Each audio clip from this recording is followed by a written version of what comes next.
Good morning and welcome to, well, actually not the Eternal Tournament series. Today, we are the Tournament series covering the Direwolf Digital Ranked Masters Challenge Tournament, round of 64, so the second day. Everybody's gone through the first day of action and the top 64 have been chosen, and what's left is just a single elimination tournament with a single thing as the prize, an invite to the Direwolf Digital World Championships. I'm RNG, and I'm joined today in the booth by Child Roland. Good morning. Yeah, good morning, RNG. Yeah, it should be an exciting one today. We have lots of great players lined up, and yeah, like you said, there's only really one prize worth talking about. A few packs and chests on the line for consolation, but people Yeah. are here for one reason. Yes, so we've seen a number of Eternal Championship qualifiers throughout the season, which have awarded top two, but this time around, only the actual winner will get an invite. There's only one invite on the line here. So the finals is no longer a finals in name only. It really does have everything riding on it. Indeed, indeed. Yeah, we got a interesting metagame breakdown here today too, don't we? Like a fair number of a certain two decks, but then a lot of other decks as well. What are we working with? I know Stone Scar is heavily represented. Yes, so starting off with the archetype breakdown, we've got a pretty even split between aggro and mid range. Going into the tournament, the three decks on everybody's mind were Stone Scar, Huru Control, and Huru mid range. And indeed, those are the three highest represented decks today. Yeah. We've got just a few combo decks sticking it out there as well, but the majority of the field is either aggro or aggro mid range. So Mm-hmm. people didn't really find a lot of success going over top of the Huru control list, so most of them have tuned down to either go under or, some of the mid-range decks just go through it. Indeed, yeah. I know we have a little bit of uh Combray here today too, right? Like how much of that do we have going on? Four out of the 64 Well, decks are yeah. Combray mid-range, and we have That one is Combray Chains deck that goes a little bigger. yeah. Yeah. Like you said, that hasn't been a very successful strategy so far. Which is Just something that runs into trouble with Stone Scar a lot of the yeah. time, I think. As well as the more mid-range Hoover decks. Unless they can get down an early Tolute or Chains, they're in trouble. But that's kind of the archetype in general. You need to hit your 8 drops, and if you don't curve out correctly and your ramp gets removed, well, deck has some difficulties. And it looks like two of the monsters of the past, fairly recent past, Winchest and Genève, have been reduced to two copies each in our top 64. That's really telling of how much the meta has shifted here. Yes, Trifaction in general has been on the way out with Dark Frontier. Obviously, Dark Frontier a much more mono-factioned or two-faction focused set. We got the new insignias that gave essentially perfect mana to any of the two-faction deck archetypes that were lucky enough to receive one. So that Yeah. boosted a lot of them. And honestly, the insignias are a lot of the reason behind both Huru and Stone Scar's power. Playing a 2F deck without an insignia just not really where you want to be in the current metagame. Yeah, hitting that turn 3 Champion of Chaos fully online is just so much more realistic now that you have insignias. You don't even need to have more than 3 power in your hand to do it. You almost always needed like a seat and an extra power that you didn't really want before, and it was awkward. Now you can just curve into that so easily. I know I've done it quite a few times now. It's Yep. a big bonus for that deck, for the Stone Scar deck. And Yeah. certainly representative in the faction split here. We talked about Huru and Stone Scar a lot. Well, they're that's where all the Fire, Shadow, Primal Injustice is coming from. Time, sort of the awkward fifth sibling here, not that popular. Um, I can't really think outside of the Combray decks where it would really be too represented. I guess Praxis is the other one. There are a number of Praxis decks today that are still kind of playing off of set 5 mostly, where it landed with the Praxis Pledge decks. There's 6 copies of those Yes, today. 6 Praxis Pledges probably the fourth large slice of the metagame after Huru made Huru Control and Stone Scar. Yeah, everything else falls off pretty sharply after that. Three copies of Reanimator. That deck's still still strong. I think uh, it probably has some rough matchups in this field. People are either going under it or hitting key pieces with hand disruption.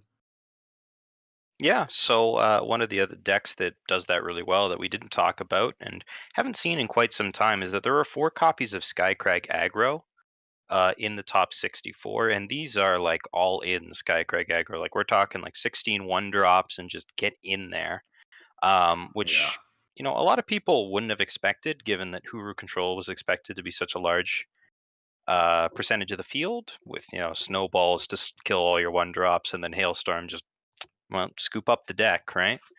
But Stone Scar with Desecrate, not really a great answer to one drops. no, Has some difficulties with the stuns and the other stuff that can come out of it. So we can certainly yeah, go underneath.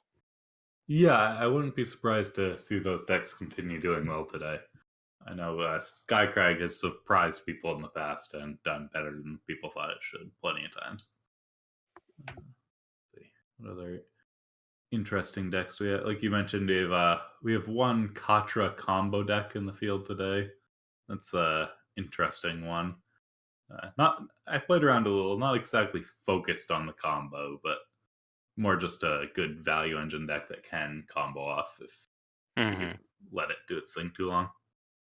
Yeah. So we don't have a proper deck breakdown for everybody, but let's talk about. We've sort of covered, the majority of the archetypes that are more represented more than once or twice. Yeah. But before we talk about the deck specifically, let's take a look at the top 10 cards from the new set from Oh yeah. Dark Frontier here. Okay. Let's S- see. So the top card is the one that, well, Sunnyvale did peg as the top card, which would be the Eclipse Dragon. Yeah, I think a Uh, lot of people looked at that card and either were confused or very certain that it was going to be very good. That's it's tough to read that card and not think, "Oh, that's going to be top tier constructed." Yeah. yeah, yeah, it's certainly got top tier constructed art, that's for sure. Oh yeah, that art is amazing. So, Yeah. 5 Yeah. mana 4/4 flying charge quick draw is gonna Yeah. well, it's gonna hit people for 4 pretty consistently right at the beginning, and the power clause is mostly flavor text in the Stone Scar decks that it's played in. But whenever you play it in Genev or something, and you get to hold up a display of instinct, Yeah. you feel pretty good about yourself. I have had some key turns where I was able to hold up an annihilate after playing an Eclipse Dragon, and that feels good. I'll tell you Hmm. that. Yeah, but yeah, you're right. There's not too many fast spells in the Stone Scar deck, so So limited usefulness. a major component of both that and a couple of Praxis and Skycrag. Sorry, a major component of both the Stone Scar decks and the component of some of the Praxis and Skycrag decks that we have here today. Speaking of Skycrag, Ice Bolt is a card that a lot of people said would be an amazing 4 of and primal all around. And once Yeah. again, it turns out that they were right and I was wrong, and this card is just great. Ice Bolt sees, basically 4 of inclusion in every Skycrag and Huru deck that is in the field today. Yeah, it's just able to kill a threat of almost any size, not any size. I've seen like Vara get Dark Returned a couple times, and all of a sudden she can't be ice bolted. But Hmm. this is about just about lethal to any threat and at fast speed. And yeah, there's a slight downside, but the decks that are most of the decks that are running it, they're trying to say, well, I don't care about that. Or you either I don't care about that because I'm about to kill you, so the extra power doesn't matter, or you don't care about that because you're an aggro deck and you don't really need the extra power anyways. It's your fifth power that's not doing anything for you. So if you Yep. time it right in those sorts of spots, you can minimize that downside. Sees widespread play either in aggro, where it's just a tempo card and the power doesn't matter because you killed something and they're going to die, Yeah. or in control, where the power doesn't matter because great, have your power, your threats are all dead. Yeah, You know, indeed. Yeah. Uh, let's see. Next up, we have Siditi, the Killing Steel, which I don't know if that's a card too many people had pegged as being a huge front runner in the format. I think a lot of people looked at these quintuple influence requirement cards and thought, well, that's not really going to work, is it? But So we've been proven wrong. I think a lot of people pegged him as the third best of this cycle, with a lot more excitement around Rost and the sad tale of Gowlan, the fire charge warp guy, Ah, yes. which didn't end up working out because Eclipse Dragon doesn't cost 5F, as it turns Yeah. out, Yeah. and does a lot of the same things. So Siditi, last week's ETS story, and over the last couple weeks has been a big deal. Just it turns out drawing a card every turn is really good, Yeah. and a 6/6 flyer for 5 requires immediate answering. So he both Yeah. gives you long-term value and a huge threat. So he's a powerful top end for a lot of these Justice decks. I The notice he tends to show up on top of the deck on turn 5 a little more often than maybe he should. Maybe that's just selection bias or what have you, but it really seems to happen a lot. So Yeah, it's another but strong part of that card. on the other hand, he also does demand a pretty high influence requirement, because if you Yeah. see him on top on 5 and you don't have 5J, your next couple turns are going to be real bad, and you're probably going to be quite far behind. So Yeah. he's mostly been relegated to Huru for now, as it's the one Yeah. that has the insignia, but also shows up in the Combre list that we've had here. I think all of them are playing Yeah, I've 4 noticed copies. the solution that players seem or deck builders seem to be taking to this dilemma is that they just don't play very many power that can't make justice. And the Hmm. fact is, you have 16 dual faction powers. So then you just play one or two of your other power, like one or two um, primal sigils or one or two time sigils, and then it's pretty unlikely that you're gonna miss being able to play Siditi, and you have like 17 or 18 of your time or primal sources anyway. So it really doesn't matter. You're fine. Like this last set, the insignias have really put it over the top of what a two faction deck's power base can look like. That's been really strong. Yep, and sort of one of the reasons that the non-insignia decks have been seeing less play is because they don't have access to these powerful 5 drops.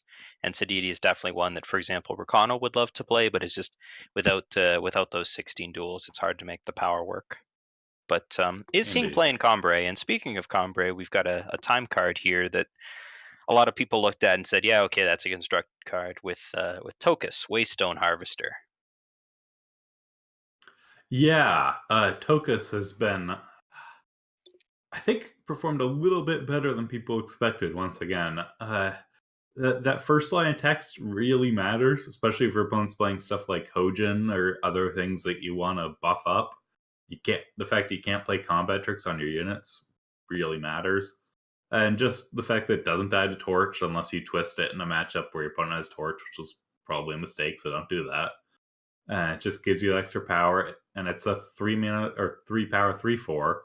That's only double time. It's all adds up to a lot. The card just packs a solid body. I think it's deserving the amount of play it's seeing for sure.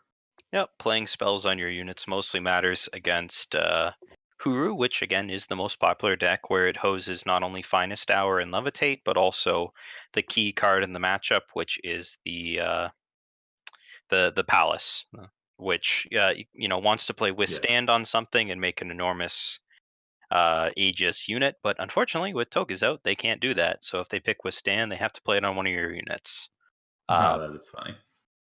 I don't know if you can play Withstand on I enemy don't units actually, think you can actually, but so it just that's it just fails. But yeah, it yeah, does. that plus ramp plus solid attacking stat line, Yeah. 3/4 for 3, means that it's been seeing a lot of play. And a card that's been seeing play in Justice decks of all factions, essentially since it came out, is Pristine Light, which this is a big one. Yeah, a 3 power board wipe. I'm not too surprised this is seeing some play. Especially because you can kind of craft your deck so maybe it won't hit all of your units. And that's and if it misses one of your opponent's units, well, that was a small unit anyways. You cared about their big ones, so that's pretty strong. and the onslaught of being allowed to like just a space and then get it all back anyways. It's like the board wipes just don't cost you card advantage, or this board wipe does not cost you card advantage in almost any situation, Yep, which this is is a very three nice. mana split card between Harsh Rule and Dark Return, where it just casts both. Which note that your units don't need to have 4 or more attack to bring them back, so Nope. anything that you attack with can come back. So this basically either gets played on a small board and you kill their 2 big units and then you get a huge swing in, or it's played on your big board and you kill their big units and your big units, but all of yours come back. Yeah. So definitely a card that has been extremely effective. But you either want Onslaught to be active if you do have a board, or you're a control deck and you're just playing this as an additional Harsh Rule, and it's great because it only costs 3 and you can develop something else. Indeed. Indeed. Yeah. And if you are a control deck, well, you're probably playing Svetya's Sanctum, which is one of the big Yeah. power cards behind the Huru control lists. Yeah, this card, it just comes down, doesn't do anything the turn comes down, so you got to be careful about setting up for that turn. Maybe hold up some extra power or wipe the board before it happens, or whatever you have to do to make sure you're safe to basically pay 5 power and not do much else that turn and take hits. But after that, every single spell you play makes even it. They're chump blockers, they can trade, they can do whatever you need to do, they'll close out the game eventually.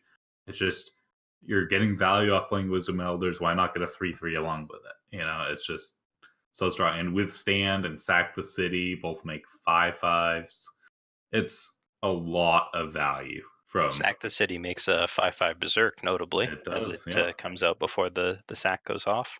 indeed. That's yeah. It really just works very well with Palace. Works very well with a lot of the other cards who control likes to play. Yeah, it's a No. very good card. And decks have been moving away from Boar, and even if you are playing Boar, well, you kill one Sanctum. If they ever are playing 2, you're eventually going to lose anyway, so it doesn't really get you that far forward. And while it is in play, it's really, really strong. So Yeah, definitely a key card in any of the Huru control matchups. And indeed. the card that the Stonescar decks have turned to in order to sort of beat these matchups is the next card on our list, the Nullblade, Yeah, which has a bunch of large text relic on it, weapon. but is basically a 4 mana 5/3 relic weapon. Yeah, it will hose Reanimator, will hose decks that just like to play a Dark Return or two. But for the most part, yeah, it's just a really well-statted relic weapon. The triple shadow influence requirement probably would have been a problem before Stonescar Insignia was printed, but not much of a problem now. Just the way the math works out again, just having 16 dual faction power cards in your decks means triple influence in a 2-power deck is just not a problem anymore. That's a really strong addition to the deck that didn't really have a way to like repeatably like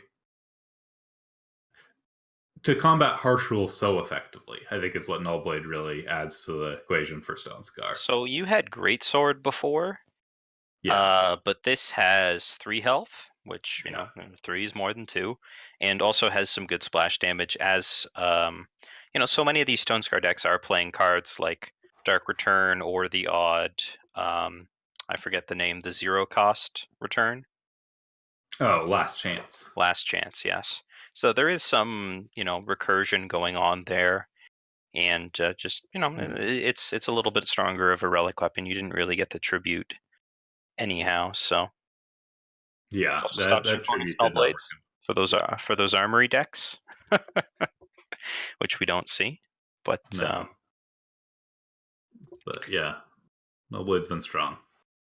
so next card on the list is the cornerstone of a lot of the Skycrag aggro list, actually, which is the Oni Patrol, the successor to the Oni Ronin. It's a 1 mana 3/2, hopefully, but you can't play it on turn 1. No, you can. It just won't be a 3/2. Yeah. It's that flexibility that I think. Yeah, it's interesting to see that this is the only. We know we have these Skycrag. There's like what 4 of them, 4 Skycrag aggro decks, and this is the only 1-drop that makes our list, which means there's enough disagreement amongst these players that which 1-drop is best, but they all know that Oni Patrol's where you want to be. So Well, that tells it's a the lot only about it. set 6 one drop, Oh, that's notably. right. Sorry, I Yeah. forgot the criteria for a list. Sorry. So I think all the Skycragro decks are playing 4 copies of these, and then there's one Stone Scar deck that's got a couple. Yeah. Never mind my last Is how it statement. panned Sorry. out. Yeah. Okay. This yeah, but anyways, it's a very strong new addition to these decks that had to scrape the bottom of the barrel for their one drops before, and I think they're all pretty happy with them now. Well, you're still playing Pyro Knight, which is a Oh, 2-1 overwhelm for the vast majority of the game. So until your it mileage isn't, may and vary. you're very happy when it's not. That's Well, you're less happy because you drew 6 power. that's fair. Yeah. And then interesting, mostly because of the strength of Huru, is that Rhine Conclave Smuggler only shows up in 14 copies on our list. The vast majority of the Huru decks are actually playing Winchest Merchant, which was one of the most maligned merchants for a long time. But being able to get Pristine Light or Palace out of the market while also having copies in your decks is determined to be much stronger than just having access to a smuggler there. So Yeah. an interesting reversion given how much we've seen smugglers take precedence back to the original merchants. Yeah, I think it's really telling how much this deck wants access to Palace. That it's going to turn down the smuggler. I think that's the real key card in this discussion. Is just well, we want to play as many effective copies of Palace as possible. So we're gonna steer away from the smugglers in most cases. And to be fair, the Justice Merchant, Winchester Merchant, is one of the few that hasn't been nerfed. So maybe if we reevaluate all the merchants again, it doesn't look quite as bad as it did when we first saw them all. So the way that stacks up now is a little different. 2/2 flyer looks a little better against a 2/2 Aegis than it did against a 3/2 Aegis, for example. Yep.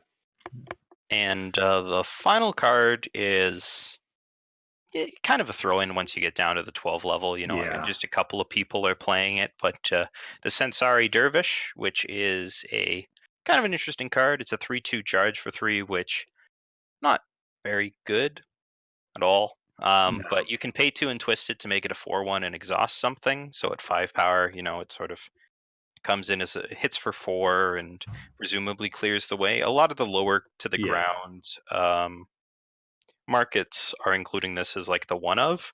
So that's nobody's really playing this as a main deck card, but as an extra unit when you just want to push through, the flexibility to either deploy a charge threat or a charge threat on 5 that has this exhaust ability. The flexibility has been seen as enough to have it see some play.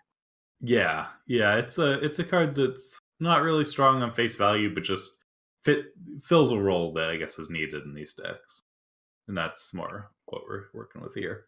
Probably a role that was taken up by Cinder Yeti maybe in the past, but that didn't have charge, so I think this fills that role a fair bit better, even though it costs more to do it in the same turn.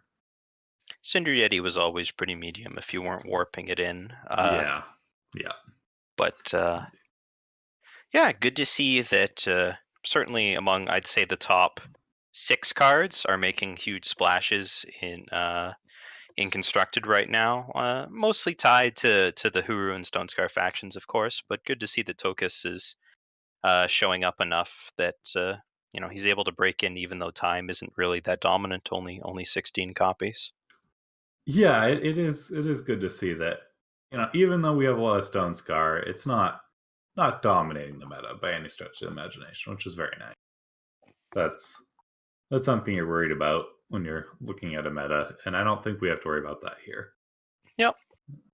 So those are the top 64 from, or the top 10 cards in this top 64. Mm-hmm. So let us now move on to some of the most interesting decks Yes. that we had submitted here. We're going to leave, the Huru Control, the Stone Scar, and the Huru Midrange, and the Praxis Pledge decks until, later in the bracket. There's a ton of copies of them when we get down to the original, to the individual matches. We'll cover them then. Mm-hmm. For now, let's talk about by far the spiciest list that we have on here. Isomorphics, I don't know what we even called it, just Feln Witching Hour. Yeah, that's a fair enough name. Even hour, maybe Even Found Hour. Yeah. Yeah. So if we can That's get that up on the screen for you guys here. To give you an idea of how weird this list is, our producer Zeno needed to check that this deck indeed did not have a market. He thought there was a bug with the deck importer. yeah. When you're playing even-handed golem, playing merchants is a tricky task. So I think most people stay away from them. You have to get into Stone Shaker, and it's a whole thing. I wouldn't bother with it if I were you. Yeah. So this we will be covering Isomorphics match first today, I believe. So this sort of gives you a preview of what the first match is going to be like. This is, of course, an even-handed golem deck, so everything costs, something even for the most part too. But the idea is that you play even-handed golem as your card draw, and then you just have a ton of ways to recur it between Yeah. Haunting Scream and Last Chance to bring it back to draw you through your deck. And then the rest of your deck is just stuff that you use to enable the Witching Hour, which is, you've got these Tend the Flocks, which bring 4 off the cost, Scouting Party, which brings 5 off the cost. Yeah. Those are your best, I think, bulk ways to discount it, but basically you play a ton of cards, you cycle through your deck, you get down to a cheap Witching Hour, and then you play Witching Hour, and then you use Reread, the new card from Dark Frontier, to bring it back to your hand and cast it again. You dump a bunch of Witching Hours in play, and you say, all right, I've got 12 4/4s, good luck. Yeah. So there is half an exception to the every card in this deck is even rule, as I discovered when I was playing this deck last night, and I played an even hand golem, and nothing happened. And I realized the reason for that was because when I played that even hand golem, the witching hours of my deck cost an odd number. So you do have to keep track of how many cards you played throughout the game in one fashion or another, whether it's counting before you play a golem or just counting throughout the game, to make sure your witching hours cost an even amount before you play the golem. So that's the way it works. The golem counts before the witching hour gets reduced. Is a key thing to remember. Right. So even-handed golem does not count before, it doesn't look at your deck when it was submitted. It looks at your deck at the time that it was cast. Yes. So something like a Light the Fuse would put firebombs in your deck that cost 1 and just totally screw over your even-handed golems forever. Yeah. Not the most common counter to it, but something that does work. And I don't believe there's an indicator whether even-handed golem will give you cards or not in your hand. There is not. You need to do the math. So definitely a difficult deck to pilot, aside from the fact that you've got to take, what's essentially a combo list that's trying to combo out a bunch of Witching Hours, but does so instead of, just having like a 2-card win condition in markets to ensure consistency. It's playing stuff, even-handed golem and friends. This deck in our testing did not have a lot of success when it did not draw an even-handed golem. No, that's really the fuel of the deck. Dark Wisp draws like a card if you can get it to work. If your opponent doesn't have a statuary maiden out, you get Devours. Those can draw you some cards, but no, it's really the Golem that's the real engine of card draw in this deck. I found myself even sometimes last chancing an even-handed Golem just to get more cards. Yeah, But certainly an interesting deck, and something that we definitely would not have been able to see before even-handed golem was printed. Obviously, Witching Hour doesn't work that well with markets because you can't pull it out of the market at a cost reduced. It just stays at 24. Yeah. So a bit of a non-bow there. Yeah, it's definitely a deck that is strong and has potential to do well, as Isomorphic has demonstrated in the qualifying rounds. We'll see if he can keep that streak up in the top 64 here. Mm-hmm. So that was our first deck of the day. Our second deck will be, obviously this was a one of, nobody else brought the Feln Witching Hour list. Another deck that was an interesting one of was Moosh's Aurelian Rat Cage deck. Indeed, if we can get that up on the stream. Now, I did actually have an opportunity to catch up with Moosh a little bit before the stream, and this deck looks pretty weird to, anybody who's not familiar with the deck.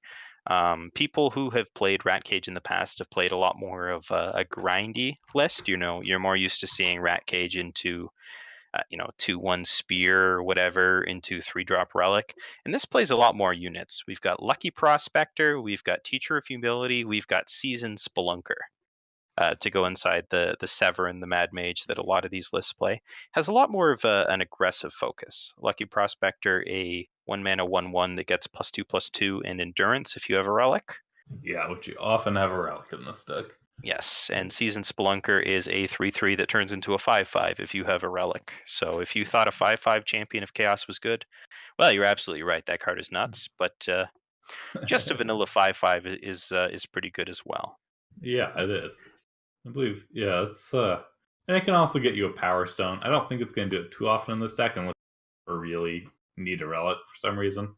Hmm. Trigger the Rat Cage gun, but that's a nice little ability it has. Yep. So Moosh tells me that for the most part, you play out as an aggro deck, and if that game plan doesn't happen to beat somebody down, which it often does, as there are equivocates and Lethrai lobotomies and things to push through damage. You fall back on the default Rat Cage plan. You make a wide board, you play some obelisks, maybe a Bizarre Stampede, and you just eventually grind your opponent out. So Yeah, it's definitely a deck that has a fair bit of potential. Seen it played a couple times now. I haven't played with it myself yet, but like it's definitely strong. Once it's you the get the only. rats and a few obelisks, or an obelisk and a few rats, or just keep on pumping out more 2/2s and eventually 3/3s even. Yep. It gets scary. Cryptic Master works overtime in this deck. It's a Yes. 2/1 that summons a Cryptic Etchings, so it gives you both a relic and a unit, which is, that's exactly what this deck wants. Severin as well with the value added rings. The most interesting part of this deck for me is this might be the only deck in the game ever to fully use all 3 modes on Display of Knowledge. Display of Knowledge, Yes. which tutors a relic, puts an attacking unit on the bottom of its opponent's deck, or permanently gives one of your units +2 attack and quick draw. Yeah. Which this the aggro slant of this deck would definitely be interested in. Yes, I think primary mode is getting the relic, but the other modes are definitely used as well. If Uh-huh. your opponent has like a large Var the Fate touched out or something like that, you need to get rid of. Put it on the bottom of their deck, You need the last couple points of damage, +2 and quick draw is not nothing. So yeah, or winning a combat with that too. So yeah, you're right. All 3 modes are used here.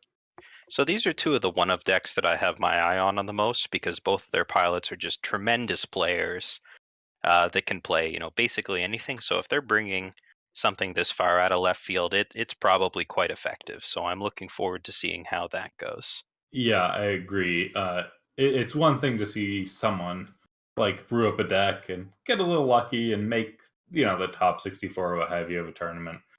Uh, you pay a little more attention when it's someone who's proven themselves on their own decks and stock lists in the past. If they're deciding to brew up something unique, it's something to pay attention to. Yeah. So for our next list, I think we'd like to go over one of the representative Skycrag Agoles on here. Hmm. This one being piloted by Skell, which, as you can see, has the 12 1-drops that we talked about with the Oni Patrol getting the nod over, previous inclusions like Pyronite or Grenadin Drone in these style of decks. Hmm. And interestingly enough, more of a weapon focus, which we have seen a bit in the past, usually alongside Vadius. But here we see the 4 and 8 katanas and the 4 Shogun Scepter, but no Vadius at all. Oh Instead, yeah. Sensari Dervish has taken up that slot.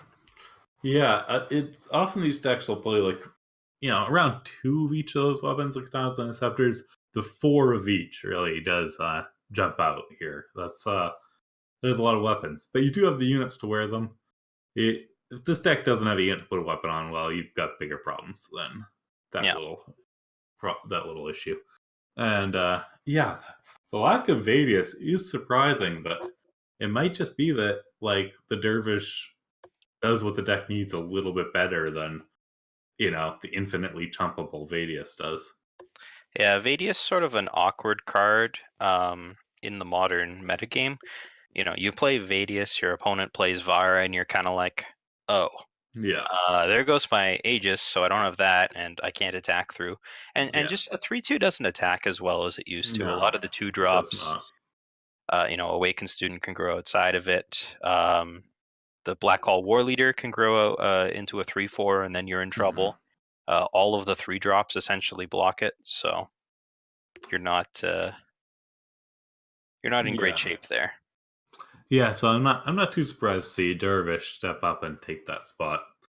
Because that can just end a game on the spot So pretty easily.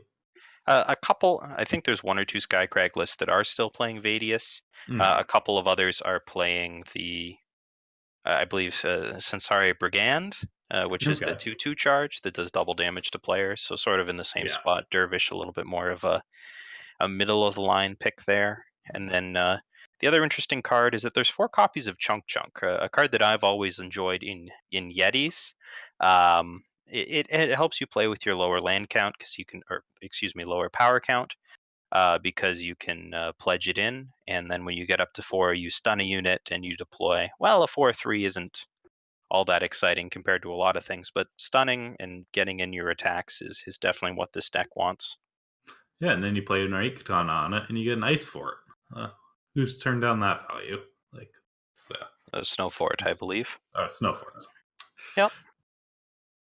That's So definitely a deck that needs to go aggressive, but we see a couple of interesting inclusions with things like Granite Coin, which with Onslaught does 1 damage to any target, so a little bit of pinging out of the board.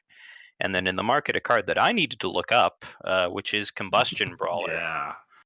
which That's is 5 power, 6/4, with Overwhelm that says the enemy player can't gain health, and you can shift to exhaust an enemy unit. yeah. The So shift cost being 4 on that one, correct? yes. Yeah. So another way to sort of push through damage and prevent your opponent from healing. With all the life steal in the metagame, it makes sense that this kind of effect would be desired by these decks. Indeed, yeah. Var the Fate Touched, a little bit less of a problem if she's just a 5/6 deadly. Yeah, yeah. And as our producer notes, the Combustion Brawler does stop the Katra combo. So if we see that matchup come up today, we'll have to delve There into that farther. there is 1 copy of Catcher Combo on here. Yeah. We're not going to be covering it just now due to time, but it's an even deck as well. With Yes. so definitely another spicy one. Okay. Okay, our Next. next deck is we won't be seeing this exact list, but we will be seeing a version of it in our first round, which is Reanimator. 3 copies made our way into the deck today. We chose this one because it has a couple of new cards in it, notably the Gust Rider. Mhm. A lot of people have been talking about this deck with all of the new cards that say discard on them, which was definitely what Reanimator decks were looking for. We had that new Ice Sprite. We had the new Gust Rider here, which 1 power, 1/1 with Onslaught. Draw 2 cards, then discard 2 cards. So Yeah, this deck doesn't trigger Onslaught super easily, but it has, I guess, enough to that it's not hard. Yeah, yeah, so a it's lot of people started off with 4 copies and then realized that you know you couldn't really play it until turn 3 because you needed to play a 2 drop and then attack with that 2 drop. And if you were doing yeah, that, you were usually chump attacking with the 2 drop, and then you couldn't really you couldn't block with it, so you took more damage, etc. But yeah, a card that did see pretty widespread inclusion was not from this set, but from the adventure Honor of Claws. yes. That's Uh, basically exactly what this deck was looking for. A 4 power play that set up your turn 5. Grasp of Shadows either found it or fueled it, or both. yep. Draw 3, discard Azendel. Draw 3, discard Vera. It's some very strong stuff that Honor of Claws basically gave this deck exactly what it was looking for. But interesting that for the most part, despite all the new draw, the majority of all of the Reanimator list today essentially stuck with the original strategy of just Back Alley Delinquent, Herald Song, and Cartographer and Sporefolk Yeah. as their core discard outlets, so to speak, and the same kind of top end with just Azadel, Black Sky Harbinger, and Vara. So Yeah, I don't think we've seen anything that quite pushes those out yet. Maybe someday, but yeah, that's some strong strong stuff. Getting Vara into Black Sky Harbinger against aggro, getting Vara into Azendel against basically anything else. It's really tough to top. Yep. And worth noting that Nullblade does not prevent you from bringing Vara back or Azendel, as both are larger than 5/5s, and Yes. Nullblade only does -5/-5, but it will kill, anything else that goes to the void there. Yeah, and You won't be bringing 1/1 Vara and a 2/2 Azendel. Not definitely quite as much less scary. frightening, yeah. Yeah. So. So not too much innovation or evolution, I would say, on the Reanimator side, but always interesting to see when an old deck can stick around, especially one that wasn't really considered, tier 1 or anything at the time, as Reanimator was always a little more fringe than that. Yeah. It'll be interesting to see how well these 3 copies can push forward through today. hmm So the next deck that we have is one of the Combrei mid-range lists, and I understand that you've been playing with this one, Roland. So why don't you take us Yeah. through it? I've been liking the feel of this deck. So it's not too different from old Combrei midrange lists we've seen. It still plays Teacher Humility, like low end Combrei midrange. Teacher Humility into Amaranth Stinger. You have your Desert Marshals, you have your Initiative Sands, you have your Finest Towers. These are all cards we know and love. Sword of Unity and Stand Together. Very strong cards. But it also has a fair bit of stuff from the new set. Siditi the Killing Steel is a very, very good top end for this deck. It's And I just think like, that's across all the Combrei mid-range lists, right? yeah, I think so. Yeah, it's just you can almost always easily trigger the onslaught. This deck's all about attacking, so triggering onslaught's not a problem. A 6/6 flyer just attacks your opponent on a different angle than they were trying to defend against before. They were trying to build up a good ground, get some defenses there, and then all of a sudden you're in the air and they have to deal with that too. Another strong addition to this deck is Devotee of the Sands. It's a power dork that, if you want, is not interactable with for the next 3 turns, which is like, there's a lot to be said for just being able to play this as effectively a power, right? Like, it's just a 2 power plus 1 power play that your opponent can't kill unless they have a Harsh Rule or something similar. I guess Hailstorm can deal with it too, but that's a lot of just being able to guarantee that, yes, I'm going to have 4 power next turn. No matter if they have a Varus Favor, no matter if they have a Torch, I'm going to have the power I'm planning on having. It's a lot. And then Embargo Officer is a very strong card as well. It's a 1-drop that's aggressive, which I think is something a deck like this was looking for. And shutting down markets is just, a lot of times against a deck like this, your opponent's going to be relying on some answer in their market, and it's not going to work. It does shut down your own market too, but you can play around that. So, and once again, it has that shift ability that it can be not interacted with for some amount of time. Yep. And worth noting that Stand Together does hit shifted units, so you can sort of Yes. hide your board, stand them up, and then they come out and they're, immune to all the desecrates and what have you. Indeed. I would argue that this is a fairly different take on Combrei midrange than what we're used to seeing. A lot of the cards that we would traditionally see, things like Awakened Student, Yes. you don't see in this deck. Amaran Stinger over Tokus, or one of the other 3 drops that you would initially see is interesting. Most of the decks for Combrei midrange in the past have preferred the Justice Merchant, partially because they didn't have a smuggler at the time, but also to get that merchant value for Stand Together and Sword of Unity. This deck definitely takes Combrei in a different direction. It is worth noting that all the Combrei midrange decks are quite different in their makeup. They're all Yes. 12 or so cards different. Their markets are quite different. This one has a couple of interesting cards that are worth mentioning. No copies of Pristine Light, which is interesting. No. This list is not carrying. It has a Vanquish. So if your opponent has multiple huge units, that's a problem. But the Vanquish can usually Does deal have with the most 4 of the problem. Vanquisher's Blade. Yes, 4 Vanquishers Blade in the main deck, 1 Vanquish in the market. Yes. That's basically your removal suite here. Yeah, Unwavering Exorcist as a concession to Permafrost. Permafrost is Yeah. a card that kind of popular. The Skycry decks play it because it's their, it's the best tempo play. The Huru decks think about it, Hmm. and some of them play it, some of them don't. Palace, obviously, a fantastic answer to Permafrost. Sandstorm Titan, and uh, not as much of a consideration, but Moonstone Vanguard definitely a consideration with the 6 pledge decks that we have. So Unwavering Exorcist is just an answer to those Permafrost. Xenon Obelisk, sort of, for me, Xenon Obelisk is the key card of this particular Combre midrange build. It looks like it, Yes. it, it wants to go a lot wider than traditional Combre midrange would, where Combre midrange, sort of wants to go tall. This deck build a wide board, play Obelisk, play Stand, and just sort of push in for damage from there. Yeah, we go And 34 units in this deck. That is definitely a little higher than we usually see in Combat Mid. yeah, and then Reinforcements is a card that I see in a lot of markets. You want to give us a quick overview of what that card does? Well, the first line here, the enemy player can't play spells for the next 3 turns. No spells out of their hands, no spells off sites. Just the next 3 turns, you know that they're just going to be playing units and attachments. That's very powerful.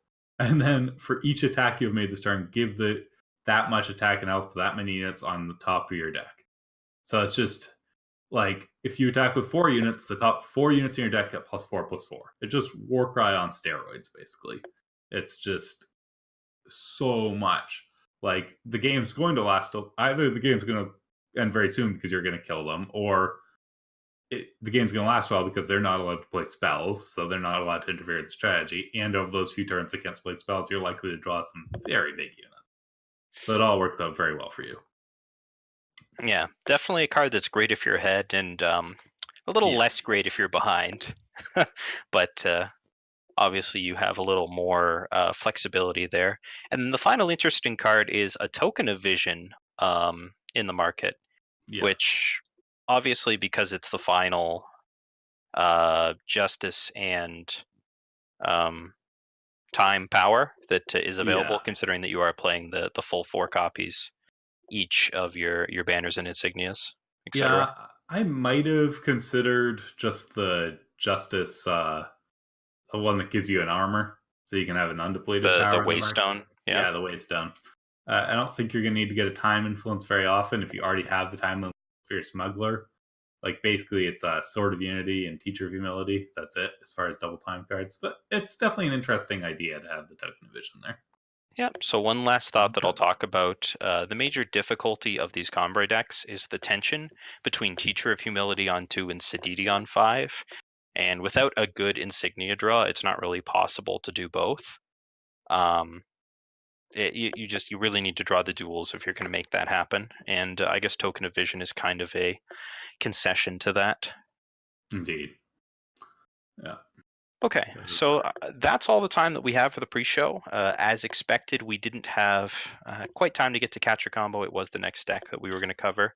So we're going to go to a very quick break while we try for the first time to figure out how this tournament setup is going to be. But we will be back with our first match, which should be Isomorphic versus The Rock. Indeed. See you then.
Okay, welcome back to the Ranked Masters Challenge.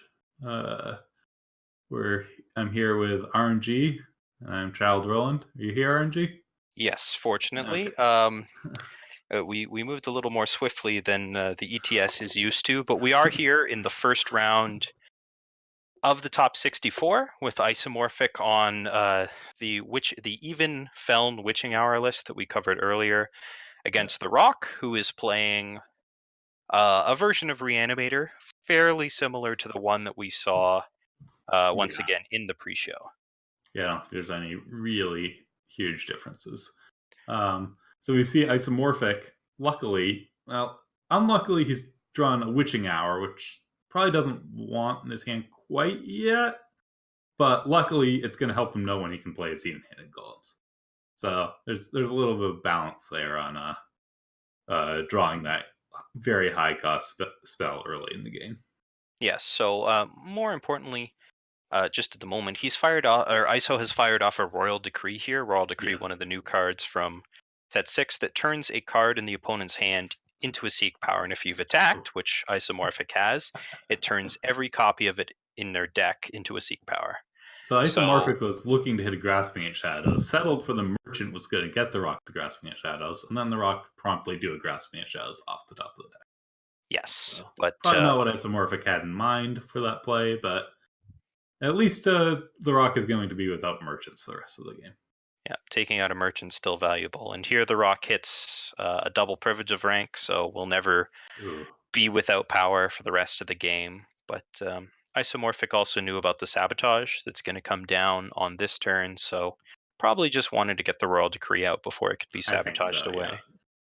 Wonder if the Rock will hit that reread to prevent Isomorphic from doing round 2 on that Royal Decree here. I think you have to, given that you've drawn the Grasping, and now that your Merchants are gone, your whole deck is kind of in trouble if you lose Yes. that second Grasping of Shadows, and indeed does choose to go for it. Now Ooh. Isomorphic, kind of in a tough spot, doesn't have the 4 power to play Vara. No, that's... Would really like to trade off their even-handed golem in order to last chance it back. What they could do, if they had another power, is Ice Bolt their own unit for ramp. They A play might that be I've made a setting couple up to... times with this deck. They might be setting up to do that on the Rock's end step here. Just to Yes. get Vara down and put some pressure on them. Well, the problem being that it's turn 5. There's a Vara in the Void, and Grasping at Shadows is good to go. I don't know what else Yeah, the if it's Rock just has. Vara, that's not a huge deal. Oh, the Rock is not Passing. firing off the Grasping at Shadows yet. So must just be the Vara, and they're Yeah, electing to hold it for more things. Vara only is not very threatening. You really need at least a Black the Harbinger in this sort of matchup, preferably an Azendel, to get back from her Void. To So really pressure. it looks like Isomorphic's going for the last chance line on the even-handed golem, just values digging through the deck over getting the Vara down. Vara. Interesting, yeah. I'm not too surprised by that. It occurs to me that we should probably stop saying Vara over and over, because there are 2 different versions of Vara in this game, even though there usually are not. So Vara Vengeance Seeker, not that effective on the current board. The Rock would get to sacrifice unit of their choice. And then the larger Vara, Fate Touched, has something to actually bring back, making it a more desirable play. Indeed. So we'll see if these heralds like the Rock Drew can find them some bigger threats for the Void. At the very least, I get that Black Sky Harbinger in there. Yeah, it looks like Rock's trying to go for a Black Sky Harbinger play if Isomorphic happens to block. If not, we'll probably just go for the Herald Songs. Nope, just plays the Harbinger. Okay, that's a lot of pressure. Yeah. Yeah, we'll probably see Isomorphic go Vara plus Desecrate this turn. That seems to be the most reasonable one to me. Yeah, most likely. Vara I don't think Vara Vengeance Seeker. Sorry. I don't think either player really too worried about how the lines are progressing here. Sure, the Harbinger has gone to the Void, but I mean, you're just going to bring it back with Vara Fate Touched anyways. Yes. I didn't realize how much we relied on shortcuts until this match. Yes. Yeah, so we'll see if the Rock goes for the Grasp for Vara plus Harbinger. It definitely is a lot stronger than the Vara by herself. I think looking for an Azendel right now, there's only so wide that the Witching Hour deck can handle. Both players Hmm. are, of course, aware of the other's deck list. So there's only Lightning Yes. Storm as an Isomorphics deck for multi-card clear. Whereas if if you just get the single card and then ISO still has a Desecrate or Annihilate or something, you're not in that great shape. So probably not under that much pressure, just digging for more action. Indeed, yeah. Looks like The Rock agrees with you here. They are not rushing. Okay, there's another Vara that just Now, hit a the void. second copy of our Fate Touched is a lot more exciting to bring back Yeah, because then even if your opponent has a single removal spell, you've got a couple copies. indeed, indeed.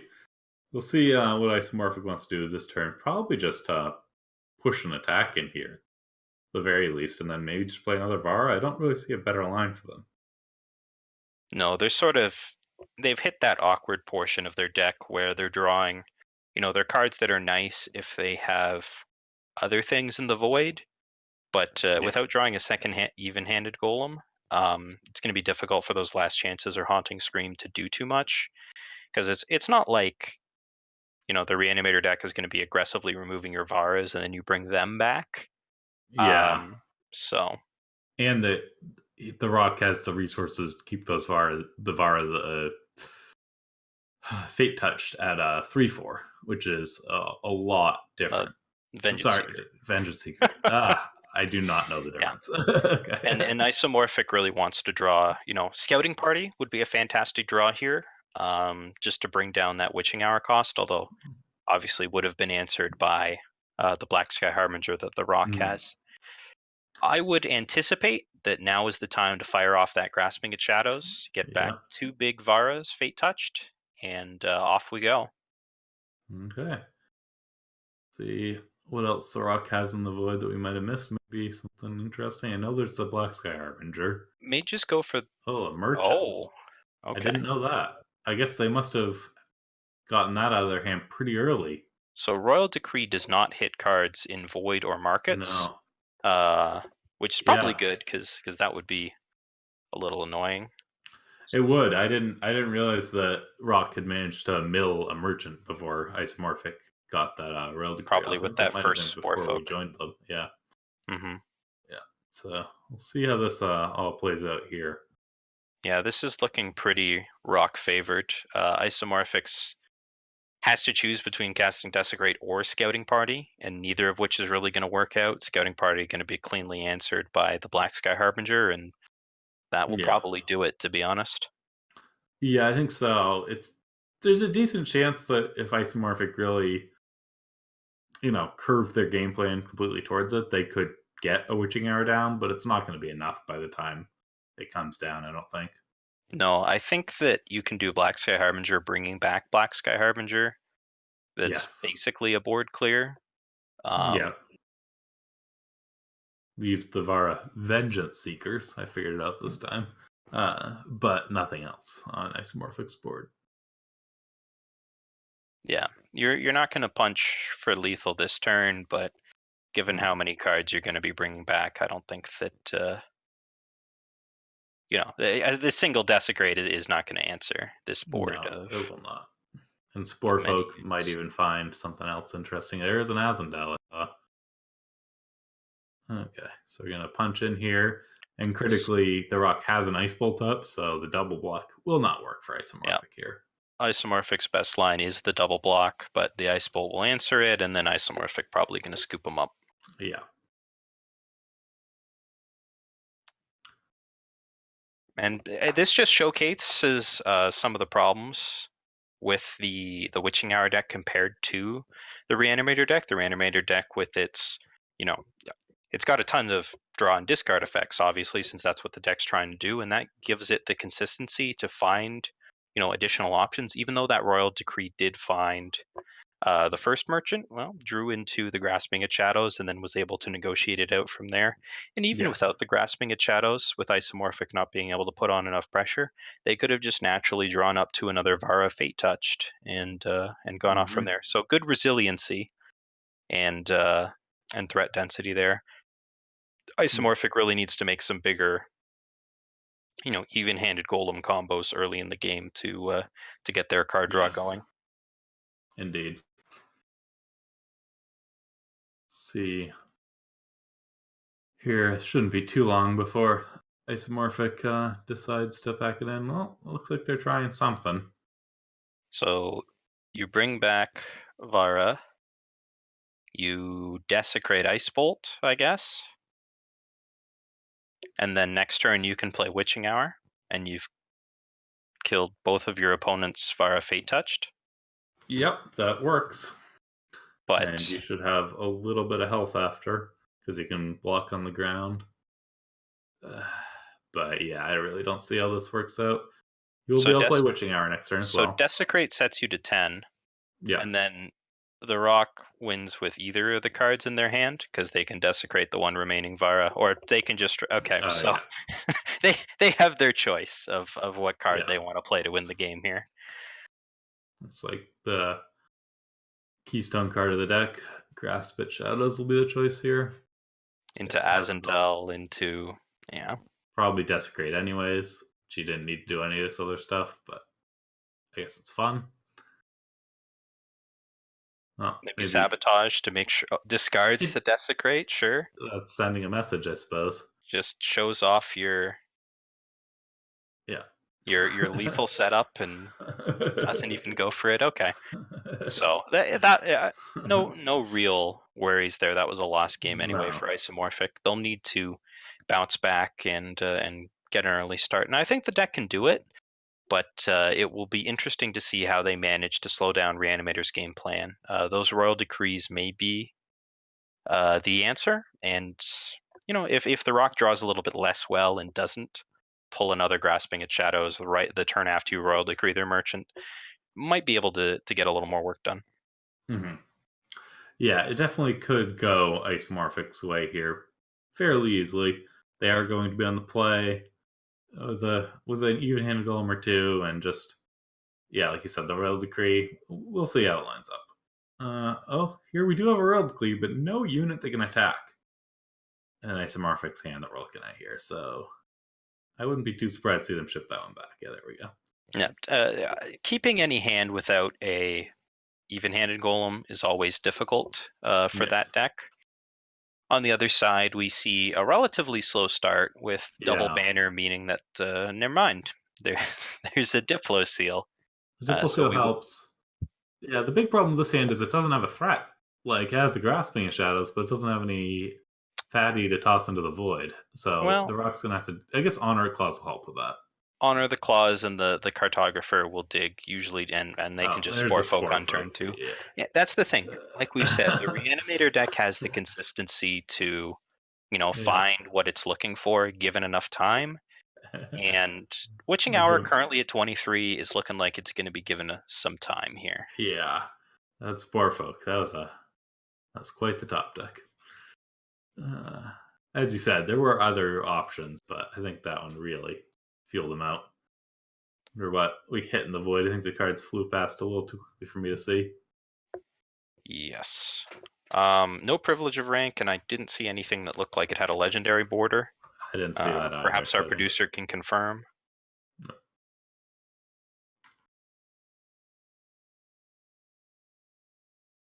No. Okay, so this turn, what Isomorphic's probably thinking about is a Devour on their even-handed golem to get it going. You don't really need to play the Flock this turn.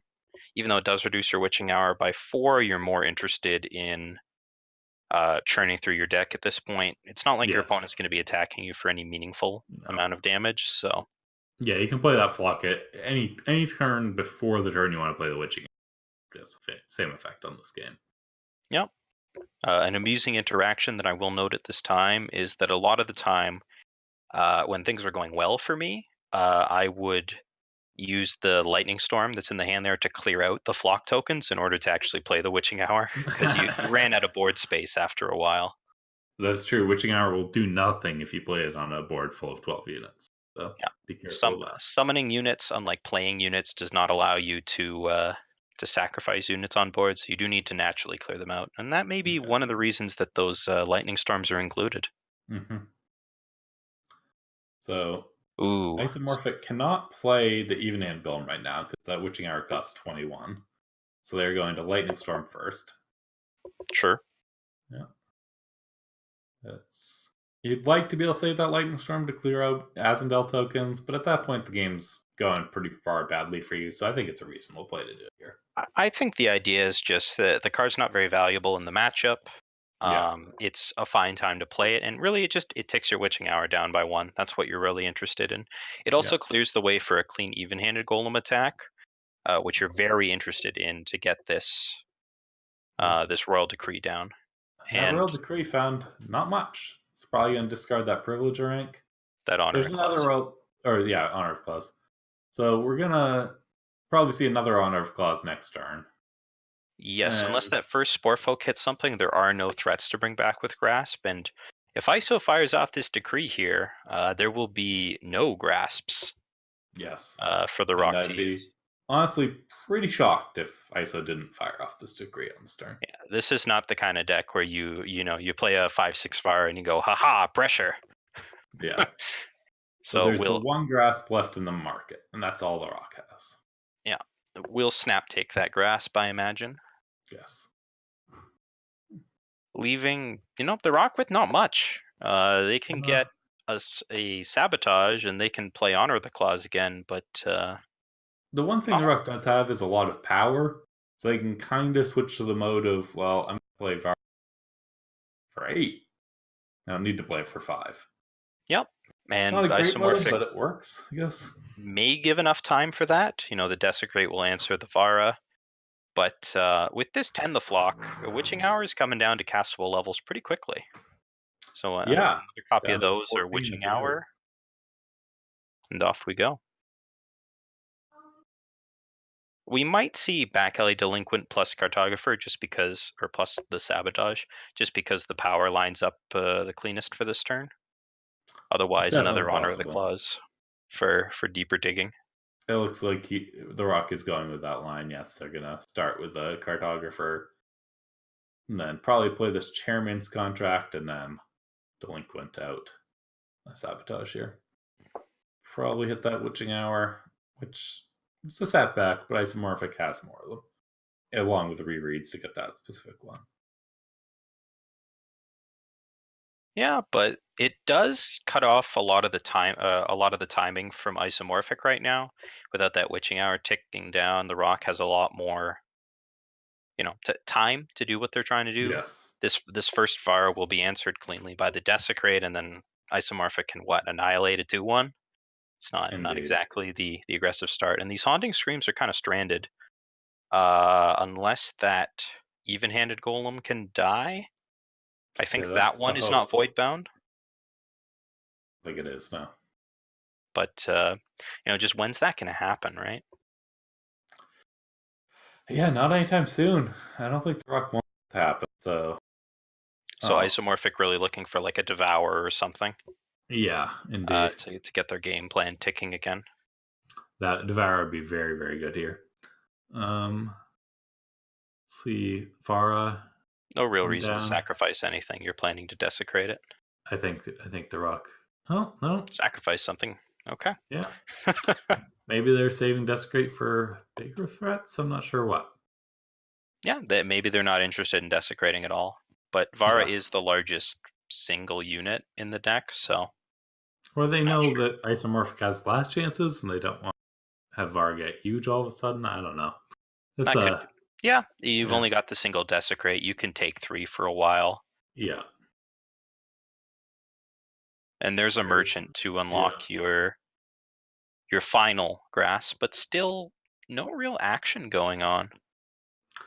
No, this is still a little bit awkward for the Rock. They don't have any real targets in their void yet, right? Unless I've missed something. Yeah, I don't believe so. Certainly not 2 targets in the void, so I wouldn't expect it to be coming out now. Here we see a Vara hit, so things are a little more interesting.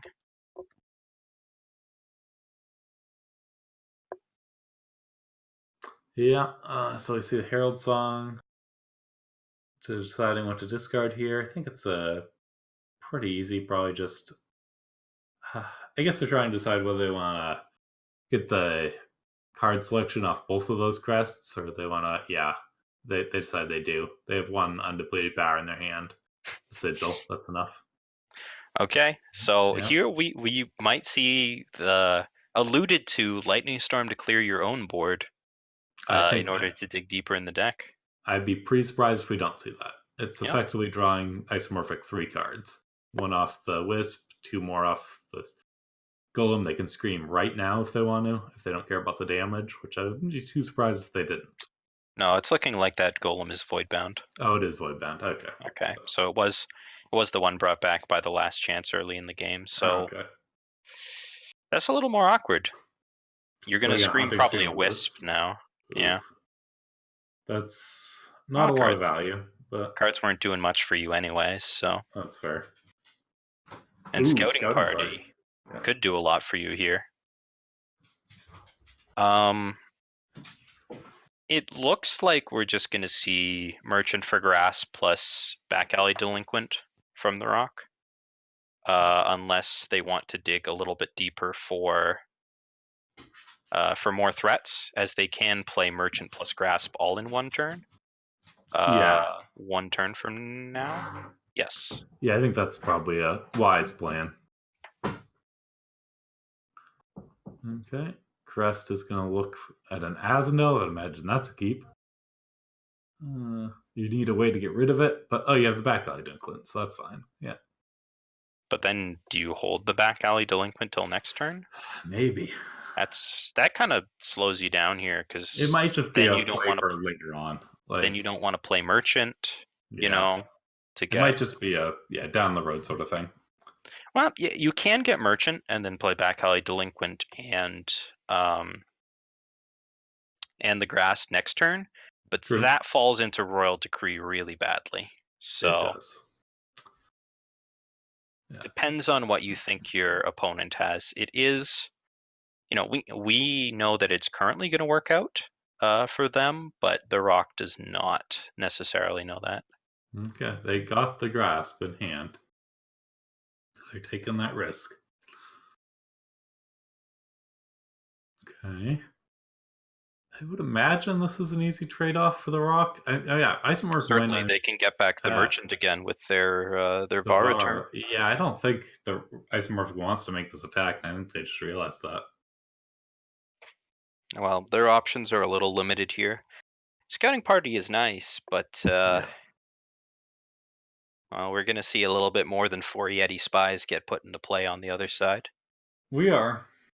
This will make any future Witching Hours, I believe, easily castable. It's got to be down. Yeah, it's below 8 now, yeah. Yeah. But even Witching Hour doesn't line up that well against Vara plus Azendel. No, it does not. The Annihilate can take care of the Vara, at least, but the Azendel's still going to be there. The Back Alley Delinquent Sabotage will likely take that option off the table, That's unfortunately. Fair. Yeah. And once again, Isomorphic may just not be able to put their deck in action in time. Yeah, it's looking like that, isn't it? Just a one Haunting Scream in hand. The Yetis are not going to be able to punch through this board to find more cards. There's going to be too many blockers. Mm-hmm. It's going to be a tough spot. And if there happens to be a Witching Out or a Harbinger in the Void, or this Sporefolk happens to hit one, it's going to end the game right there. Nope. It did hit a Harbinger. Yeah. So last chance, obviously not what Isomorphic was looking for, and next turns. Actually, I'm not sure if the Rock will have a unit for Harbinger, but presumably the two, I believe, Halisi will attack in, get a couple cards, and just go from there. That's probably going to be enough. Honestly, Isomorphic's deck will have something. It has some shadow units in it. So you Haunting Scream that Wisp again, I guess? Yeah. And then you hope to draw into Annihilate specifically? And then you only have to beat Azendel, in quotations? Yeah, that's a lot. Devour, not the worst. Yeah, you can devour into Annihilate still. Mm-hmm. Probably want to do it quickly because you can't respond to unit triggers. Yeah, unfortunately, I don't believe Isomorphic. Do they have a window to do it on their own They end don't have step a there? stop, no. No. So the Rock's going to get the chance to trigger first if they don't have a unit in hand, fortunately for Isomorphic. But Because entombs always happen last, I think. yeah, I So think sort you're of, right. you pass your end step priority or however you want to phrase it, and then the entomb goes off in the Yeah. between phase. Yeah. Interesting that they're pushing in their Vara here. That Um, is interesting. Isomorphic could theoretically gang up and take it down. Same with Azendel for that if you matter. were going to do this, I would have expected a Desecrate on the Vara just to prevent, Um, or the, well, he has an excuse me. Ice Bolt in hand. That actually Okay, throws so things maybe off. we're doing the same thing as last game, where we're going Yeah, to clear out I think so. the Yeah, the Vara Vengeance Seeker to yeah. I protect your just Vara Fate Touch to once again pull back to correct yeah, terminology. indeed. Yeah, this is going to be. Yeah, I don't Okay. think Isomorphic really has blocks there. They're kind of playing around that line, finding a Yeah, kind of a O3 flaw. Sheep's not exactly. No, those Halisi can swing past the sheep and keep on drawing cards. Okay, that's nothing. And that's a 2/2. There's a No, 2/2. it's not a shadow unit, so it doesn't trigger Vara, and it won't draw cards. So No, those were probably as reasonably bad draws. Yeah, as good as they come. And this Ice Bolt will answer the Vara Fate Touched. or the Azendel. It might be the point where you got to deal with that problem first. I'm not Just hope certain. just hope your opponent draws no units. Yeah, I mean they're only getting one draw step a turn, so Okay. that's something. And there are a number of non-shadow units in the deck. It's Yeah. reasonable. Privilege rank, not a great draw. We'll see which line Isomorphic takes here. I think I like the line with the Azendel because it makes the Halisi a lot worse, and everything else you can chump like a while. I think if you're waiting for your opponent to attack, you definitely take out the Azendel. Oh Because if your opponent had any unit, they would have just played it, got back Harbinger, and you would have lost the game. yeah, that's So right. you're pretty sure that the line is that your opponent does not have it. Yeah, Also, it looks like we may see an ace base come in here or something pretty close to it. yeah. Might not want to trade off the merchants, I suppose. I don't know why that golem's not coming in. Oh, there it is. Okay. Yeah, so taking out the Azendel definitely seems better than letting your opponent draw 6 cards. I agree. Ice Bolt fortunately dealing 7 damage instead of 6. Yeah, it's a key number in this matchup. See if I think Isomorphic should probably just take this damage. They have a fair health cushion to play with. I don't think they need to be chumping that golem. Well, there's nothing else really going on. I suppose. Yeah, I guess they're not looking for the game to last another 4 turns where they need all these jumpers. Crest of Cunning. Yeah. That's Half a cardish. at best. Yeah. So I think the Font. merchants are just there to stop the Yetis from attacking, which I think they will do, and then trade off. Yeah. Because again, looking to deny Isomorphic as many cards as possible. Yeah, and you don't have mind having the merchants in the void in case you do hit more shadow units. Give you some flexibility there. Okay. Yep, those trades happen. Isomorphic down to the 1 chumper. So it wouldn't be Can too you last surprised. chance for anything? For a Vara Vengeance Seeker, I suppose? Yeah, it's probably the best chance you have here. Yeah, and that's what it comes down to. I'd assume like a Spore Folk gets tossed away or something similar. Even-handed Golem? Maybe. Nope, Sporefolk gets the nod. Okay, we scout. We quickly put a Felon Banner on the bottom. And Sporefolk will probably do it. yeah, get that Harbinger back. I think there's a second Vara. Yep. Oh, there's a second Vara. Okay, that's a lot. The Azendel is void bound, right? So that can't come back. There's a third Vara. Okay. Yep. So sheep down. And now there's a second Azendel, and this Desecrate or this Ice Bolt will continue to not clear the way, I guess. Yeah, I don't need to yet. I don't think so. Let's find a wait. Those are Devour. Well, it would have locked ISO out of the game. ISO's coming in. Not sure what exactly the plan is here. I guess It's an offensive Devour attack, I think. yeah. Oh, it gets a couple life out of it. Yeah. Or health, excuse me. See what can happen here. Dark Wisp reread. Oh, reread. Does that bring back the Witching Hour? Yep. That Okay. should. I believe the Witching Hour should cost 0 by now. Certainly. So presumably get back Witching Hour, as it's your best chance back in. Yeah. Still a 3/6/6 deadlies does not line up or lines up a little too well against Witching Hour. It's like and a 4/5 deadly or 4/5 flying lifesteal. Yeah, Witching Hour should really be a bunch of 6/6s. Oh, Gets a Devour for the Dark Wisp. Draw 3 here. That shows that your deck's in some pretty tough shape, though. If you have the opportunity to draw and cast your namesake card and you choose not to. Yeah. Okay, well, draws some removal, but only can play one piece of it. So not exactly dead on board, but close enough to it, I think, is the spot we're in here. I think 12, 18. You'd take out a VAR, and I believe it's 22. That sounds right. Yeah. Yeah. Yeah, 6 from the Dorks, 12 from the Varas, 4 from the Harbinger. Yeah. So Isomorphic goes down to a comfortable 1 health here. And we'll see what else happens. Yeah, it's not looking ideal. Desecrate. Lots of options. The option to go out on your own terms. I think yes. is the option it gives you. Or maybe faster just to concede. Okay. So congratulations to The Rock for taking that one down with Reanimator, just muscling through the Witching Hour deck.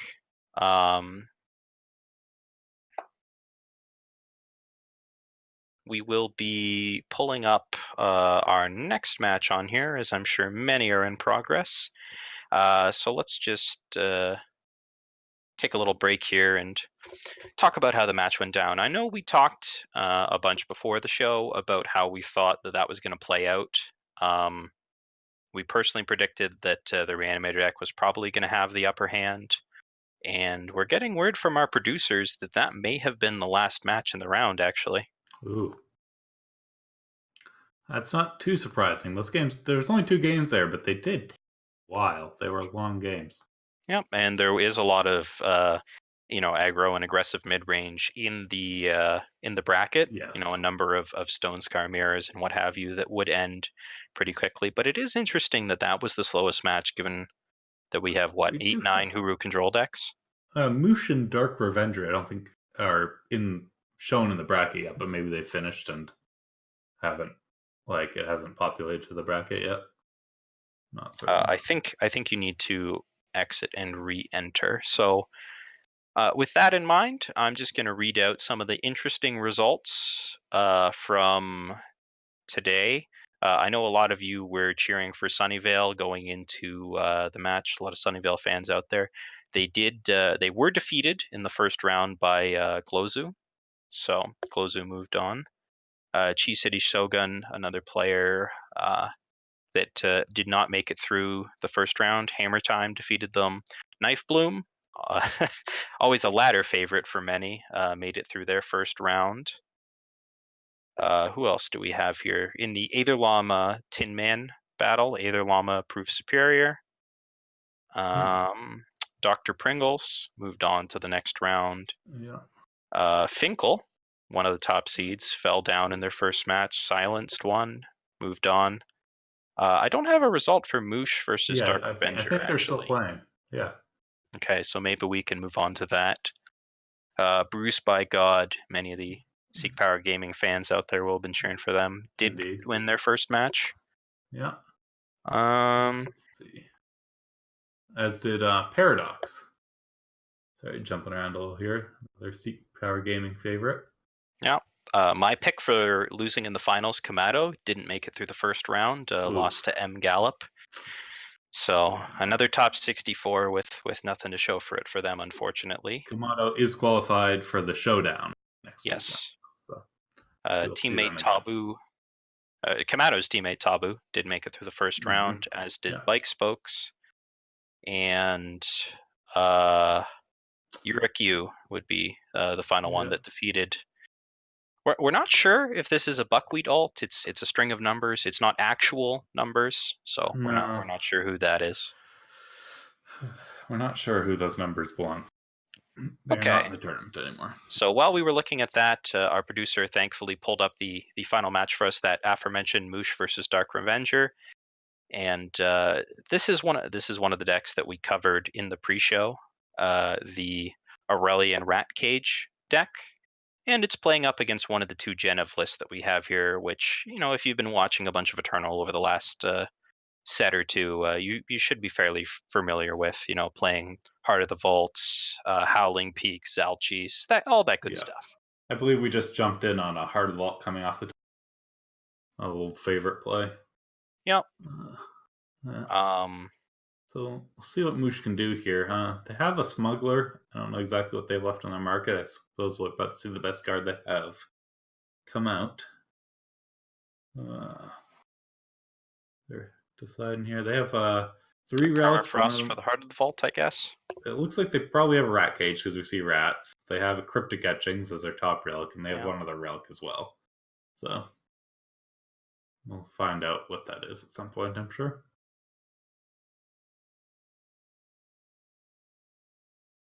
Yep, just asking the producer if they can pull that up quickly so that we can see. On Dark Revenger's side, Hailstorm, Snowball Torch clears the board. Yep. So looks like that's what they're going to go for. Yeah, they just, I think they're pretty confident in the old, if they get this game lasts 5 more turns, I'm the one. Last 2 more turns, probably not. So, set it back, slow it down. Keep so 2 Cryptic Etchings and a Rat Cage we see. Okay. Much better news for Dark Revenger than the opposite. If Moosh had 2 Rat Cages, I think they'd be in a spot to really push this game forward in their favor quickly. But just 1 rat per relic isn't going to do that. Oh, Severin's going to give them another rat and a ring. Oh. And their Cryptic Etchings cost 1 now. So that's true. Scout? Yeah, Scout sounds good. I presume that's better than the Lobotomy. But yeah, Lobotomy does set Moosh or set Dark Revenger back on power. So yeah, Moosh goes for it. So it looks like they're favoring that. Sandstorm Titan will probably come down this turn. Yeah, Seed Wisdom on top means that in 2 turns from now, Dark Revenger can have... Maybe they just say, you know what, I know this Zalchi will come up someday. I don't need to keep a depleted power. Yeah, I think you put that on the bottom. I don't think you're too interested in that. They're really mulling it over, but I think that's a decision. Well, they put it on the bottom. The Heart of Vault on top, that's immediately probably rewarded. Yeah. So we may see. I suppose if they kept it on top, they'd have had the Heart of Vault next turn to warp in. So we may see the Severin attack and then Display of Knowledge for quick draw play. Yes. That we alluded to in the pre-show. I think I'd be surprised if we don't see that line. I would honestly be surprised if we saw Dark Revenger block, but and they're at 15. It's not a ton of health, but I think it's just enough to say, well, I know you have Display of Knowledge in your deck. I'm not going to play into it quite that hard yet. Especially since it's probably, okay. So we will see. They thought about it. Yeah, I think the thing is they see that Heart of the Vault on top of their deck. They know to have a double block that's much, much safer. Because 6/5 quick draw does not deal well with 6/5 and a 6/6 blocking it.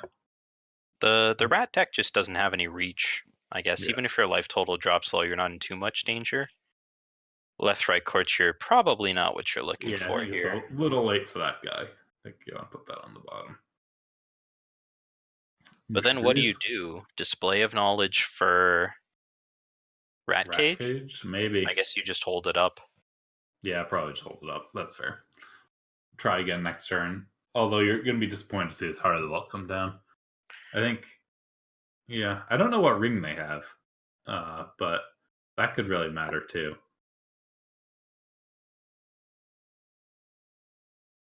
Yeah. So the producer has confirmed for us that it is 1-1 in the match, and this is elimination. Okay. So both players, a little more on edge than they might otherwise be. Looking at what the Rat Cage deck has available, display for Emerald Ring. Yeah. I think you'd probably want the one that makes Explorers here. Yeah.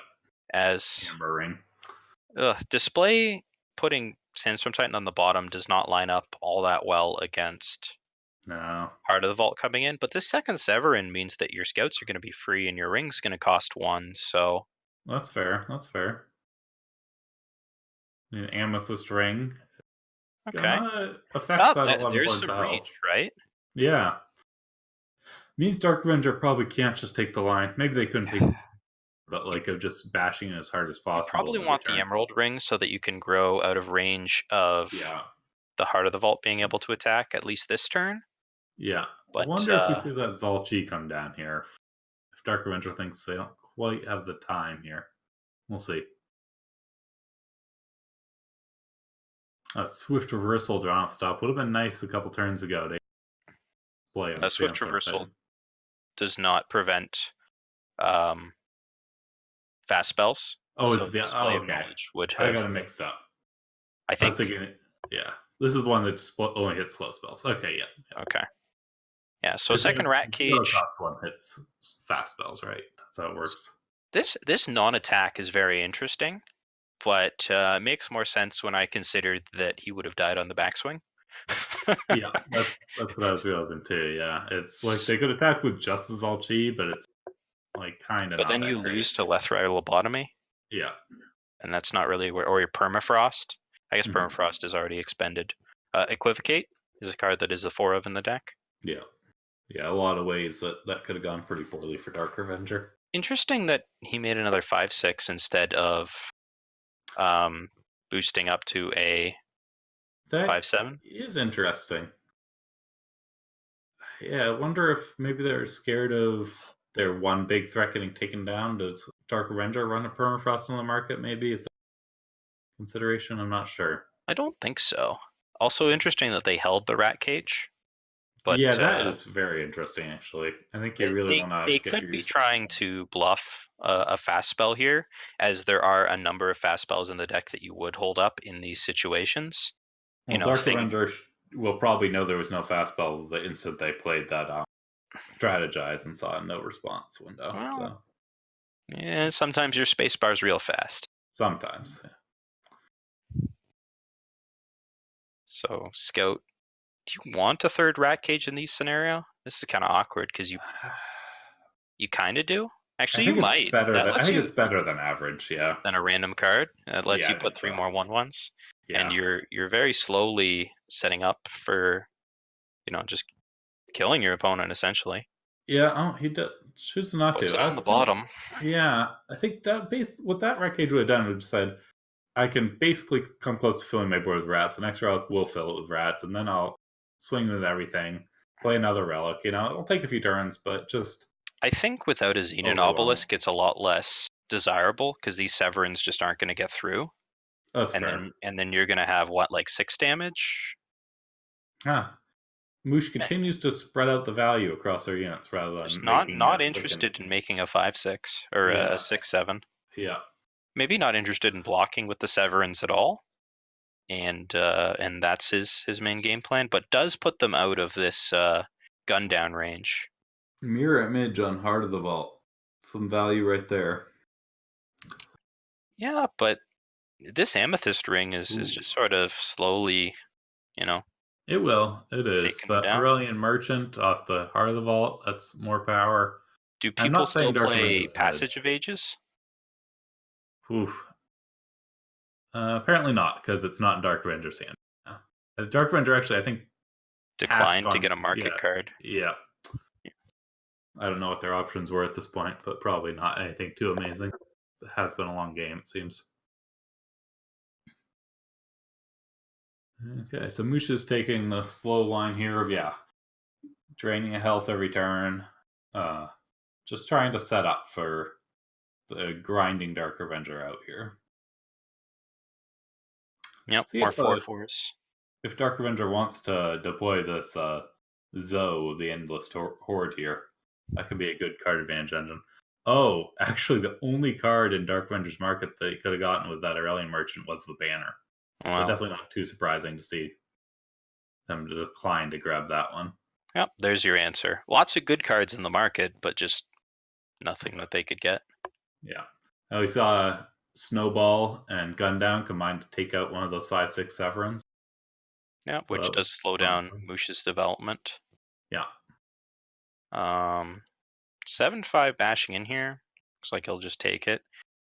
Yeah. This Howling Peak is not nothing if Moosh never It is not. does I anything. think the big things Howling Peak will be is it'll turn this Horn Vorlunk, the Swift Reversal, and the Jotun Hurler into actual cards off the Caleb. Oh, there's a Xenon Obelisk for Moosh, so I think that might be too little too late, though. It might be, yeah. The Joe can take care of a few of Moosh's units before that's relevant here. We may see more than just the Joe come crashing in. We may indeed, yeah. That's a lot of math to do here, but as well. Yeah, I would imagine it's those two. I think that's the correct conservative but correct line of attack. Ooh, an Ice Bolt off the top. That really makes it a lot less likely that Moosh kills the X-Wing. I'm still playing it slow. Yeah, the thing is, you're not going to kill Moosh this turn, so probably off the Ice Bolt as a way to say, I'm very likely to kill you next turn now. Is, I think, a wise decision here. So what do you think you do with this show? Just kill the rats? Yeah. That's apparently it. You can even draw a card here. I think you could draw. I suspect we'll just see Titan plus Ice Bolt. That's fair, yeah. That's probably the best line.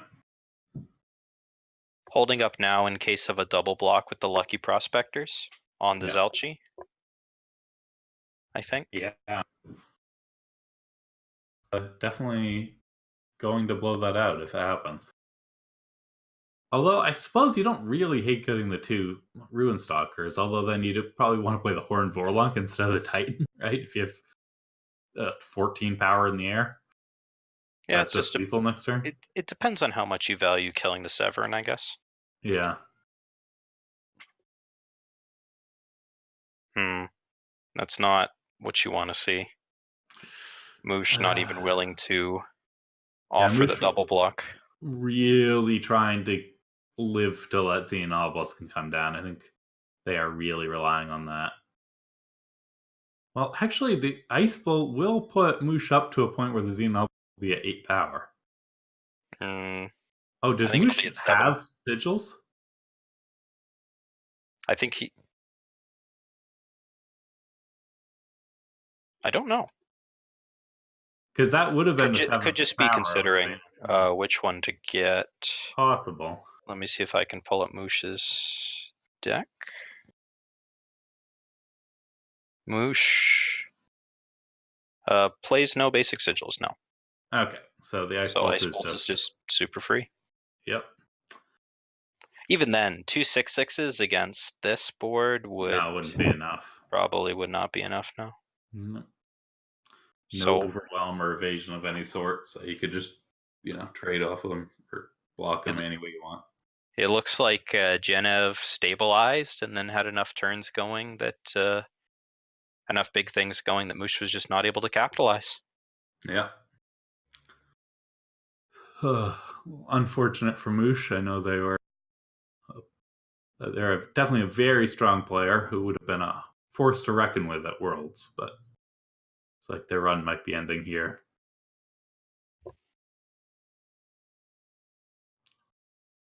Considering your options, and they're gonna call it there. Yeah.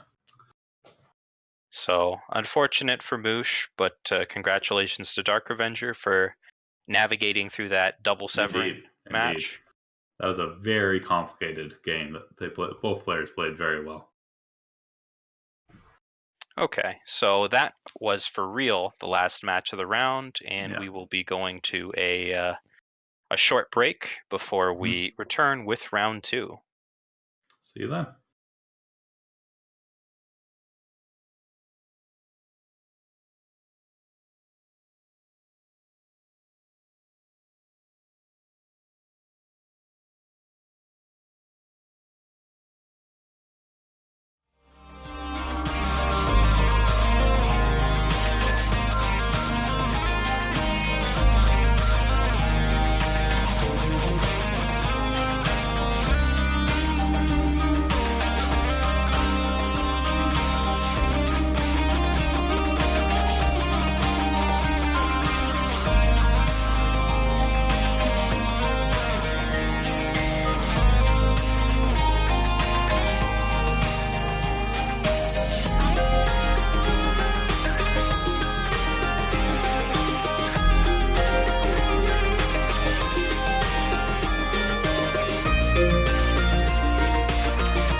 Hello, and welcome back to the round of 32 of the Eternal Ranked Masters Challenge. I'm RNG, and I'm joined by a Child Roland, and well, we tried to go live a little earlier, but the players are right back into it, so let's go down to the match. We've got a match here of Eric 9099 on Huru Control and versus Paradox on Stone Scar. So something that we anticipate seeing a fair amount throughout the tournament, as there is.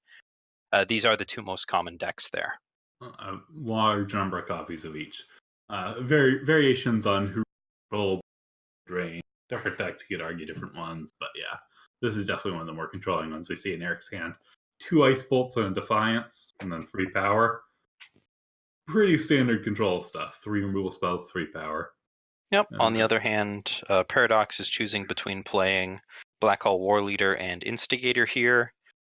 Both of which, against control, you want the War Leader down early. Well, so the problem is that the first 2-drop that you play doesn't really survive no matter what it is. So there are some matchups where you choose to play the Instigator first in order to get the War Leader down earlier, but the Instigator also has more value as the game goes on without attacking. So there's arguments for both sides, as we see. Won't survive, but does pull a valuable Defiance, which means that your Champion of Chaos is less likely to get dealt with. Although in this case, it will be dealt with by that Ice Bolt, or the other Ice Bolt. And Eric recently drew a Svetia's Sanctum, so their late game engine will be online whenever that happen. He is all out of everything else, so Paradox probably priced into going for Vara here. I think so. I think you just want to spend your power as well as possible. Which probably gets answered on turn by that second Ice Bolt. I think so. That way you can have next turn to deploy the Svetia's Sanctum, which is not an ideal, mind you. You don't want to be like, oh, the only play I have against an aggro deck is to play a 5-cost do-nothing relic. Yeah. It's not what you want to be thinking, but it's where you're at. He is under no pressure, and here we see Torch to clear the way for a missed Shakedown, so it's going to be frustrating for Paradox. But yeah, especially as Eric draws into cards that he can cast that's going to go off with Svetia's Sanctum. Yep, that Privilege Rank will make a 3/3, the Snowball I guess could make a 1/1, but yeah. That turn did not really work out well for Paradox at all. Okay. It's interesting that Eric chooses to make play 5 power to play a 3/3. I guess they're using their power more efficiently this turn. And then they can privilege rank 3 power for a 3/3 and plus something, yeah. That's reasonable. So Paradox can visit the market here while also killing the Hurler. Can we pull up the Stone Scar market, please? Ooh, look at that production. Okay, so we do see Combustion Brawler in this market as well, which is unexpected. Yeah. We don't really have a reason to have this matchup. Derek doesn't have a ton of health gain. I think you have to just go for Boar here. I think this is the Boar turn. Yeah, as we saw, Paradox does have the Boar, and then you can clear the Svetia's Sanctum. And then what does your opponent have? So. Yeah, that's fair. Do you ship the Torch away and keep the Cabal Tactic, or you probably just keep I think so, because the Cabal Tactic could do more damage, but it's pretty relying on having 2 units out. Whoa, Paradox doesn't get the Boar. Okay, that's not going to end well. No, it won't. Yeah, I think you really convinced me that Boar was the correct option here, and It's not it, often you get to cleanly answer a Setia Sanctum, and this is one of the times that could have happened. it's not great either way because your opponent drew that hailstorm, Yeah, but at least you could have made it so that your future draws were more effective. Like this yeah. Cabal tactic doesn't really generate any, forward pressure. Not so Um, much, no. And that but clan tactic is going to make it 2-2 and kill your 4-2. Yeah. I so Eric didn't have. Did Eric have Aegis on the turn that I suggested Boar? Because if so, No, I don't think apologies so. to Paradox, because that wouldn't have been an option. I don't think But he did. But it bore. It just takes 2 power. You can yeah, you bore can Boar twice. twice. Yeah. So I think Aegis he I doesn't. think he only had 4 power available after playing the It might have Desecrate been. though. Yeah. So Eric But might have had an Aegis on there. So fair enough. what Yeah. does the producer say? They did not. Okay. Yeah. I But didn't think they did either. it is worth mentioning this stat that we just got from the producers, which was that only 7 of our 17 Stone Scar decks actually made it through to round 2. Meanwhile, 14 of our 15 Huru decks did. So Okay, that might huge be round 2 conversion for them. And setting a precedent for the rest of the tournament that maybe uh Hoover's a little bit better positioned than Stone Scar here. well, it's possible that a lot of the Stone Scar decks ended up in mirror matches early It's on possible. or otherwise set up. Regardless, this Martyrs Chains that Eric just played Yeah, that's huge. is good, but if Paradox just rips a couple Eclipse Dragons, and I mean, Yeah, Eric and either way Eric can keeps on draw ripping. power. Okay. If Eric had drawn like spells that didn't do much, I guess would be the thing. We're just gonna see the shakedown get responded to by the ice bolt. Well, it takes the Hailstorm. Yeah, it takes the hailstorm. I guess that's not amazing for Eric. He gets a 2-2, and that's Now, it. the real But problem is that Martyr's Chains actually does two things. Everybody thinks about it from the Empower yeah, Kill unit, but it does but actually double your unit's indeed. strength and health at the end of turns, which means Yeah. that you're going to have a pretty big board pretty quickly. And this Wisdom of the Elders, even if it hits nothing, will, yeah. So we Eric's saw got a Paradox 6/6. play down a Power Lester, which does put them at 9. Will be lethal if they can find that. Well, didn't find the Flame Blast. No. Can play Vengeance Seeker Yep. and Highwayman and knock him to 8 and then hope that next turn they draw Flame Blast. I think that's the best line they can come up with. Yeah. I would imagine we'll just see Vengeance Seeker grow here. No. Okay. Not interested in letting them be deadly, and Paradox not playing the Highwayman is Yeah, interesting. I'm wondering if he's trying to pair that with. Yeah, it's just not going to get through. I mean, we can see Clan Tactic and Defiant sitting in Eric's hand, but Well, it can't even attack with it here because he will just Eric should die. play pre-combat power here, and yeah. Yeah. And Paradox will fall down. So wasn't able to get the initial start. And once the Huru deck has chains and isn't under pressure, it's quite difficult to come Indeed. back. But the Stone Star deck definitely can go underneath. Just that torch turn into Shakedown where they hit nothing, just a little bit too punishing. You can't really expend 2 cards for no value as a Stone Scar aggro deck. No damage, no. Yeah. Just a little bit too much. Yeah, I think Paradox just needs a faster start. The bore that turn would have been critical. But yeah, we'll see if they can put it together a little better in game 2. Mm-hmm. As we're just between matches there. Players, I believe, have up to 5 minutes to join the next match. Obviously, they're just time to take a mental reset, which in the case of some bad beats, it makes sense to do. Yeah. Looks like we already have a match 2 result, Counterspell defeating Gamer. That was a quick match. Yeah. Well, we do have some quite fast decks going on there. We do. Looking down the bracket, if there's anything too exciting going on. Tabu and Bike Spokes are facing off, so that's a pretty big match. Yeah, that is. And we are fortunate. Okay, so not the full 5 minutes this time. We are back into game. Eric appears to have already kept his hands. So, and Paradox thinking about their hand, it does have that Flame Blast, that Merchant. This looks Yeah, like a keep to me, but I think so. I think so. certainly in the dark. But when you know you're up against Huru control, you're looking for a couple of different things. Yeah, you really want to think how vulnerable is the hand to Hailstorm. How vulnerable is it to Harsh Rule? And I think you just got to say, well, I think I have enough tools here. Yeah, that Flame Blast not really what you want this early on, so probably going to get marketed away. Yeah, there's a decent chance. But then whenever you don't draw a Champion of Chaos on 3, you don't have anything that you can really deploy that will stay out of Hailstorm range. Yeah. But getting this this Black Call War Leader down and having it survive through this attack is huge for Paradox It because is. it means that it will survive a Hailstorm and he can more easily deploy the Merchant alongside it. Yeah, I think that Annihilate's going to be going to the market over that Flame Blast. An even worse draw off the top of the deck here. Yeah, Annihilate not very valuable until you're already far behind Indeed. against Turu control. And Yeah. does have a banner in the market, which is the Yeah. obvious grab here to enable the Highwayman. Yeah, this can just put a lot of pressure on very quickly. And Eric does not have any removal in their hand unless you count Martyr's Chains, which you should. Well, you count the Pristine Light because Pristine Light is yeah. about to kill 2 things.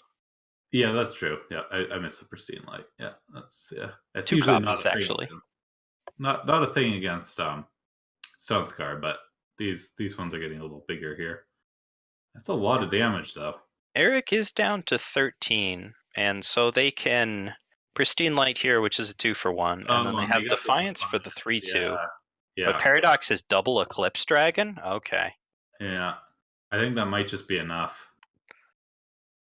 So, so Defiance kills the 3-2, takes 5. Probably Pristine Light's next turn. Yeah, I think you have to. And then Eclipse Dragon plus. Yeah, you can't Flame Blast strategize. may be enough. You can strategize, but then after you Pristine Light, you can't hold anything up. So, yep. I think unless Eric can find a Face Aegis, this Eclipse Dragon's going to put them in Flame Blast territory. Yep.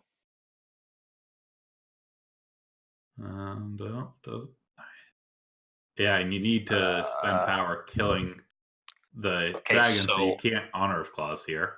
Honor of Claws can find an what is it? Cobalt Waystone, which gives Face Aegis, and then a Defiance, which will stun the unit. That if Eric could see Paradox's hand, that would be the In addition, they know Paradox got the banner out of the market, not a Flame Blast. Okay, well they're going for it. Nope. It did hit the Defiance, but in the absence of a Waystone, the Flame Blast will take it. So a very quick answer from Paradox. Yeah. Who will end up taking this game, and it's 1-1. Yeah, we're going to see an exciting game 3 here. And there you see the power of Eclipse Dragon. You know, once the board's been cleared, you just push in for damage. Although it ended up ending with a Flame Blast win, I do think that the Flame Blast not that effective in the early turns, and only really became so because of the double Eclipse Dragon draw. So still probably what you would have put away if you didn't draw that Annihilate. Indeed, yeah. Okay, as we're just waiting for this extra match to come up. Oh, looks like Knife Bloom made their way on to the... Good for them. Always an exciting round. Although, interestingly, on a relatively normal deck this time around, on one of the stock lists. I think a Huru one? I don't quite remember. Yeah, looks like Bruised by God fell out of the tournament to D Trooper. Yeah, Huru mid-range. Yeah. Okay. That's all. Pringles was defeated by E.T. Gold. The Rock, who we saw win the previous round, was not able to keep it up and has been knocked out of the tournament by Frisbib. Yeah. Okay. And a lot of our well-known players falling here. We'll see. But someone will make it through as well. Yeah, Jon Snow 54 knows something and defeated Ah. Yu and into the third match. Mm-hmm. Is that no longer a relevant joke now that the show's over? I apologize. Maybe. I don't know. So who are you favoring in this final match as we go back down to the game? Do you think that Stone Scar can once again push through? Or Paradox is my teammate and my friend, but Eric's on the play, and I already see a Defiance Hailstorm in their hand. I think that they're very favored here. yeah, it seems like whether or not that 2-drop is answered is a lot of the decider there, because that gave them a lot of pressure that even double Pristine Light was not able to bring back. Indeed. Yeah. Let's see. Paradox does have 2 shakedowns, though, so maybe that's actually enough. Shake It's down going to that fuel first Eric's hand more. Defiance. Yeah, I think you shake down Defiance first, for sure. Is there any line where you take Merchant? Maybe. You could also just take Hailstorm, because is Eric running the favor because of the Aegis? Or is he just running the Waystones? I believe so. These Hoover decks play a lot of Aegis. Pulling it up. Yeah, he's playing one copy of Island's Favor. Okay, so that's, it's something you got to think about. Paradox does take the Defiance, but yeah, that's the most crippling card. It's the Hailstorm. So you can play War Leader, and then you can see what happens if your opponent does not play Hailstorm. I think they can't remove it. Yeah, a 1-for-1 is fine here. If you're setting yourself up to a spot where, if they kill the War Leader, they kill it. Good line on not taking the Merchant, because Eric drew 2 more and gets an Island's Choice. And now we see a Null Blade. So this is a card that a lot of the Stone Scar players talk about being very key in taking control of the Hooru control metagame, because Hooru just doesn't play that much units or ways to answer it. And critically here, you can kill the first Merchant, have the Null Blade still be alive to hit face or... Well, you probably don't want to do that because it will die to either your own Knight or the enemy's Snowball. Oh, that's true right now. on this particular segment. Right now, yeah. I mean, you can't play the Blade this turn anyways. We're talking about, a little bit in the future here. But so do you take the Hailstorm or the Island's Choice? Because I think everything else is a little bit suspect. I think you take the Hailstorm. It's just the way they get card advantage over here and really set you back. Whereas Island's Choice is definitely annoying, but can't even hit your a couple turns. Is there Highwayman can get some value before you can even Island's Choice it. Is there a thought to just taking the Island's Choice and then saying, okay, my War Leader's going to grow outside the Hailstorm? Maybe not, because the Hailstorm plus Snowball still cleans it up. Oh yeah, I think you're right. I think that's the reason not to do that. But Island's Choice just lines up really well against the Eclipse Dragon that you're trying to develop later. But you don't have a ton of power, so I think you assume they'll take one of your Highwaymen, the Island's Choice, and then the Eclipse Dragon will get through Defiance and Clan deck. I hear Defiance is a pretty good card against aggressive decks. Indeed. So I wonder if we see Eric ship away the Snowball here. And I don't know what they're grabbing out of their market, but probably something pretty good. Yeah, Palace. Palace is kind of interesting here because they're relatively far away from casting it. Yeah. I mean, they can play the Clan Standard as power and then just need 1 more power. It's not too terrible, but yeah, you're right. It's not coming down next turn or anything. This is not a good place for Paradox to be. Doesn't have a profitable attack. Can't really develop much. I think they really wanted to be able to play the Null Blade this turn. They were really hoping that Knight would bring them an undepleted power. And if not Null Blade, at least the Vicious Highwayman. Yeah. There's a Champion of Chaos. I think you got to ship that bottom. Maybe. No. Paradox keeps it. It's tough. Has plays for the next 3 turns. 2 Vicious Highwayman and a Null Blade. Yeah. So even if and now the Champion, which isn't terrible either, but yeah. Champion's good at pushing damage, but it's slow, and I think you really want to get this Eclipse Dragon going. But even that, you know about the Island's Choice in the opponent's hand, so even there it's tough. This is just not where you want to be as Stone Scar. You're on the back foot, and it's very difficult for Stone Scar to recapture the initiative. Yeah, I don't know what Paradox is playing from here is. I think, just push with a bunch of things. This is Defiance plus Island's Choice is going to really hurt here. That's going to be a board clear with a double block on the War Leader. Yeah, And then and then just Palace on an empty board. Yep. If you That's basically Eric's if dream Eric scenario here. if Eric wants to do it, you know. Oh, weird. Oh, yeah, interesting that they're taking this Oh, line. I guess they're just gonna trade it off Trade. differently. Oh, They're yep. Yeah, gonna that's fine. kill the one thing. Yeah, I guess it all amounts to the same thing. Yeah. Double blocking or trading, it's the same thing. Sorry, Palace not quite on an empty board. There was obviously still a merchant alive, and well, Oh no, why not Eclipse Dragon here? well, Eclipse Dragon would have cleared the palace immediately, and that sounds pretty good. Yeah. Okay. They're electing to go for the line where they use Annihilate to clear, but Royal Decree on probably the actual Eclipse Dragon I would imagine, yeah. is going to make it quite difficult for Paradox to win this game. I think so, yeah. That's a little bit unfortunate turnout here. It probably, even if Paradox had killed the site, I think it would have been full ahead here, but Well, if they killed the site, they took 6. yeah. No, if their opponent Eric wanted, draws 2 fewer cards. They don't have that Wisdom Elders this turn. yeah, it could have been better for them, but from this spot, you can no longer even kill the 6/6. So you attack with Eclipse Dragon, and that's great, but you're pretty close to dead on the backswing. Yeah, Eric took the other Highwayman instead of the Eclipse Dragon? Took the Annihilate. Took the Annihilate. Okay, so that the 6/6 would survive. Yeah, fair enough. Because if he doesn't, the Highwayman would gain Quick Draw, and then would be able to profitably attack through the 2/2. Fair So enough. the Eclipse Dragon wouldn't even have needed to be played. Yeah. And maybe that was the theory, just clear off the 6/6 and profitably attack next turn. But giving your opponent a wisdom seems difficult to come back from. Yeah. And this Nullblade, though, alluded as the answer in the matchup, just never able to find a good spot to play it. Either locked out by a snowball plus a 2/2. The board just hasn't really been clear in Paradox's favor this game. No, the one turn Paradox I think really wanted to play Nullblade, they drew Crest, and that was just pretty crippling.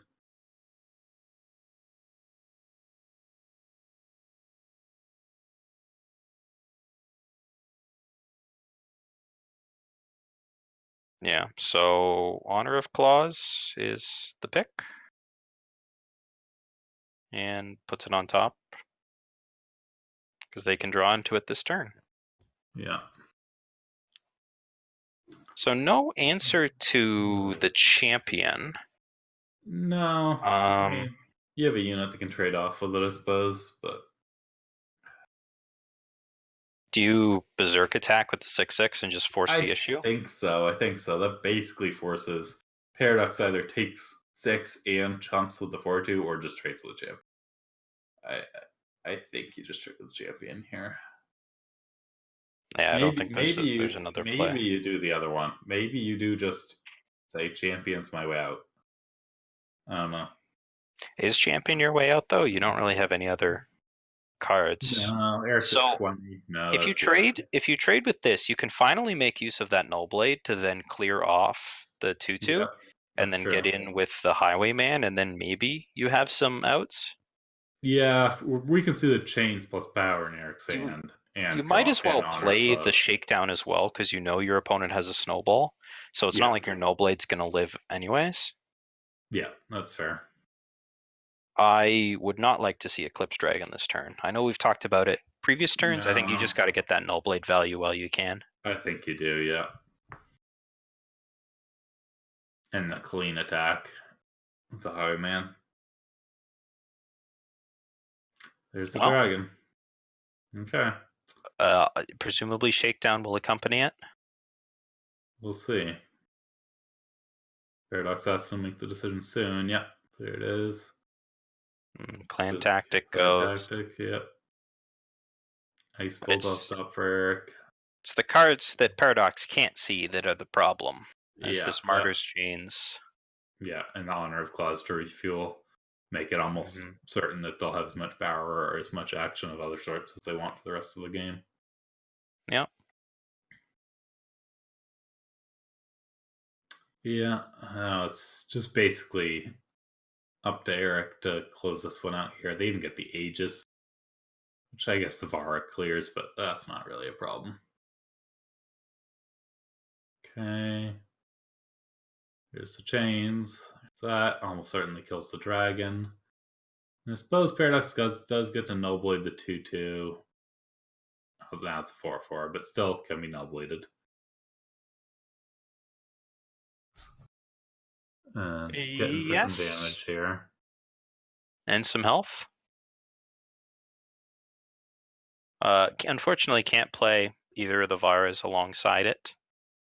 Honor the Claws, essentially a draw 3 with Privilege of Rank in hand. Yeah. And then you just Hailstorm to clear, I guess, and then strat? Yeah, that makes sense. Or even just hold up Ice Bolt if you'd rather do that and strategize next turn. That Hailstorm was just actually a punt, right? Because you have the chains down. Style points? Yeah. Maybe Eric also forgot that they had chains down. Fair enough. Ice Bolt probably gonna come down here. Yeah. No. Okay. Maybe that Ice Bolt would have also been a punt because of chains that we keep forgetting about. I think so. So in my defense, it's kind of hidden by the hand cam. Yeah, that's fair. Yeah, we cannot see Eric's relics, but that's okay. Yeah. Do you just what we've got? Do you just Fetius and say, all right, that's it? Yeah, I think so. Just say, I have 9 spells in my hand, or however many it actually is. Doesn't matter. Nope. Okay. Play it safe. Again, there's no burden on Eric. No, there really isn't to do anything. You can Sanctum next turn and still have 6 power, 7 power up. It doesn't matter. Okay, Paradox playing for some Flame Blast lines again. Didn't draw it in game 1 and still needs more than this in game 2. Would need running Flame Blast. I believe Flame Blast next turn after might do it for them. That would be about what they would need here, I think. I don't think they're going to have time. They might not. No, there's a lot of golems coming down. They need to torch the 3/3 here. They definitely need to do that. And then draw running Flame Blast, like you said. Yep, that would do it. All right, they're playing to their outs. So Ice Bolt makes Ice Bolt for Eric to get more power and a 2/2. We'll probably play the Snowball to set up the lethal. Yep. And now even running Flame Blast will not be enough. No, it will not. Crest of Chaos, probably not enough. No. Okay. So congratulations to Eric for moving on to the 3rd round. Paradox's Stonescar not quite able to get its feet underneath it. And unfortunately not. Eric was able to outlast and twice once Chains was down. That was pretty much it. Indeed. Okay, so let's see. What else do we have happen here? Rofer was taken out by Agrozeki. Glozu by Hammer Time.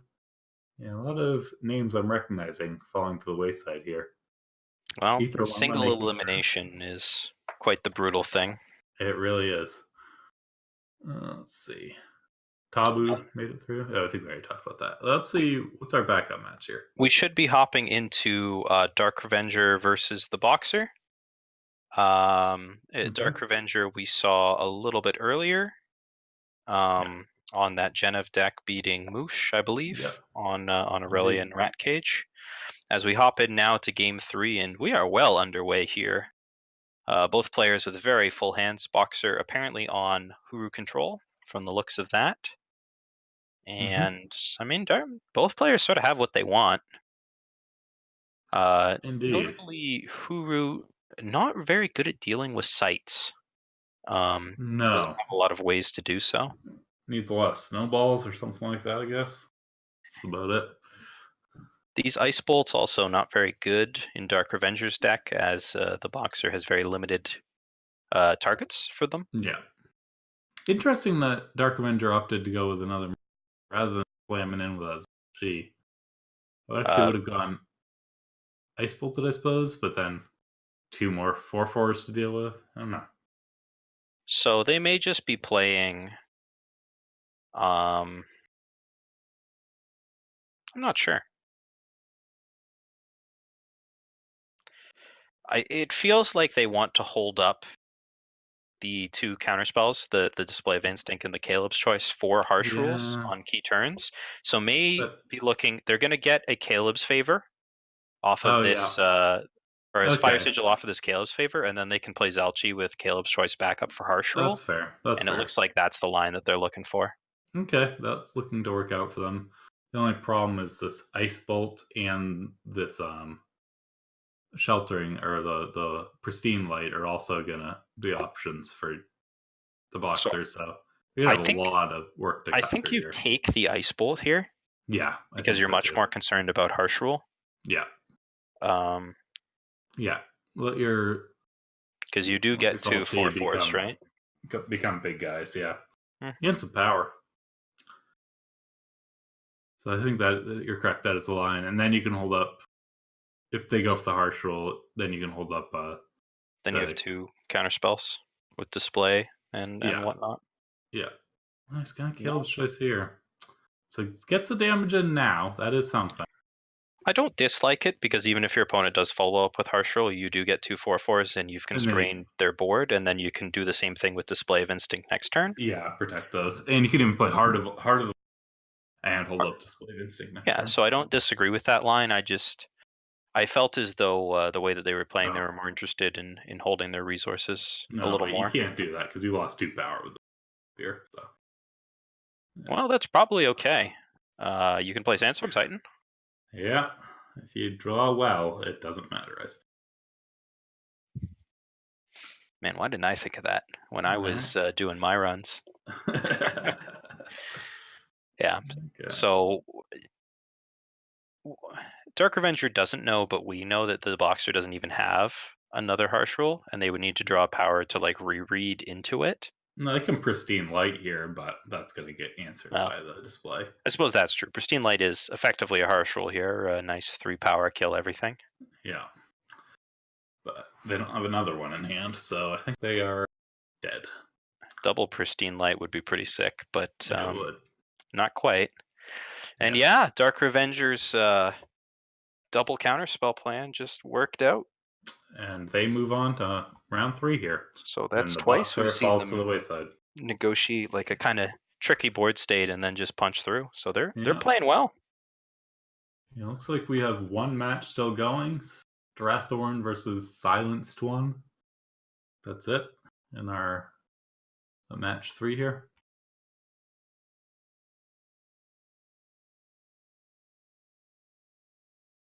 Okay. All right, so we're going to be going down to that match Yeah. momentarily, and we're just hopping into game there. Yeah. Game Okay, we're in 3. game 3 as well. Good stuff. Looks like Silenced is on Huru Control and Strathorn is on Praxis Pledge. Yeah, we've seen a lot of Huru control this round. Card we haven't seen a whole lot of sitting on top of Silence deck was Rost, Yeah. the 7/7 Overwhelm Warp giant that just comes back into play shifted. Yeah. And Silenced is a little far away from even playing Rost right now. They only have 3 of the 5 primal sources they need for that. Yes, so not exactly ideal, but this Hailstorm is going to clean up basically Strathorn's whole board, unless there's a Dissociate that prevents them from casting it. Yeah, that's going to get in another 3 damage. It's not going to do a ton in the long game, though, because the Hailstorm will only 6, right? Is that how much?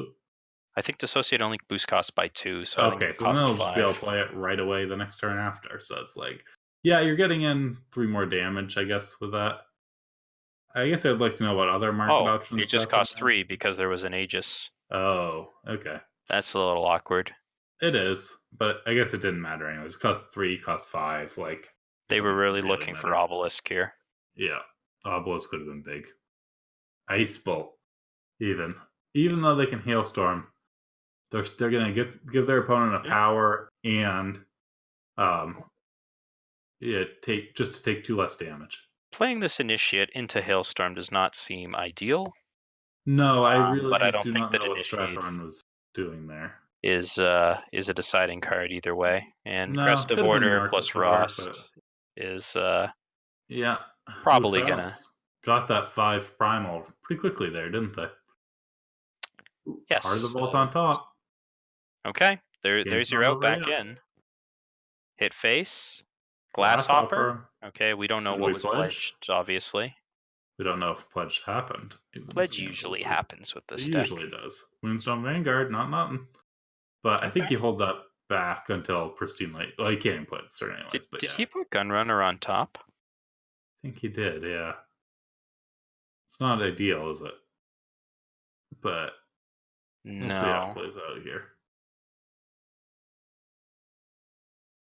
So Rost comes in for some damage. So you can play both Gunrunner and Vanguard next turn, I guess? You can. And then you can get Harsh Ruled. Or Pristine Lighted. Yeah. But either way, yeah. once Pledge loses control of the board, it does not have a lot of tools in order to get back into the game. No. Does it play Flame Blast at all in the market or main deck? Would have to look at this particular version, as there are some differences. There is one exciting version that plays a copy of Light the Fuse over top of a Glasshopper. Yeah. You know, Glasshopper not really that key to this deck. No. No, there's no copies of Flame Blast here. Okay, so that's. I don't know exactly what Strathoran's outs are here. Xenon Obelisk is market only.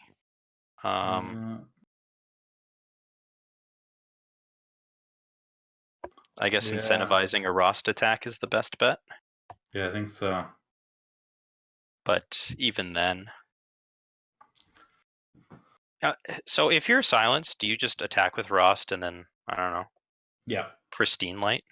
I think you so. probably don't want to actually Pristine Light. You probably want a Harsh Rule, because Pristine Light like pumps Rost back to your hand instead. Well, maybe you Pristine Light anyways, because then you can just replay Rost next turn and you don't have to wait around for 3 turns. Yeah, I'm not sure. We'll see what Silence decides here. Yeah, actually, I think you want Rost in your hand more than. I think passing is a little aggressive, even though you can survive the turn. Did they? They didn't just pass, right? No, but it's either just kill the board or pass are the only options, and I don't think that passing is the play. I think you'd rather Pristine Light and have Glasshopper versus 06 than Harsh Rule and have and have Frost in your hand. Yeah. Yeah. Because if you don't draw anything and then your opponent plays, I don't know. I'm not sure what the opponent could draw that the other of Harsh Rule versus Pristine Light would not have answered. But power was probably not it.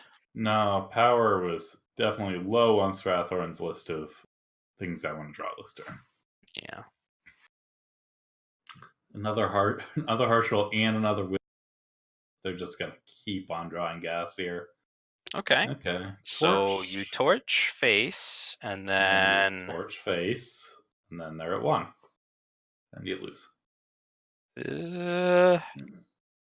I'm looking if there's any alternatives. Okay, so you torch face, and then you play Heart of the Vault, hit face, and then draw another torch and win. Yep, that works. Yep, pretty straightforward. Easy game plan. Or Heart of the Vault into Heart of the Vault also works. They have 10 power. Ooh. You're basically a guaranteed winner. Yeah, I would say so.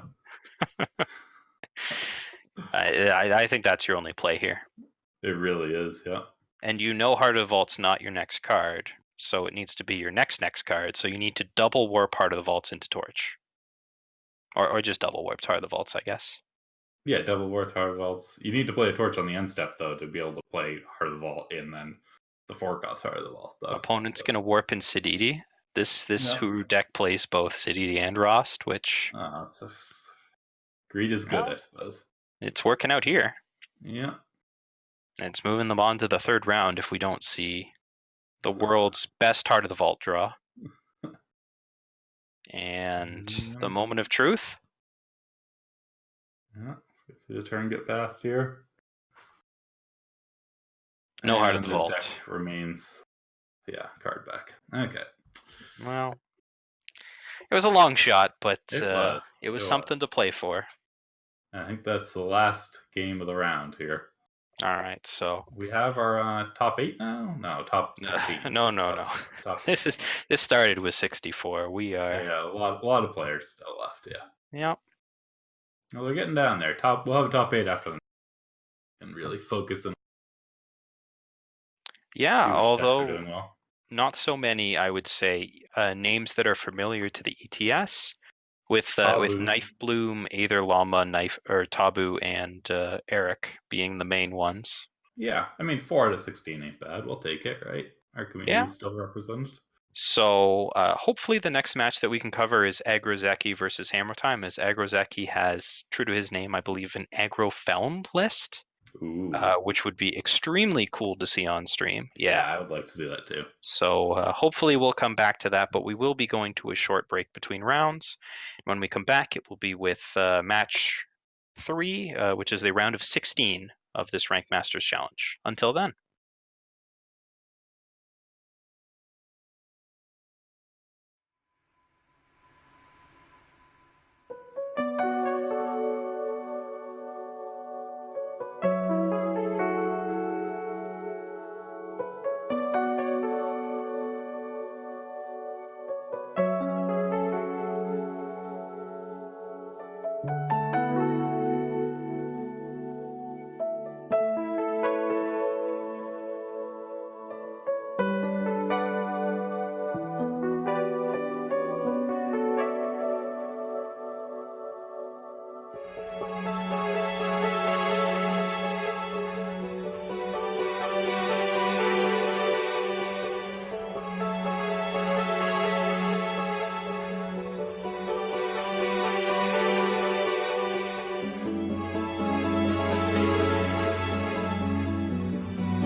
Hello and welcome back to the third round of the Ranked Masters Challenge. I'm RNG, joined by Child Roland, and we are here with a pretty interesting match.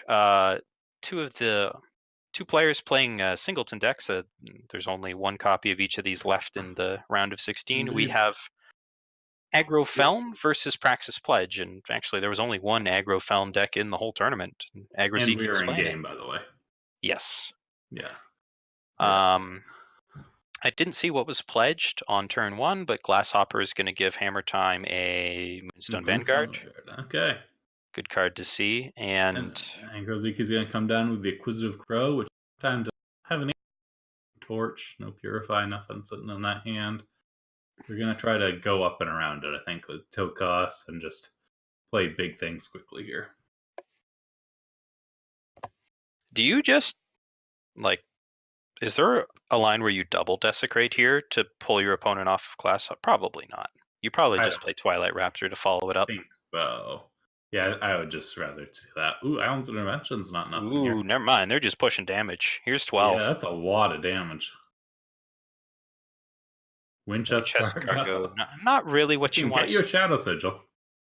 This Acquisitive Crow got a lot worse when they printed the cargoes because now there's a lot more junk in the pool. Yeah, a lot more just effective Seek powers. But yeah, you can desecrate that Titan, Seek power basically, and get a Twilight Raptor down. Desecrate gets you Shadow, or Winchester Cargo gets you Shadow, I guess. Yeah. And then you can On the Hunt. You probably don't want to On the Hunt. Could do worse. Probably not right now, though. Right. So taking a moment just to look at the Aggro Zeke's deck list that we got here, as the pledge deck is pretty standard. Yeah. Rindra is the top end of their curve, and they're playing mostly combat tricks and removal spells. So a whole bunch of Berserk guys. You got Territorial Elf, Acquisitive Crow, and the Blight Pass Smuggler, in addition to Dusk Raider, alongside some 4 Rapid Shots and some Spiteful Strikes. So and 4 Cabal standard as well. A lot of burn that they're looking for. Yeah. Okay. And now that the they are going for the On the Hunt. It's a lot of potential damage, although Hammer Time can just play the Moonstone Vanguard. But without the Sandstorm Titan, and Hammer Time does not have one, damage in the air is going to add up pretty quickly. Yeah, it will. Let's see. That Island's Intervention can protect your Yetis. It can deal 3 damage to a flyer. What's the last mode there? I'm trying to remember. A counter a 3-cost spell. Counter a 3-cost spell. I don't think that's very relevant in this matchup. What are your thoughts on playing Tokus and Initiate there? I don't like it. You know your opponent's going to come in with a 4. Why not play your 5/5 that gains health on a Vanguard was. I guess maybe they were scared of removal on the Vanguard being pretty problematic, although... Yeah, another Desecrate or something. Yeah. You still gain 5 life, though. You do, that's the thing. Well, the Desecrate would stop you from gaining 5 life, but... And it's not like double blocking plays all that well into, a Rapid Shot itself. And these Shugo tactics are not what you want to see. They are not. I mean, let's see. Moonstone Vanguard plus Psychalis can't come down. Holding up the Moonstone Vanguard. Holding up Shugo tactic over playing the Teacher. You might want to try to go for lethal next turn. I don't know. Probably to protect against a Rapid Shot. There's no... And there's a Secret Passage out of the mark. Yeah, and that'll be game. Yeah. But so I guess it didn't really matter. But there's no combat trick that Aggro Zeke can have that Shugo Tactic is going to protect against, as it only gives you +2, and everything gives quick draw. Yeah. So I'm not sure about that particular line, but that was a pretty savage beating by Aggro Zeke. It was. That Felm aggro deck really showing up. Most people would not have gone for just the raw Rapid Shot there. Deal 12. Good luck. But man after my own heart right there. That is. Yeah. Aggro Zeke knows what he's looking for, and it's face damage. I've played Rapid Shot when my opponent is at 20, and it was just for an extra 4. Like that card burns the face. Well, I'm going to date myself here in the age sense, but in 2017, it was pretty cool to play your 1 mana rapid shot on It your was. 3/3 when you knew that you had Torch, Flame Blast in hand. Oh yeah, that was fun. That was so much fun. That 1 mana rapid shot's the card. That's a nerf undone, unfortunately. But Well, we now have the new version that gives +2/+1 quick draw and lifesteal, and that yeah, card is still seeing play in this deck. So yeah, that's kind of the replacement for the. Doesn't deal quite as much damage to the face, but the lifesteal is nice and aggressive mirrors. okay. So do we see Permafrost? Yeah. Okay. So just Permafrost Permafrost's Twilight Raptors Raptor. a lot better than neither 2-drop actually blocks the 3/3 profitably, or in one No. case at all. But Hammer Time is able to get down a Sandstorm Titan, and he's got a second Yeah. one. So So what Blight Pest Smuggler. Is there anything in the market to deal with a Sandstorm Titan? if we can just get a quick look at Agroziki's market? Ooh. Annihilate deals with it, Yeah. but won't deal with the second one. No, it will not. Nor will it deal with the Heart of the coming down and not. Well, I guess you need another time. So is there a line where I guess you just get Annihilate here? You don't get too fancy. I think that's correct. And you get Annihilate and Dusk Raider next turn. Yeah, this second Sandstorm Titan is probably going to come down here and make you feel yeah. a little bit less good about your spot. But I would imagine. Hammer Time, looking at Daria on top. you probably don't want that even. Yeah, No? maybe not. Oh, yeah. Second Heart of the Vault, also not what you want on 5. No, not really.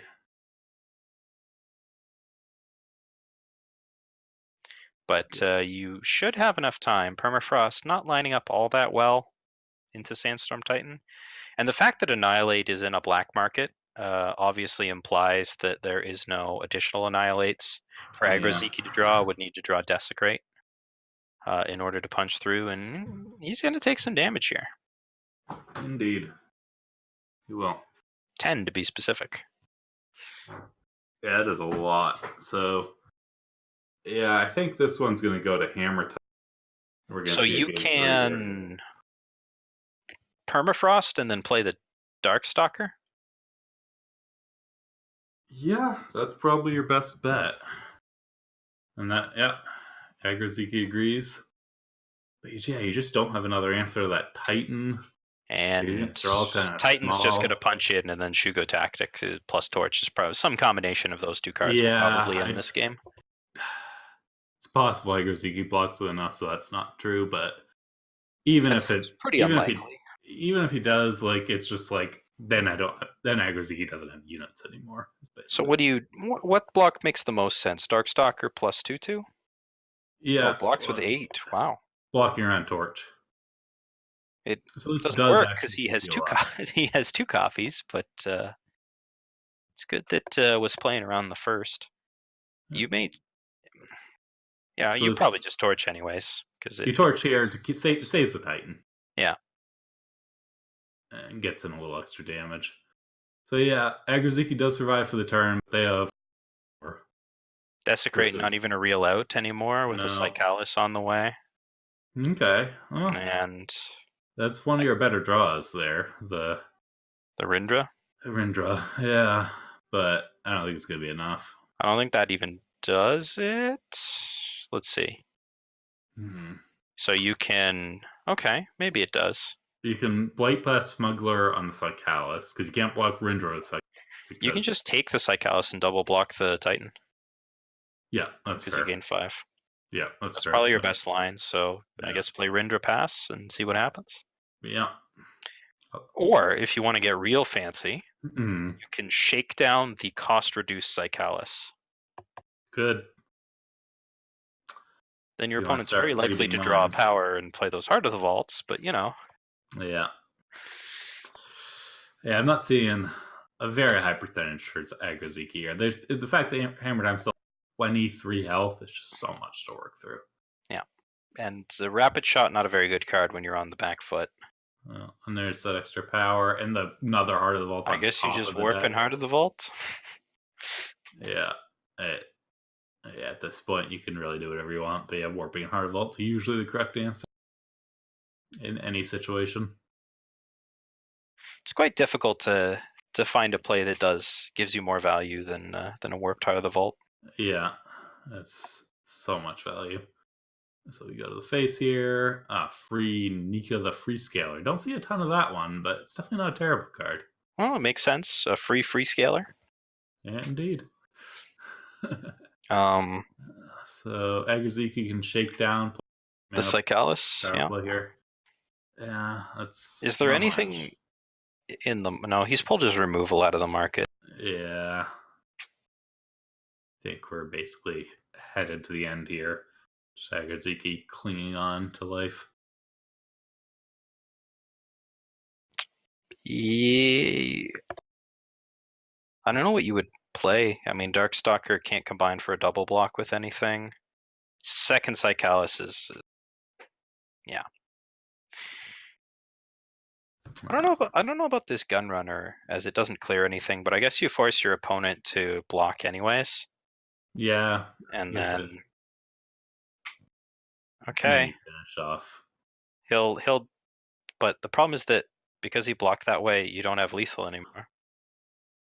Fair enough. Because you couldn't attack face. You still win the game, but I'm pretty sure Psychalis like just won the game. Probably, yeah. That turn. So yeah. Ooh, looks like we have our first. 1-1.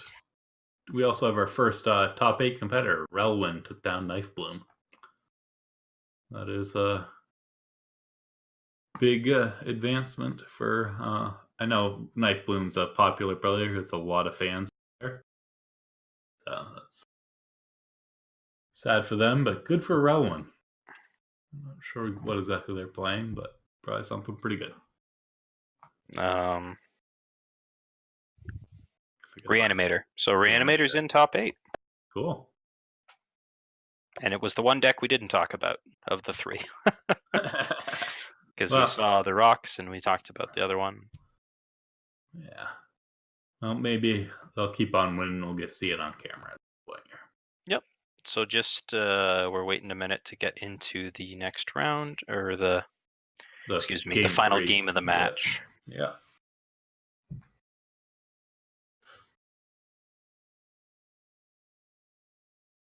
And so who do you favor in the final game of this matchup? Obviously, if Felnagro comes out of the gate on the play, I think I'm favoring them pretty well here. You? I think so. I think more Annihilates in the deck would make me favor it a little more. You really need to be able to use those combat tricks. Yeah. But it seems like the Pledge deck has been coming out of the gate slow enough most of the time.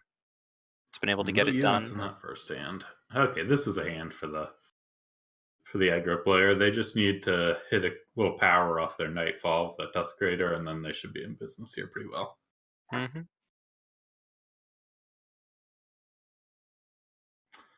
Hammer Time has 2 torches, which is going to be good versus Tusk, a Psychalis, and a Heart. That'll be good later on. Yeah, interesting that they cost back that first turn. Was that a pledge? Oh, they pledged the Psychalis. Yeah. So they can't torch. Yeah, I forgot they had to pledge Psychalis to make their deck work. Okay. Ooh. So it's a little bit awkward because big tension between Glasshopper and Torch, but you play Torch. Yeah, a turn 3 Psychalis is nice, but not nice enough. Not what the game plan of this is. No. You're not trying to race here. You're trying to stabilize. And no power. Oof. Is bad news because second torch power you could have deployed. Why didn't second torch come out? Yeah, I'm not certain about that either. What? All right. I do not agree with that play, but he was not punished for it as his opponent didn't draw any units to give Berserk. So his price is 2 damage. Yeah. I'll probably see Glasshopper plus Torch this turn, and maybe just Nika plus Torch. No, you can't play Nika. It's triple fire. Okay. Yeah. Imagine Torch. No, Psychalis. Just not interested in the Dusk Raider, I guess. Seems like he should be, though.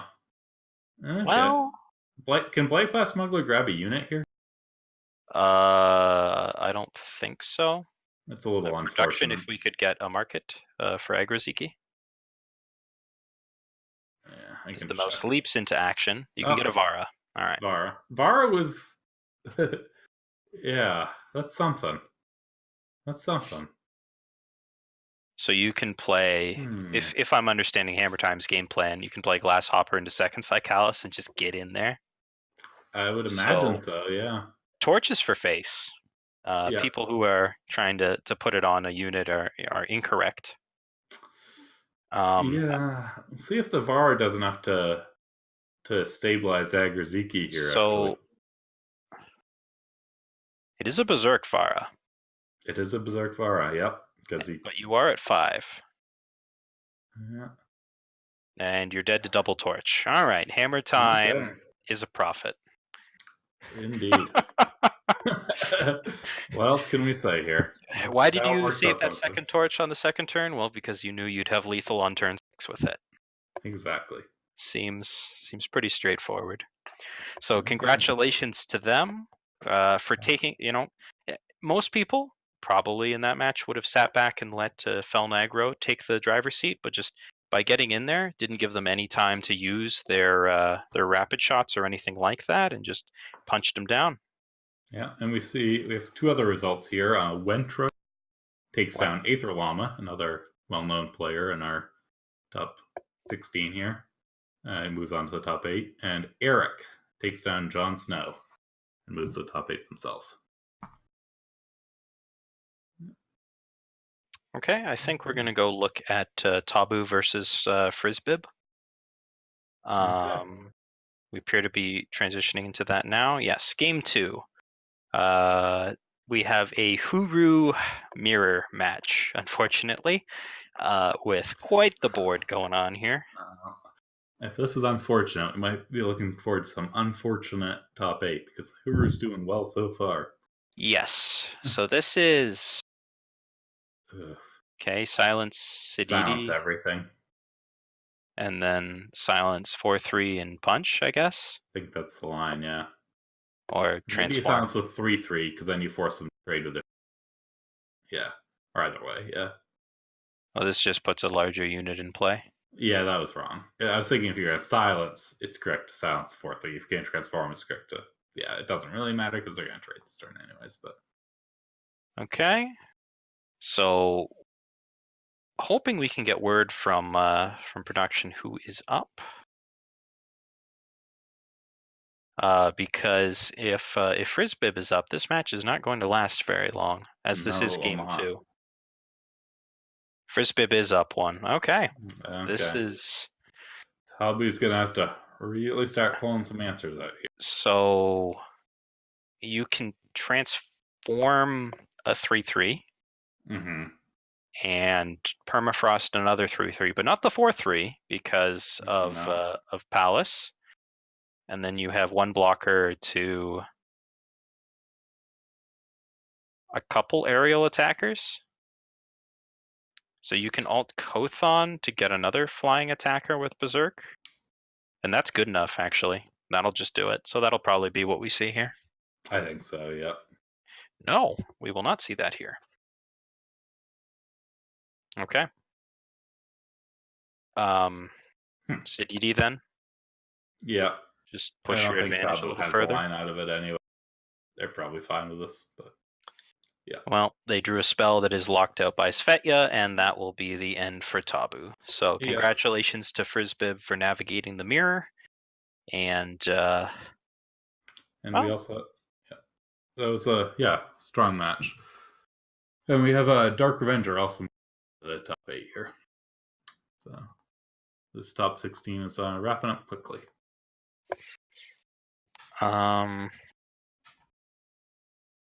So who's still playing? We saw Silence Gold versus Silenced and Counterspell versus M Gallop. That sounds good.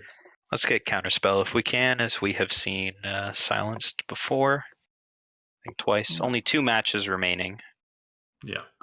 We'll go over the top 8 after this match. Okay, and we're back into game 2, I think. I think that said game 2. Quite catch it, but might have. This looks more like a Huru Control versus Huru Control matchup. Yeah. This is more what we've been seeing earlier on here. Okay. So I'm not exactly a scholar of this archetype, but one of these players has a palace and one of these players does not. Well, I the other suspect player the has player, a palace as well in their hand. But and they'll probably play it too. yeah. And that might actually be more of an advantage than it might seem, because that means they can still play all these sweet spells off the palace. Well, the Wisdom of the Elders. And then they'll have to burn one spell next turn because the Fetty will be down, but that's okay.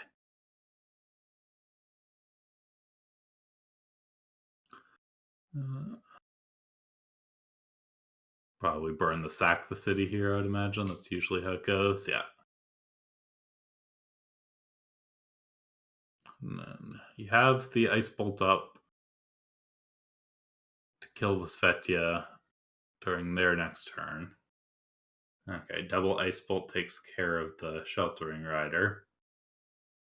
Gallop getting pretty aggressive here, trying to punch through and take that down, but they will get met with an Ice Bolt of counter spells.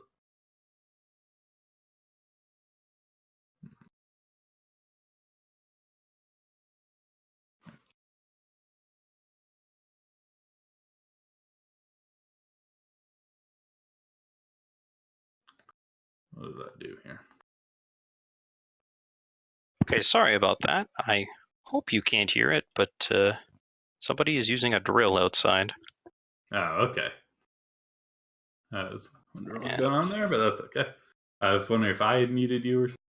Quite sure what the icons meant everywhere. Okay.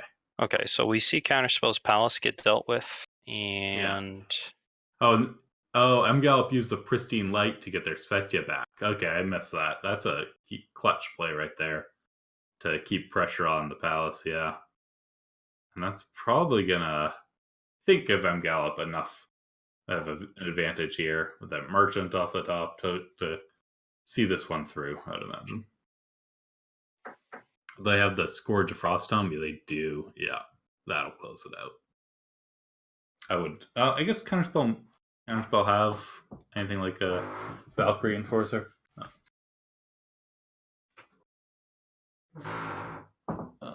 Probably not. I would imagine. It looks like they're pretty controlling this here.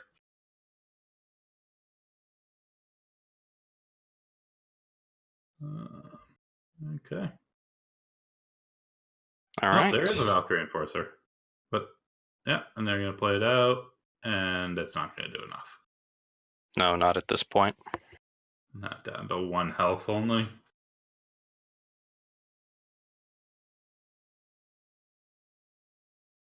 And I don't know if... Do we know who was up in game 1 here? Or? This is a game 3, 1-1 situation. This is a game 3. Okay. So this will be Gallop moving on to the next round. Okay. Good for them. Yeah. Looks like the sheet is already updated here. And that will presumably be the final match in the round. I think we still have ET Gold versus Silence going on here. Then let's go down to that match and see what we have left. Indeed. Probably not too much longer, but...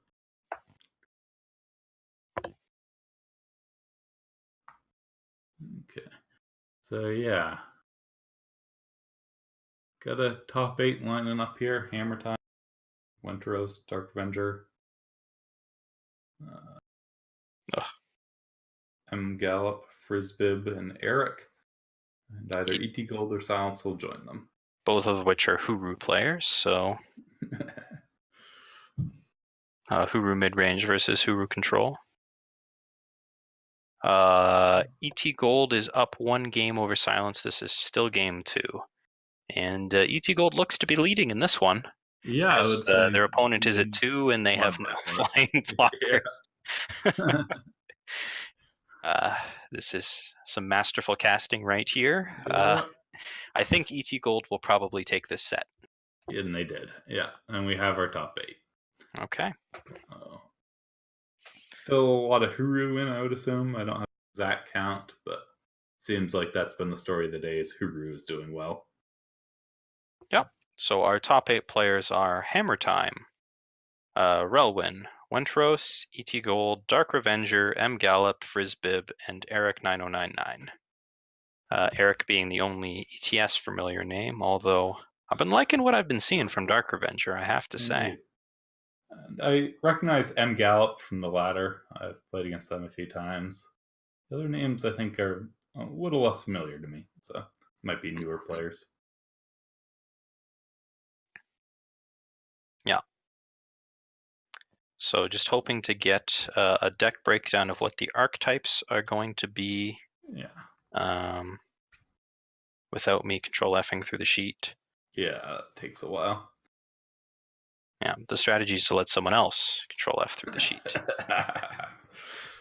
It's a strong strategy. We've got Praxis Pledge versus Reanimator with Hammer Time versus Relwyn. I believe Wentros and E.T. Gold are both on Huru? Yeah, looks like we have 2 Huru mid-range left and 2 Huru control. Okay. No, Wentros is I believe our lone Stonescar player left. Yes, he is. So Wentros versus E.T. Gold will be Stonescar versus Huru. Yeah. Okay, so 4 Hurus made it, 2 mid-range, 2 control, 1 Praxis Pledge, Dark Revenger obviously on that Genev, and then we have Relwyn on Reanimator and Wentros on Stonescar. Yeah, so Dark Revenger will be facing M. Gallop, so let's see how that Genev versus Huru control, and Frisbib versus Eric will be Huru mid-range versus Huru control. Okay. All right. Still lots of Huru. We have our top 8, but unfortunately for these players, nothing matters if you can't win in the finals. So still a number of rounds to play here, but we will be back with our next round just after this.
Hello, and welcome back to the round of 8 of the Eternal Ranked Masters Challenge. I'm RNG, and I'm joined once again by Child Roland. And here for our top 8 match, we've got what was sort of the question of the tournament. We've got Huru mid-range versus Stonescar.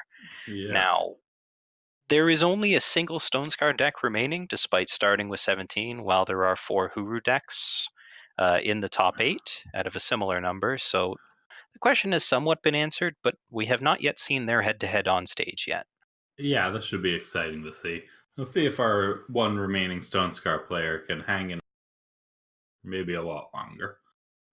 They are Wentros on Stone Scar. Yeah, it's probably been a tough fight for them. I know there's a lot of anti Stone Scar, anti aggro tech in the tournament right now. So Yeah, but the mid-range matchup probably a little better for Stonescar than the control matchup, I as think it's so. playing Yeah. a little bit more into your Annihilates and Desecrates than the control deck is, and you're a little bit less on the back foot, even if they have the advantage, as it's easier for you to come back into it than beating something like Svetya's Sanctum or Chains. So just Yeah. looking at the deck list, CT Gold is on what I would consider to be a pretty stock mid-range list by now, similar to what Tabu first popularized, I think 2 weeks ago now, with the Kothons and the Pacifiers and the Poaching Drakes, Yeah. to go alongside the absolute requirements of Hojin and Volk and Siditi and Palace. I don't really see any major deviations from the formula here. I'm not certain if 3 mirror image is the usual number or not, but probably more of a feel thing than everything. Yeah, I think 3 mirror image is fine. Yeah, you get a lot of it with the poaching drakes. It works very well with the enforcers. It works well. Yeah, it's a lot of Hojin, not bad, I not understand. bad at all. No, Yeah, and if you ever copy Siditi, you get to draw some cards. you do draw a lot of cards. Yeah, So on the other side, it's a fairly stock Stonescar list. These ones had a little bit more play in the numbers. A couple had 3 Nullblade, couple had 2, some had only 3 Eclipse Dragons, some had 4, but fairly similar to everything else that's going on.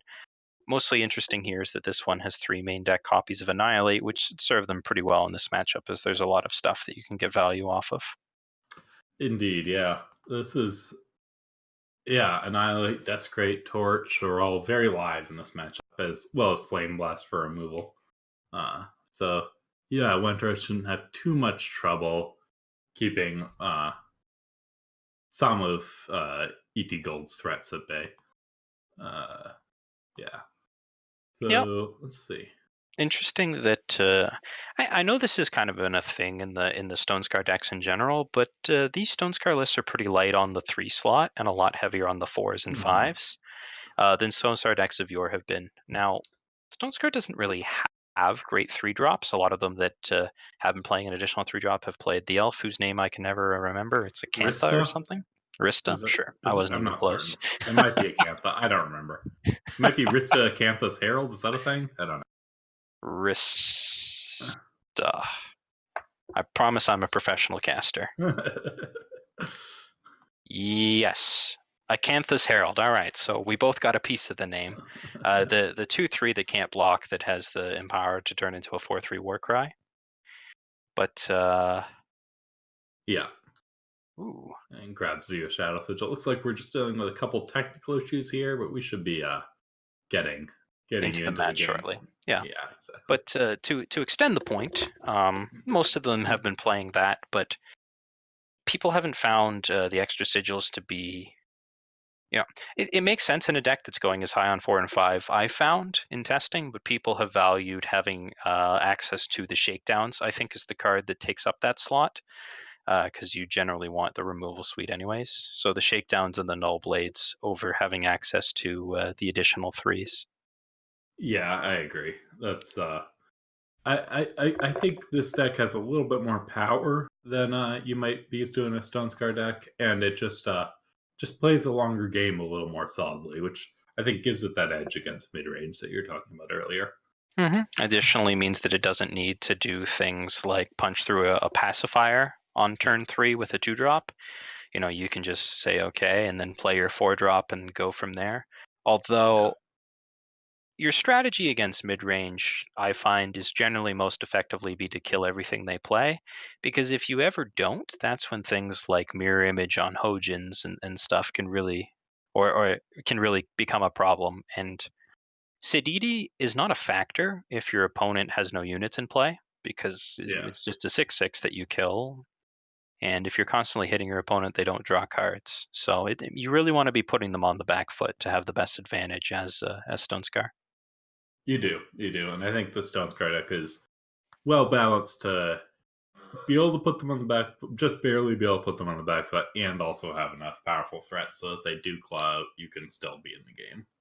So I think that's the balance they're striking for here.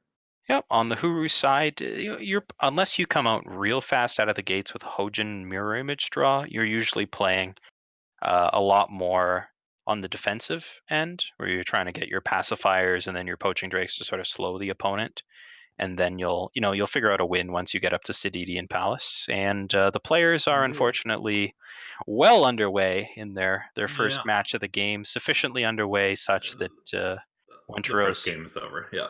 yeah, calls it there. But looks like given that he was on 3 with 4 drops in hand, probably didn't have a It, great draw that match yeah, anyhow. ET Gold on 6 power. It looks like went a little stuck on power that game. Yeah. Okay, but hopefully we can get there for the second round. So apologies for the delay. We had our first real technical issue of the set where our producer's Yeah. client went down, so we weren't able to see anything. But hey, by sacrificing the first match, we got time to talk about the deck lists for the first time in quite a while. Yeah. All upside. That's good. I don't mind waiting a little longer to get into the games here. Okay. So this is Back into the second match here. Yeah, looks like ET Gold's got a decent hand. Hojin with the levitate, and Winteros has a 2-drop and 2 5-drops. The Hojin hand is a little power heavy. Yeah, But I guess you assume you're going to draw something, and Hojin plus Levitate is pretty good card neutral way to ramp out that Sididi. You can start out with a crest here. See that Valkyrie Ooh. Enforcer? I'd imagine you keep that. Yeah, you like that one. Okay. And on the other side, Extrude Merchant, very clutch draw. They can have a 3-drop, and that can give them a 4-drop as well. I think the only thing that they can get out of there is Highwayman. Yeah, it's a 4-drop. Which is good into Hojin. Yeah. ET Gold may not play Hojin this turn. It's they possible. may just hold it to play alongside Levitate next turn. But no, goes for it. They know that Winteros can't play the Highwayman this turn, so I think that's a fine play of getting it down now. They have to use an actual Desecrate, Annihilate, Torch, actual card to kill it if they want to kill it. Yeah. So, and just puts away one of the redundant Eclipse Dragons. Yeah. ET Gold's going to get a fair bit healthier, but like we were talking about before, this Stone Scar deck can play a long game then. Uh-oh. Yeah, I don't think that's the block you want to make there. No. Not when you have a Highwayman coming down next turn, that's for sure. Yeah, like I said, this Stone Scar deck can play a bit of a longer game here. So they don't really care as much as the olden days Stone Scar decks might have about their opponent gaining 6 health. This actually works quite well. Ooh, that Finest Hour is a big pickup, though. It really is. That's no, that ET Gold tap or depletes their power down. So they cannot hold it up. So we said ooh because they could defend their Hojin against exactly this, which they probably wanted to do. Oh yeah, because now Sididi is a much less appealing play, and maybe that's fine, and you just don't play Sididi. But Sididi is a pretty good card in Winteros' favor here, and also we were talking about before. It's not too often that Eclipse Dragon +3 power matters for Stone Scar, but it looks like it's going to matter here. I think you just annihilate and push. You think so? Okay. Yeah. Boring. Don't mess around. That's fair. Any combat trick your opponent has will turn Hojin into a trading, life-gaining machine, and that's not really where you want to be. And you're pushing 10 with a Flame Blast in hand. So Yep. All good points. 11, I wanted to see the dragon be relevant, but I guess it wasn't that much worth it. If it gave power when it attacked, I mean, It really would. that would- That would be pretty good. and now you can warp in Sididi, and you probably do, but where does that get you? Not very far. So it looks like we're gonna go for a different line here. Maybe merchant after this. Yeah. Well, I don't think ET Gold has anything for one in their mark. Oh, they do. Defiance. Okay. So they live. No, Unless they do their not. opponent plays an Eclipse Dragon or Flame Yeah. Blast them, which presumably Well, they will do one of the two. well, they can live through the flame blast if that was the plan, because they can. Oh, yeah, because the instigator's silenced. Yes. They can put the 3/3 flyer on the 3/2, so the overwhelm doesn't matter. And then trade block the 14 4/2, 2/2, and then Defiance the 3/3, and Flame Blast doesn't kill them. But I think the Eclipse Dragon makes a lot more sense. It's not lethal this turn under any circumstance, really, but it. Oh no! No, I don't see why I don't go for the Eclipse Dragon, because it is lethal if they have nothing, and the Flame Blast is not lethal this turn. They have the Defiance, so yeah. I think the Eclipse Dragon was just a smarter line. It just puts them farther ahead in that case. Okay, and now we see War Leader coming. It's fine either way. I think we're. Well, Sididi actually is going to be annoying here. It's still not lethal. Yeah. Yeah, I think. Okay. Desecrate Flame Blast is lethal if you just kill the 2 units. No, it's not even lethal then. No, it's not. I'm getting too excited. Desecrate does 3 damage to you, not to the opponent. Now that not quite. That would be a real card. Okay, well. Okay, it's lethal if the opponent doesn't jump. Yeah, but I don't think ET Gold was in the position where they could jump, but yeah. No. That's fine. Okay, so we're going to game 3, right? We jumped in on ET Gold, getting 1 trust down, so. Yep. And now we saw full game 2. I just got a little ahead of myself as a caster. I knew the non-block was coming. Indeed. Yeah, it wouldn't really make a ton of sense for the jump block to happen there. It kind of just cuts out all of ET Gold's lines to come back into the game. Yeah, I mean, they may not lose the game there, but they're never winning the game if they jump there. Yeah. Because next turn you could whoa. I'm hearing a rumor from my producer that this is best of 5. I wouldn't think so. Okay, I think that was just a misunderstanding. Just a vicious rumor. No, I believe matches are still best of 3. Might be thinking of the ETS where we got a best of 5 in the top 8. Not the case here.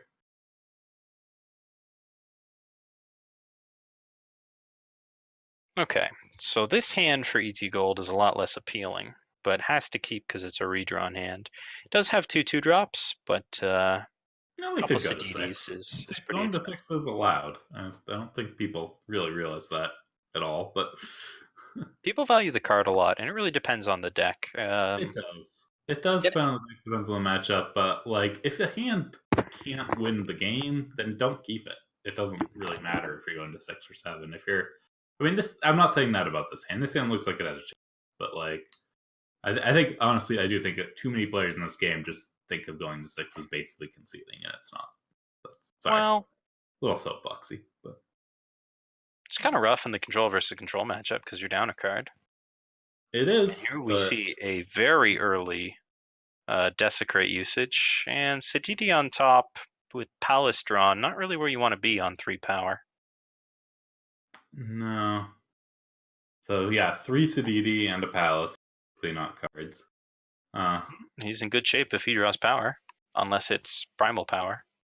Okay, and that Kothon's going to get knocked out pretty quickly here. We're going to see probably the War Leader. No, the Instigator. Okay, because you need to kill the 3/4 anyways, so you might as well get the one that gets value when you kill it. Yes. Also lets you play Highwayman, ping the 3/4, and then attack with your 3/3. Yeah. Oh, and there's the Insignia to allow that play. Or the Desecrate. Probably War Leader, Desecrate, and then push. Yeah, and then your weapon's unlocked. The Huru Pacifier has been keeping that weapon from being allowed to be played. Keeping it Which is a bit- pacified, you might say. Indeed. I don't think ET Gold takes a trade here. They do not. It's kind of tough because what do you do if you're not taking the trade, right? I guess it gives you the levitate enabler that you really needed if you needed for Yeah. levitate. And there's a Hojin, I suppose, although that just really sets up back poorly into the silo, man. This is not looking good for ET Gold. His No, hand it is is not. expensive. He's now on the receiving end, and now you don't really care too much about your 2/3 not getting to attack because you just cleared a Hojin. Yeah, You're that's the static big to thing do that. here. You're looking forward to no blading and getting on the but Now you basically got a block if you're Yeah. ET Gold, I think. No? I think you had to, yeah. I mean, I don't really know what your plan is if you do, but I also don't know what your plan is if you don't. So It's not like this banner does anything, and yeah, okay, Torch No Blade, I think that's lethal. yeah, that's exactly lethal. If you go for it, which I mean, I guess you're playing around Defiance, but it's not really that huge a punish, so I think you should have gone for it there. I guess Finest Hour wasn't great. I suppose, yeah. If your opponent had Finest Because Hour. then you make another good blocker, yeah. Yeah. Okay, so now we're gonna see a Sadidi come down. Honestly, I think if your opponent played Finest Hour, you just say fine and take the Null Blade to the face. Yeah. So, Okay. and there's another torch on top, anyways. All right. And that'll do it. Stone Scar Yeah. clears out the Huru. Stone Scar more effective at playing from 4 power than Huru. Indeed. The tire curve, but man, those Sadidi draws were Okay. And We're not Wentros is ideal. our first semi-finalist. yes. All the other matches are still going on. Yeah, so we'll get more Eternal action this round. That's nice. Let's see who we want to cut to next. Probably Hammer Time versus Rowan. Get some That's Pledge reasonable. versus Reanimator. Yeah, If it's still going on. yeah, those are two one-ofs left in the format. Left in the tournament.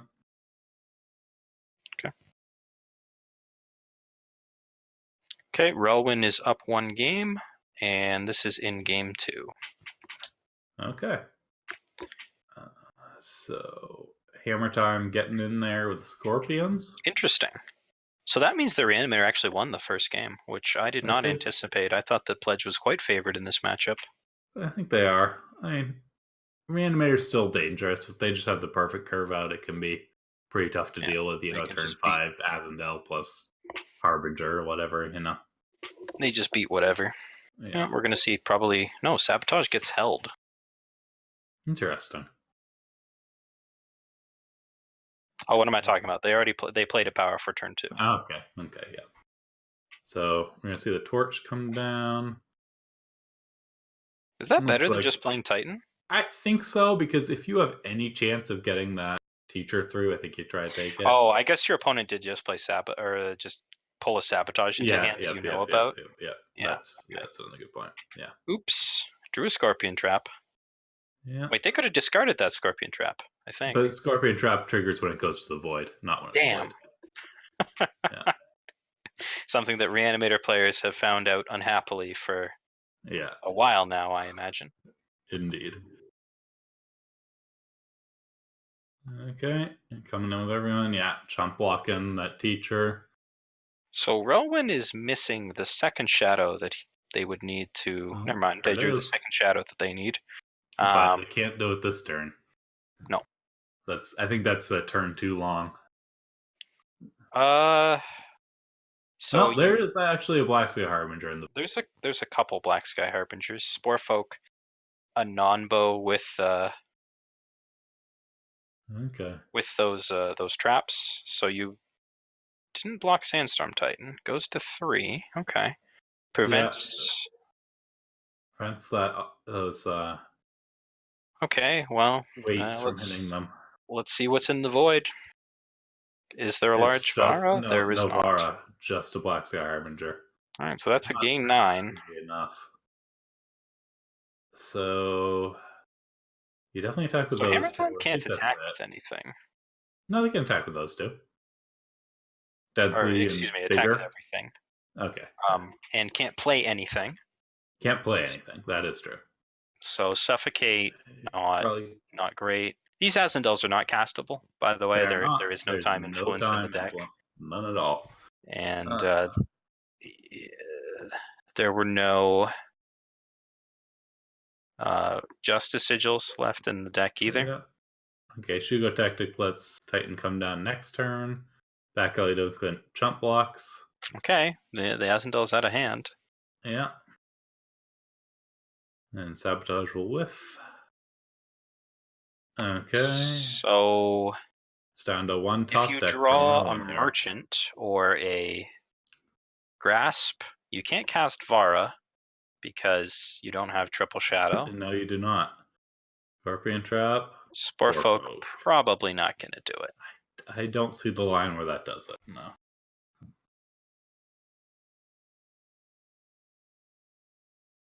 Yeah. Okay, Another so trap. that'll even it up at one apiece. And we'll be going into game 3 of Pledge versus Reanimator. Yeah, exciting stuff here. So that was a little more how I expected it to go, but Yeah. if Rowan hit like Avara, like if his Void was a little bit better stocked, I think that could have been all him. I think so too. Yeah, just if you didn't have to just grasp back the Yeah, even if you just grasp Vara plus Harbinger, I think you win that that game. would have been enough. Yeah, I think so too. Because those future shadow units would have gotten back more stuff, and yeah. So really, just Vara waiting room. Indeed. Okay, well, we'll see if they can put it together in game 3. In the meantime, we have no new match, so nothing to report. Nah. You know as much as we do. Yeah, still 3 matches going on here, and we're watching one of them. Hopefully, we'll get on one of the other ones later too. Oh, looks like Eric just advanced over Frisbib. So they are also a semifinalist. Huru Control, punching it through. So let's see. That's Huru Control and Stone Scar in the top 4. Yeah. Not bad. Not too shocking. Not facing up against each other, though. They are on opposite sides of the bracket. Wentros on Stone Scar will face the winner of this match, whereas Eric will face the winner of what I believe is Huru versus Genev. Yeah. Okay. Dark Avenger versus M Gallop. We're just waiting for players to get into the third game here again. So something that I'll note that's interesting about this Praxis Pledge deck, that may be commonplace but is worth noting, is that while this is not an even deck, it does not play any merchants. There is no market for Pledge. Interesting. Yeah, that is. I'm not sure what the thinking is there. It's just not a viable. I mean, the Praxis Merchant isn't amazing, I suppose. It's just a 2/3 charge. It's not terrible. And then you can usually put a Glasshopper in the market. You can't put. I guess you'd have to. If you want to do the Glasshopper in the market, play a Time. A lot of them have played Aurelian Merchant in the past. That's fair. Yeah. I don't know if the thinking is there. I guess the merchants are usually worse than other units as far as just their bodies. So if you just want to be assertive and. So of the 6 Praxis Pledge decks that we had, they were actually 3-3 split on whether they had markets or not. Oh, wow. But this one without a market was obviously the one that made it the furthest.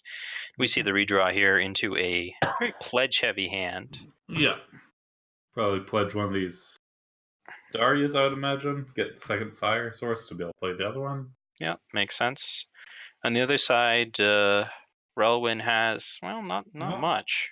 They pledged the 5/2 there. Psychalis. Psychalis, yeah. Okay, Back Alley Delinquent. Not gonna do. Whenever you're pitching a Justice Sigil, Back Alley Delinquent, you're not happy.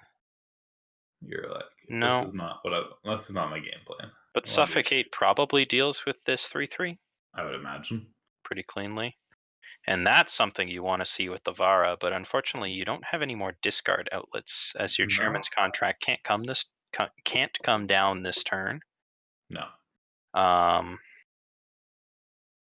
And Rowan wisely not attacking to play around Amara and Stinger. I think that's the primary reason why you would do that. I agree. And now you can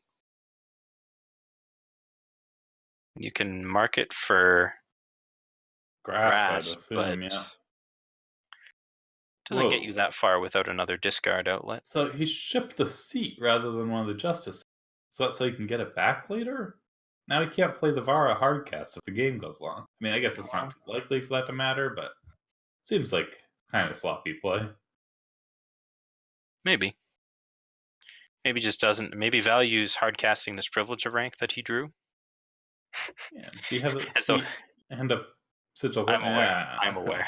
okay. Yeah, I couldn't tell you. I do think that Tokas and Damaran Stinger are going to get played here, Yeah. just to spread out the board. Yep. Get a lot of power. Get those Darias being scary. Okay. Relwan happy to trade their deadly unit off for the Marin Stinger. So you just hardcast BSH, right? Yeah, I think so.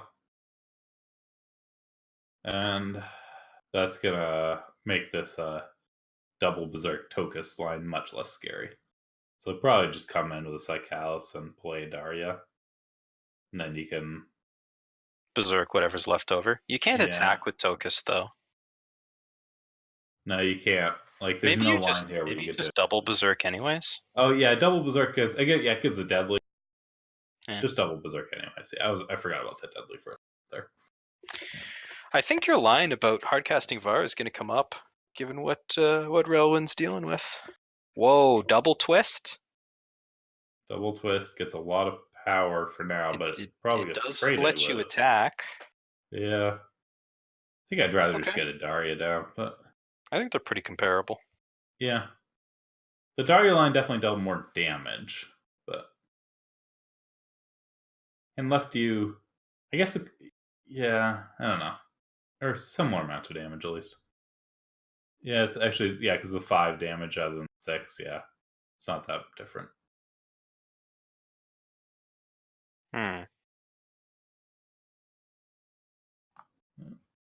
It's a bit of an awkward spot for Relwyn.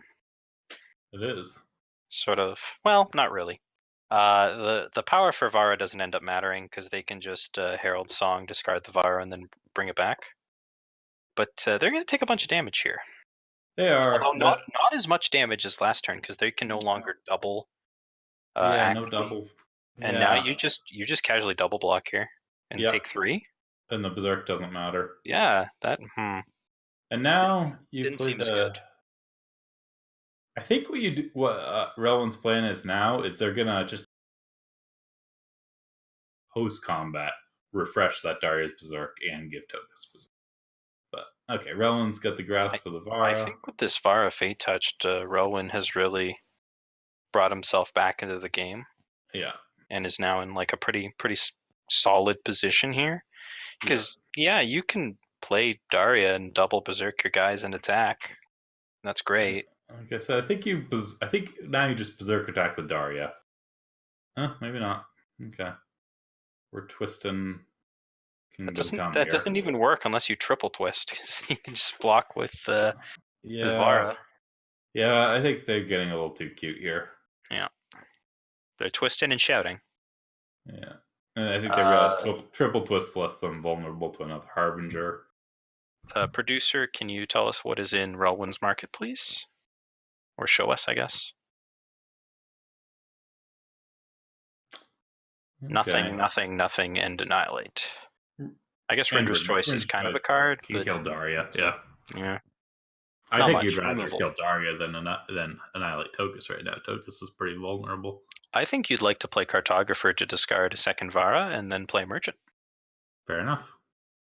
I think that's pretty good. It is.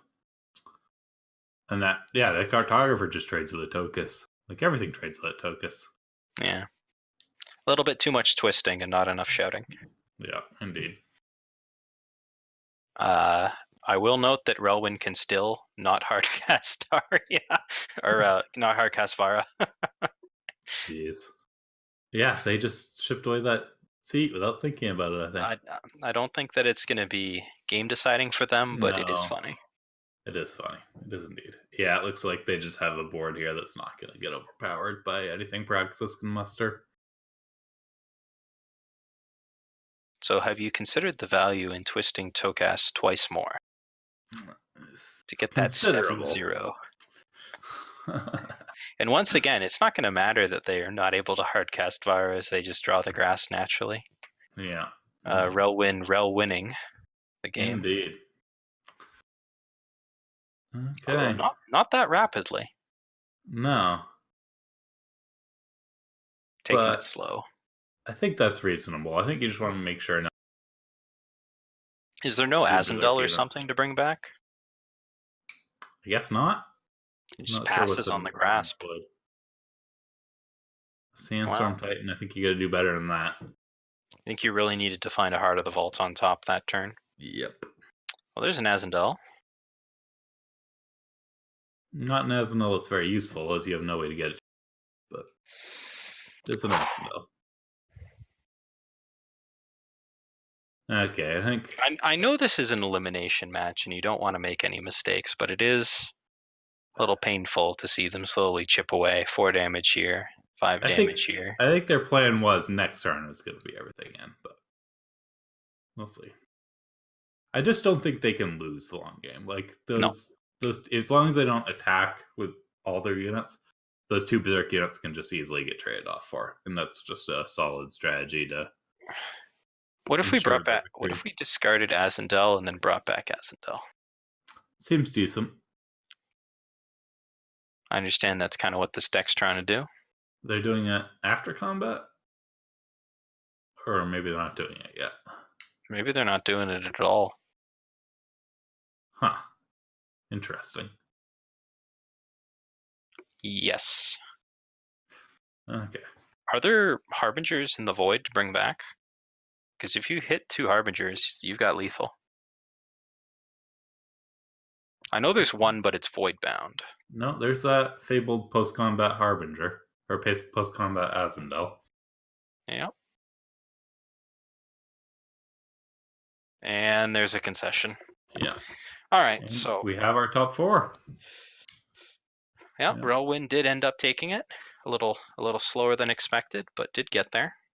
And yes, we have our top 4 matches. Yeah. So Dark Revenger continues their rampage, and we have Genev in our top 4. Indeed. So our top 4 is Reanimator versus Stone Scar, a bloodbath, which I'm sure we'll be excited to see, and Genev versus Huru Control, a match that I'm sure we'll be able to catch up with after Stone Scar's done. Yeah, and our players are Relwyn, Wenteros, Dark Revenger, and Eric 9099. Yep. So we'll take a quick break, and then we'll come back with presumably the Stone Scar match, but regardless, the top 4. Yeah. Well, one at a time, right? That's why we're doing it. Oh.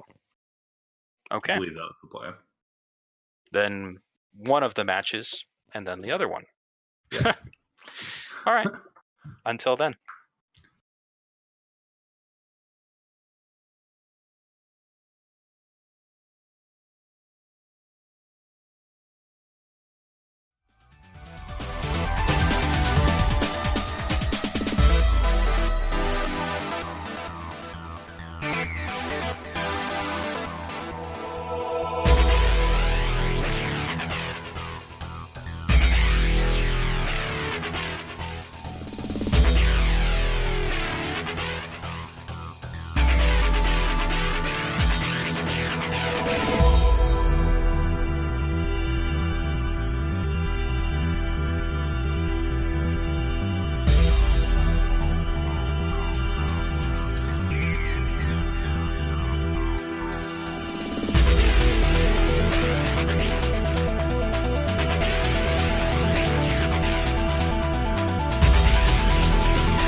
Hello, and welcome back to the top four of the Ranked Masters Challenge. We're down to just 4 players, and at this point, we're going to be watching both semifinal matches consecutively. So we're going to be starting off with Wentros on Stone Scar against Relwyn on Reanimator. And I'm RNG, joined, of course, once again by Child Roland. Hello. And we should be getting down into the match just momentarily.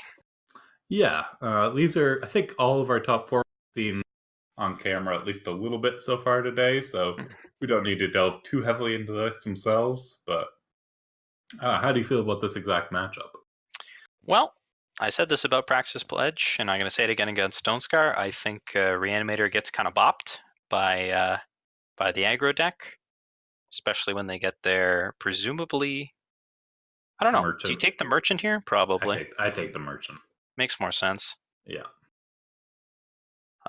Especially with an aggressive start, but this is not that aggressive a start from Wentros. Not Just no especially. 2-drop. Probably To just follow it up. Chairman's contract this turn, right? For Relwyn. I think that makes the most sense. Yeah. Not too concerned with milling anything. No. But yeah, Wentros only has 1 unit. They probably want to have more than 1 unit. Well, they drew into a 2-drop, so their hand got a lot better as they can now curve out. Yeah, they had a 3-drop, and now they have a 2-drop, a 3-drop. Their hand got significantly better. Okay. So you play.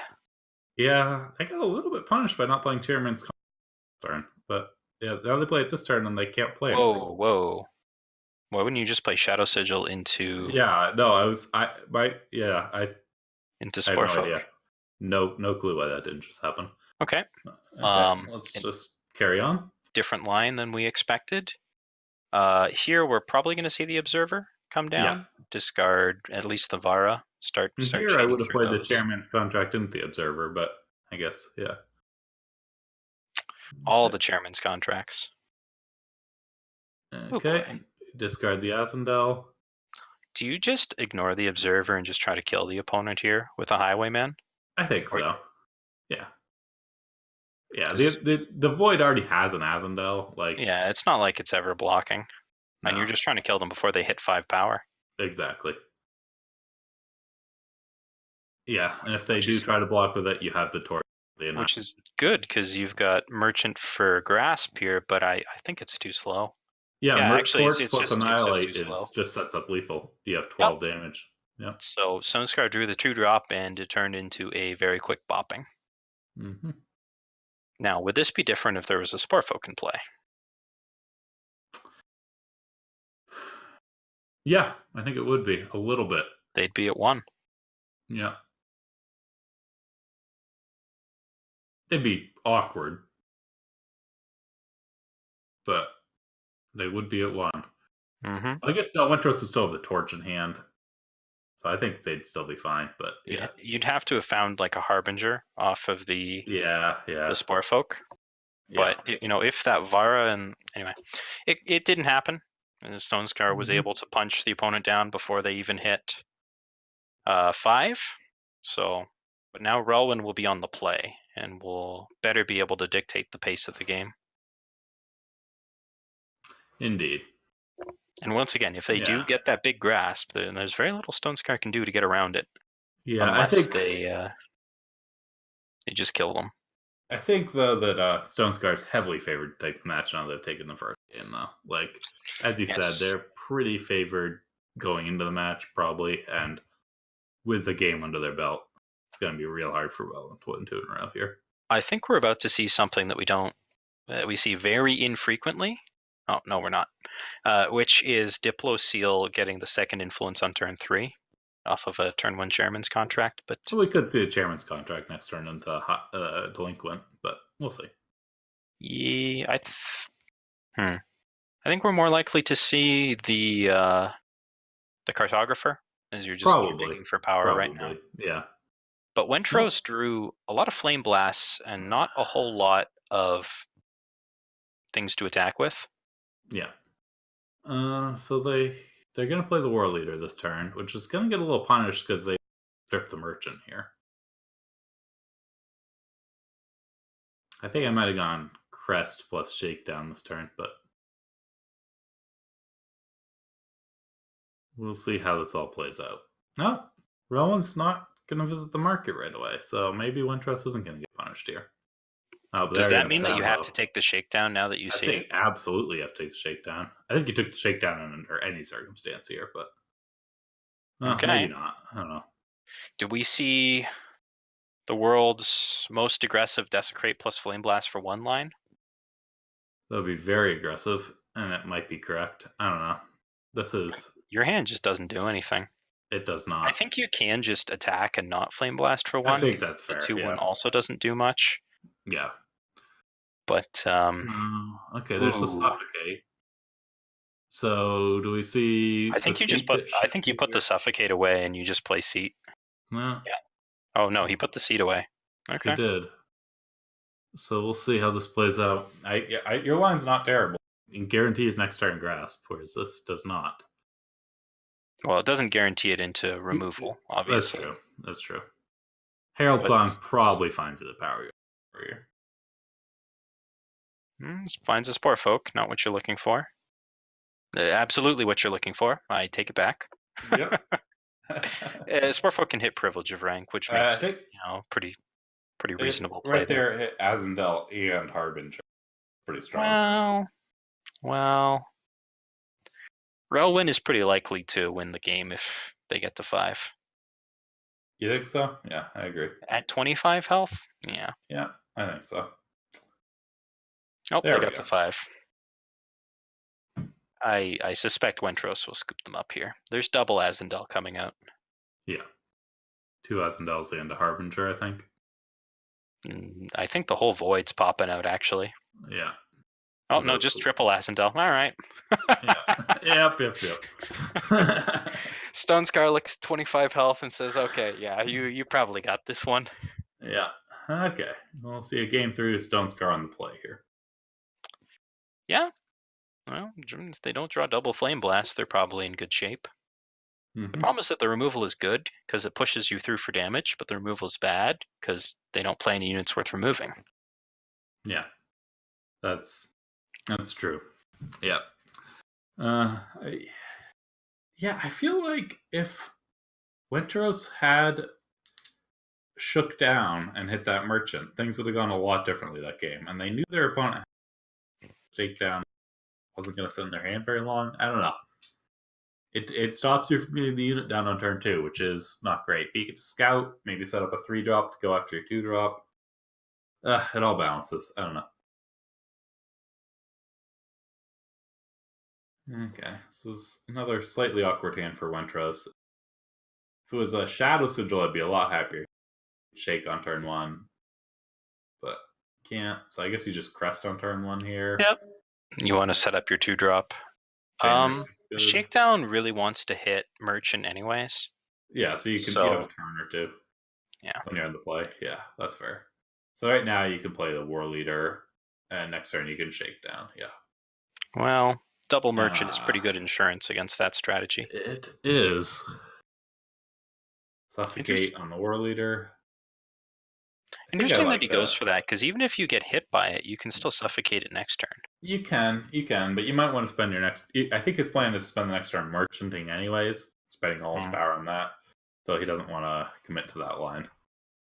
Maybe. I don't know. I feel like he wanted to get Spore Folk down there, but maybe probably valuing the health after what happened last game. If you can just get up to, rather than racing the opponent, if you can just stabilize, seems to be fairly effective here. We'll probably see a back alley delinquent here, given the. So? No, not after the second priv. Not after the second priv got hit, but before that, I think just for power, yes. Okay. And you just sack this Merchant Devara? Maybe. It might be better off in the Void. No. I guess it trades with Vara this way anyways, so that might be the thinking. Unless your opponent has, any removal. Annihilator, Desecrate, yeah. Okay, so Relwyn's looking at Grasp next turn, which is pretty strong. They can get back in Azendel. Do they have anything else in their Void? I don't think so. Producer, if we could See the void? No. Just the Azendel, but that's Yeah. not nothing. Is that good enough? That might be good enough here. Feels like it.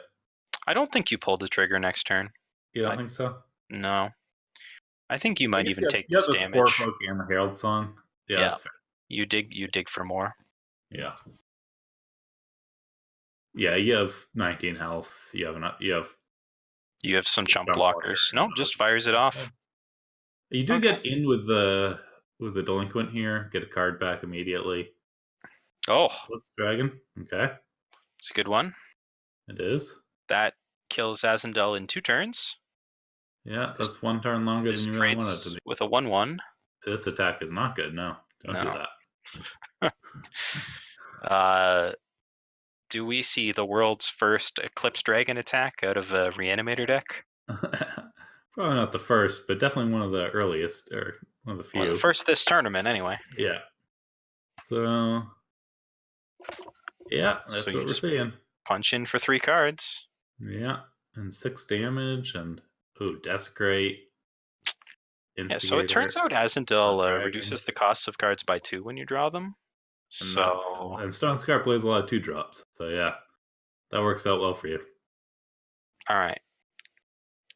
So and Instigator triggering the Azendel. Oh, that's lit. So you Flame Blast. Yep. Azendel. Yep. And then you get hit with another Eclipse Dragon. Okay. I think the line there might have been Flame Blast face. Hope that, I don't know, opponent fills up their board, has to sack a unit, dies to Instigator trigger. Maybe. Off another top deck Flame Blast. Maybe. I don't think that line won the game, but I don't think any line really won the game here. No, you may have also just died to Azendel damage. Yeah, you did. Yeah. With that, you didn't know about the Eclipse Dragon, but some charge damage coming in off all of those draws they got off your deck. So there's that Flame Blast. There we show go. them what for. Indeed. So Revlin is our first finalist. That's 2 wins for a Reanimator, despite me saying how favored Stonescar was. I've been wrong twice. Noticing a theme. Okay. That's okay. Yeah, big congratulations to Relwyn, but their job is not done yet. They're going to be facing the winner of our next semifinal match, which is Jenna versus Huru Control, both of which I think Reanimator matches up pretty well with, to be honest. I think so, yeah. Jenna has some counter magic, ability to negate some spells, but yeah, it's not usually enough. I understand against the more controlling decks, usually the plan is not to play Grasp. You just ramp up to Vara. Yeah. And then use that as your out. Yeah.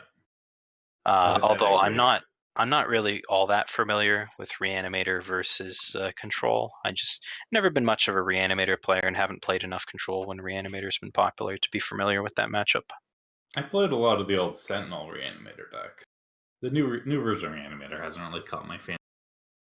Can't slam down huge Sentinels that look all scary and do cool animations. It's not as fun for me. So playing 1 Great Kiln Titan is enough for you, but playing Vara into triple Azendel is not good enough for you? Well, the Great Kiln Titan could play an Azendel off the top of my deck. That was pretty nice. Were you playing Azendel in that deck? Yeah, Grasp could get it back. Okay. Stirring Sands, not quite, but it was good. Azendel really should have been a Sentinel. Let's be real here. Yeah, I think so. He's huge, right? Like, that counts. It's all about size, right? Yeah. But what are your thoughts about dinosaurs being larger than Sentinels, except for what's that Bond Sentinel called? Oh, Clutch Mother? What? Is that it? Clutch Mother? Is that the name of it? That's not a Sentinel. Clutch Keeper. Oh, I think you're talking about the dragon. No. Or the dinosaur. Novaquake. Novaquake. Biggest. Okay. Yeah. Even larger than the Apex Predator. Yeah. Okay. But other than Novaquick, yeah, the dinosaurs are bigger. Yeah, dinosaurs are pretty big. I don't know. It's tough to call. are they larger than giant magical golems from ages past? I guess they're giant magical people from ages past, creatures. I don't think they were ever people. They're golems. They're constructed of man's I craft. will remind you that we have a dinosaur gunslinger. That is true. We do. Unfortunately, they're two different people on the card. That's the thing. Like, it's not really. It's a gunslinger riding a dinosaur. It's kind of cheap to call that. Give it both type lines, but whatever. I think we have 2 sets before we get a dinosaur explorer that is just a dinosaur wearing a cowboy hat. Oh, that'd be pretty great. That'd be pretty great. We already have a dinosaur explorer. We have like 2 or 3 of them at least, yeah. But with the exception of, as my search fails me, maybe they're explorer dinosaurs? Shouldn't. I mean, Watcher of the Big Ones is one. I know that. The Curiox is as well. Oh, so he is actually, that's one entity that's both. That kind of counts. Kind of counts. I mean, he doesn't have a cowboy hat, so. No. Which honestly, I think is a misplay. That is fair, yeah. Dinomancy Enthusiast is a dinosaur. Why is he a dinosaur explorer? He doesn't have there's no dinosaur. He turns into dinosaurs. He makes things into dinosaurs. That doesn't count. He can make himself into a dinosaur. Yeah, so can the other guy, the deranged Dinomancer, but he's not a dinosaur. I don't know. I don't like that one. Production. Oh no, Curiox is a dragon explorer. Excuse us. Oh, sorry. Still no cowboy hat. When I searched on Explorer, oh yeah, this is coming up below cards that have Explorer and Dinosaur both in their text. Derry Cathane is an Explorer Dinosaur. Novice Herd Rider is. So those are both dual entity things. My search is not returning multiple. I typed in Explorer Space Dinosaur. That's what I got. Mm-hmm. I'm getting like scale tender. So Kimmy Expedition Guide is a card. I'm not seeing but that's again a person riding a dinosaur. Why am I? Oh, maybe I don't own those. Oops. I do not own those. Whoops. Yeah, I forgot to turn on crafting. Yeah, that one's pretty cool. Whew. All right, we made it into game 1. Our time filled with talk of cowboy hat dinosaurs was successful. Indeed. And we're starting off with a scry to figure out if we want a Sandstorm Titan or not. Yeah, given that we can't cast the first one, we probably don't want the second one. And Dark Revenger chooses to put it on the bottom. Crest of Impulse is a pretty good draw there. Let's cast the first one. Probably put the second Crest of Impulse on the bottom. Yeah, you got enough crest action going on. Yeah. So to draw us a little bit back and set the stage, we are in the top 4 of the Eternal Ranked Masters Challenge. Mm-hmm. This is Eric9099 on Huru Control, playing against Dark Revenger on Genev, or Genev Control if you must have an archetype attached to it. Yeah. Winner moves on to finals to face Relwyn on Reanimator. So did Dark Revenger keep that crest on top? Because they're really favoring getting to draw power every turn and the card selection. That crest actually put a Equivocate on the bottom of their deck, which actually basically just drew them a card there. So that's fair. Keeping the crest in this kind of matchup where you have so many cards that are just dead in the matchup. I can see that. Yeah, probably just trying to amp up to Ice Bolt, another not so live card in this matchup. To go get your big stuff. Mm-hmm. Your Heart of the Vaults, your Zelchis. Yep. So Eric getting some more action, has 2 Svettius Sanctums and a Mars Chains for high-end control action here. Ugh. I hate seeing Joe on top because putting it on the bottom is bad because you're down a card, but drawing it and then casting a treasure is bad because then you can't play your 6-drops. But we're going to see our first Svettius Sanctum here. You don't have 6-drops in hand anyways. You're fine. Yeah. Well, this is really good for Dark Revenger, I think. They do another Equivocate. They keep on drawing these. Really if they can get this Swift Refusal off, they're in good shape. But Fair enough. Is there any world where you just play second Svetya Sanctum and Snowball Face and be like, check out my jump blockers? It looks like there is. And it's this one. Yeah. You can Swift Refusal a Snowball, right? It's not a great play.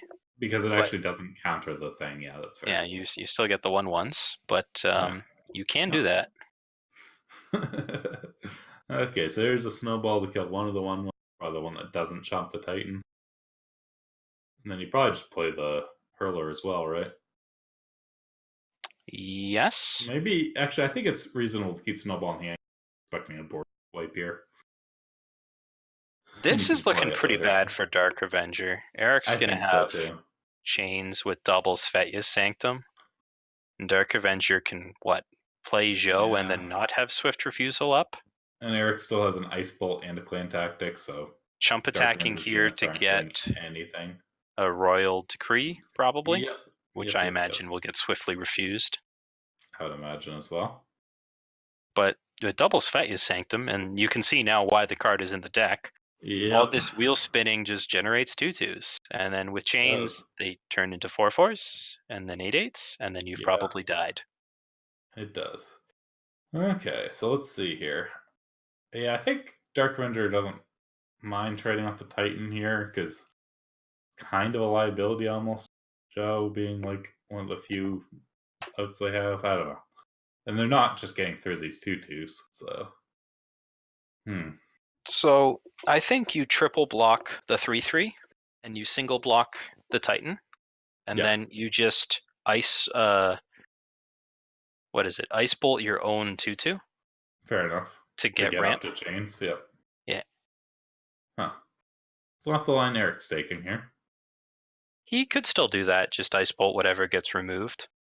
Yeah. No. Or just Ice Bolt something after. Hey, a free Ion. Hey, Or you can. just- Oh, you could Ice Bolt the things getting Ice Bolted. Wow, that doesn't really get you anywhere. Probably will. Okay, uses Clan Tactic instead. Yeah. Yeah, removes the Titan. So you can display this, but then what? You display your opponent's Clan Tactic to kill the 2/2s that they just got off the Clan Tactic. Yeah, it's not doing a ton, is it? No. And when opponent has chains, There's a life is hailstorm. good for opponent, and much less good for people who are not opponent. Indeed. I don't think Eric will play it here, though, as he slams it. Yep. Because if both of these get removed, then you're on the back foot a little bit, and you could have played Yeah. something Does else. Dark Avenger have a boar in their market? Yeah, right.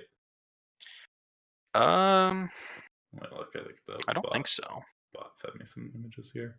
No, they they don't. have So a basically, Caleb's Caleb's choice. So that's not going to really punish playing a bunch of relics. I think they're okay playing a bunch of relics. I think they're okay playing Ion here.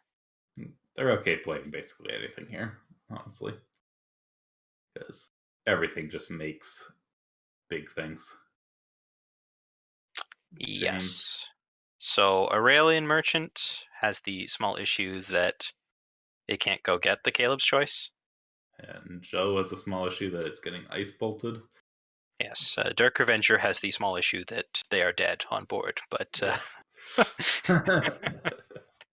is that actually lethal there? It was close that was enough. 14. What was Dark Avenger at? Like 13, I don't know. Yeah, okay, so maybe that was just actual lethal. Yeah, I didn't do the math. Math is for blockers. So that game was over. Yeah. So Eric takes the first game there. Genev, definitely not the deck that can sit back in the face of chains. Without Boar, it's hard to turn that. With Boar, if you can stack up the Svetya Sanctums and the chains and sort of force them into a harsh roll, and then bore it all down, that's a good place to be. But without that, Genev probably needs to be on the aggressive here to get anywhere. Indeed.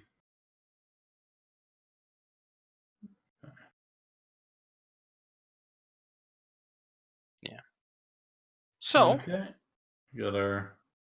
given that they've won the first game, I'm kind of favoring the Huru control deck here. Seems like it's going to be kind of difficult. And we've seen problems with this Aurelian Merchant a number of times where just can't get the cards that Dark Revenger wants. Fair enough. Okay. Yeah, so this is a kind of a slow start for both players, which probably favors Eric. Genev just isn't that fast at deck nowadays. it Playing a really lot of isn't. 6 and 7 drops, not a lot of ramp in the early game. Yeah. To describe how slow the deck is, Eric just bottomed a harsh roll with Strategize. Yeah. Yeah, it just doesn't even feel the need like he'll ever need to. That's fair. So, wisdom here, get more power. And honestly, I don't think he's wrong.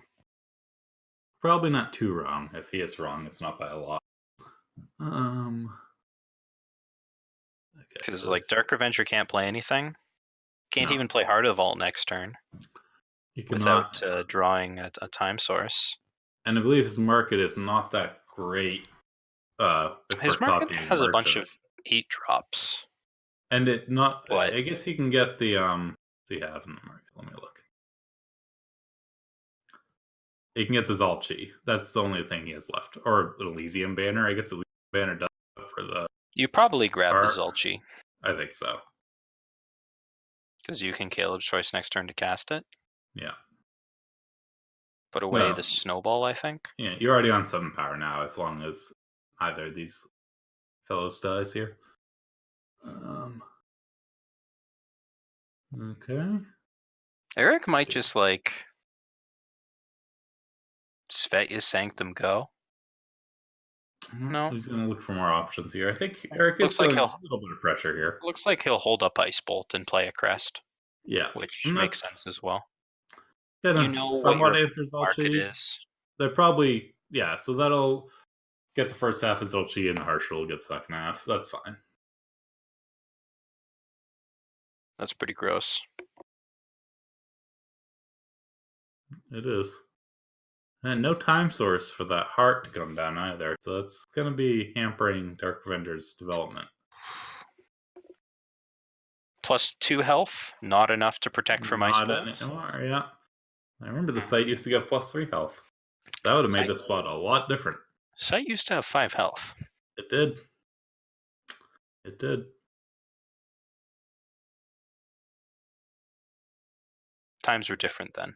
Yeah, times were very different. We didn't have Svetya Sanctum or Ice Bolt, for instance. No. And that single copy of Harshal that did stick around cleared the board. And Dark Revenger can play Heart of the Vault now as a follow-up. They found that third. Yeah, because the Ice Bolt gave them that third time source. Mm-hmm.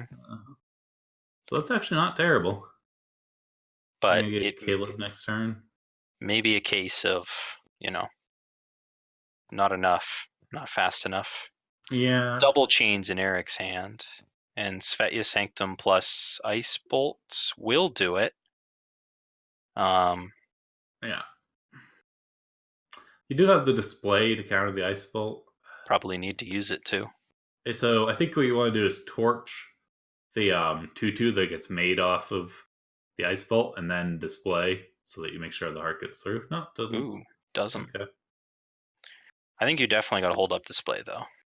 Yeah. And push the board. I think that's your only line. I agree. This is a pretty push board too. Dark Revenger's definitely not out of this yet. But now the question is, do you need to? I don't think so. I think you save that for a Pristine Light rule. I assume Eric does have Pristine Light, right? I haven't seen it yet, but I'd assume he has I believe so. Maybe marketed. Okay. No, he just has 3 in the main deck. This is your combo turn. No. So you snowball face, and then display does 4 to face, and then Caleb kills him with 11 damage. Yeah. This is lethal. If the line is found. I think the line looks like it is. Turns out that display does 4 damage. Like Caleb's not summoning sick? No? Okay, yeah. No, you got played last turn. Okay, cool. Yeah. So holding the Ice Bolt was great because it let you just kill your opponent. Good job to Dark Revenger. Yeah, found the line. Yeah, it was looking kind of grim. Looking like those chains were going to start mopping things. Did what Genev can do sometimes and just added up enough damage to the face. Yeah, good eye on. He would have needed to torch right away to get that going. So good on him to see the lethal right from there, and much faster than I did. But he's playing on point, and now this is tied up at 1-1, and Eric may be less inclined to spend all of his power on those big Svetya Sanctum and chains from now on. Might be. Might be a little gun shy, but this whole 6-drop hand looks a little awkward from Dark Revenger. Yeah, I imagine you ship this one back. Even if you're going to 6, you ship. I have to say, this dual hand mulligan thing looks real nice. It does. It does. I like getting to watch both players make decisions at once. Yeah. Well, I guess maybe rely on the Zhou. I can't imagine you keep this. This is too expensive. Okay. And he keeps it. I can't, but Dark Revenger can. Yeah. So you're not on the play either, which makes this a little more awkward. Slower. Yeah. So you get to scout a lot and draw and find things. I don't think you can afford to keep that show now. I think that might have actually made you discard the hand size the next turn. It would have, yeah. Unless you torched face. Fire Sigil you keep, but you don't even want Fire Sigil. Not terribly much, so no. This is the kind of game that Eric can pretty freely play his Svetya Sanctum. Yep. When Dark Avenger probably won't have basically anything down before it's coming out. Okay. Wait a minute. Plus Torch takes care of the Merchant. Interesting. We're playing around the Royal Decree that they got? I suppose. They're probably just honor clausing then. Yeah.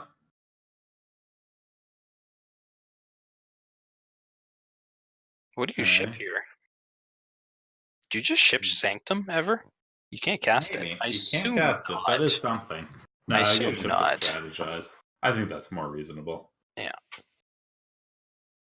Okay. Seed of Wisdom, but you're struggling every turn to find a single power. I'm just not sure that that's where you want to be. Is that a Huru Crest? That is. Okay, so no Sanctum this turn.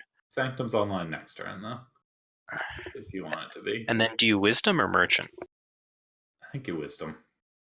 Okay, just playing Merchant. There's the Pristine Lights you were discussing. Just Merchant lets you play Royal Decree next turn if you care. That's fair. But there's the Sanctum. Okay, Ice Bolt's not the exact draw you wanted there. I guess we're in Ice Bolt, our own Titan, for ramp territory. So. I think we are in response to the Pristine Light. I'd imagine that's the play. Will there be a Pristine Light though? We'll see. You definitely want Ice Bolt the Titan just on end step. I think he'll just Genev Merchant and then pass. Yeah. Maybe. Palace is pretty good with Svetya Sanctum, as we've discussed. That's fair. Yeah. You don't really need to worry about opposing threats. You can just jump block them forever. So, like we discussed at the Mulligan stage, these 6-drops are nice, but if you can't cast them, they're less nice. It's true. I think we might see the Ice Bolt now. I think we just jump with 2/2 and play Palace. Fair enough. It makes you a 5/5 and a 6/6. That is a lot. It's not bad. No, not bad at all. And if you draw a power, you can follow that up with a Royal Decree off of the 6/6 attacking. Ugh. I don't even know what you take out of Dark Revenger's hand.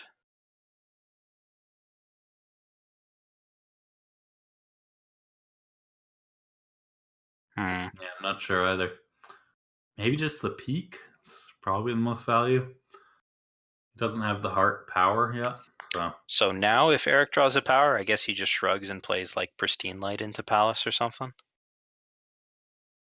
Yeah, Ice Bolt this turn. You probably don't play Ice Bolt because your opponent is stuck on POW. Okay. All right, There so you have it. he's going for the Royal Decree line with Palace next turn. Mm-hmm.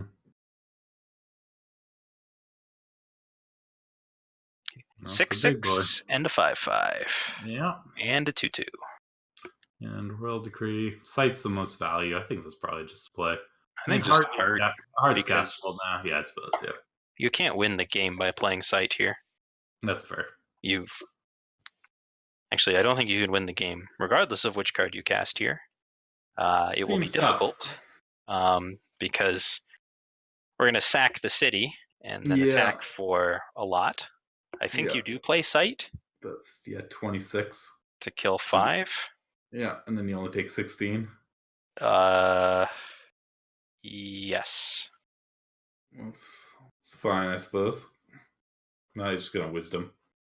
Set up for a bigger sack the next turn. Probably just kill the he's just gonna play Chains. Oh yeah. Yeah. And That's then fair. good luck. Yeah. Chains and then Power and then hold up Ice Bolt as well. Yeah. Yeah. Well, it's beginning to look a lot like Huru.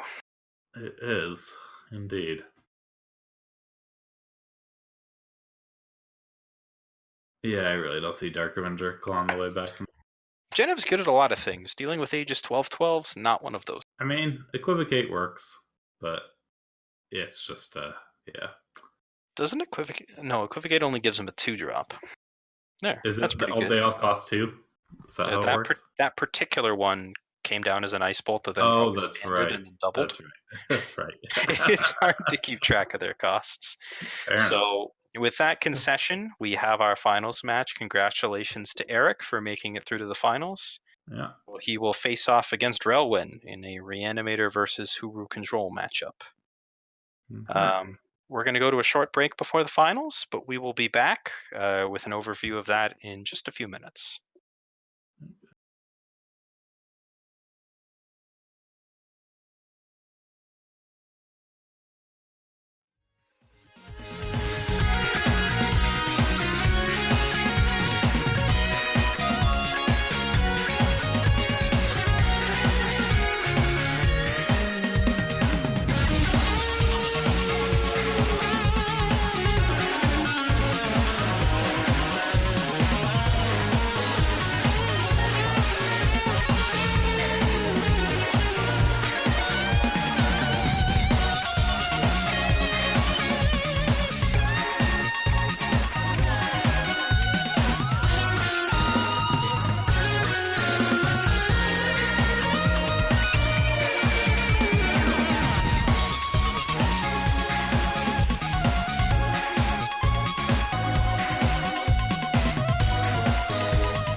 Hello and welcome back to the grand finals of the Eternal Rank Masters Challenge. We are already underway in game between Eric 9099 and Relwyn.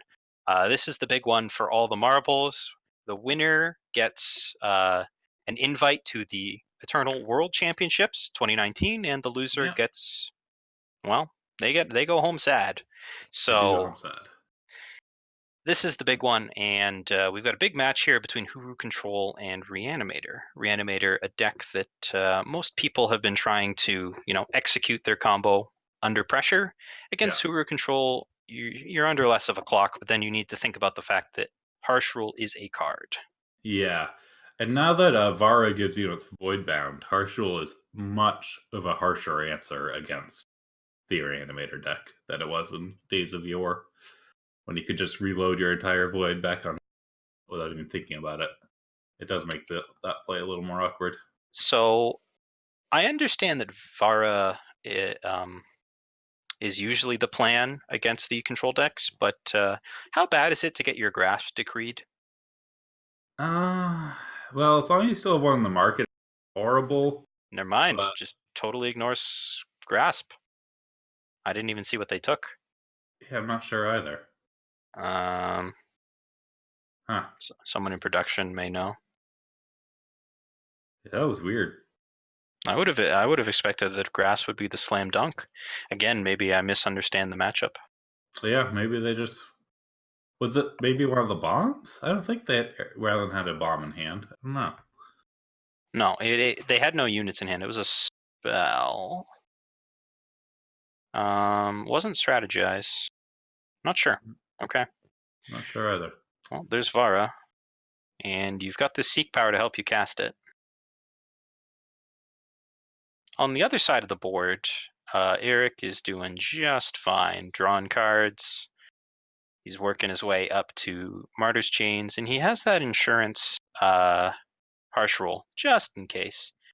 But Indeed. no copies of Svetya's Sanctum, and we've seen Sanctum on 5 do some real heavy lifting in the Genev matchup in the semifinals. So there's not really going to be any pressure that Relwyn is under for the duration of this game. No, there's not going to be pressure from that angle right yet. Eric does have some more draw with Elder Claws. They might find their Sanctum before you know it here, though. Mm-hmm. So if I recall, Relwyn doesn't really have much in the market except for removal and the grasp. Mm-hmm. So I don't anticipate them going that deep. Burglarize could be very large in this matchup, stealing a Sanctum or Chains there. Yes, that might actually swing the another towards Relwyn if they can get that to work. Yeah. But the problem is, even if you take Chains, they've got Harsh Rule, and it's not like they really play any units that they care about getting changed. That's fair. And there's a lot of Aegis in the deck, and not a lot of ways for Relwyn to remove it.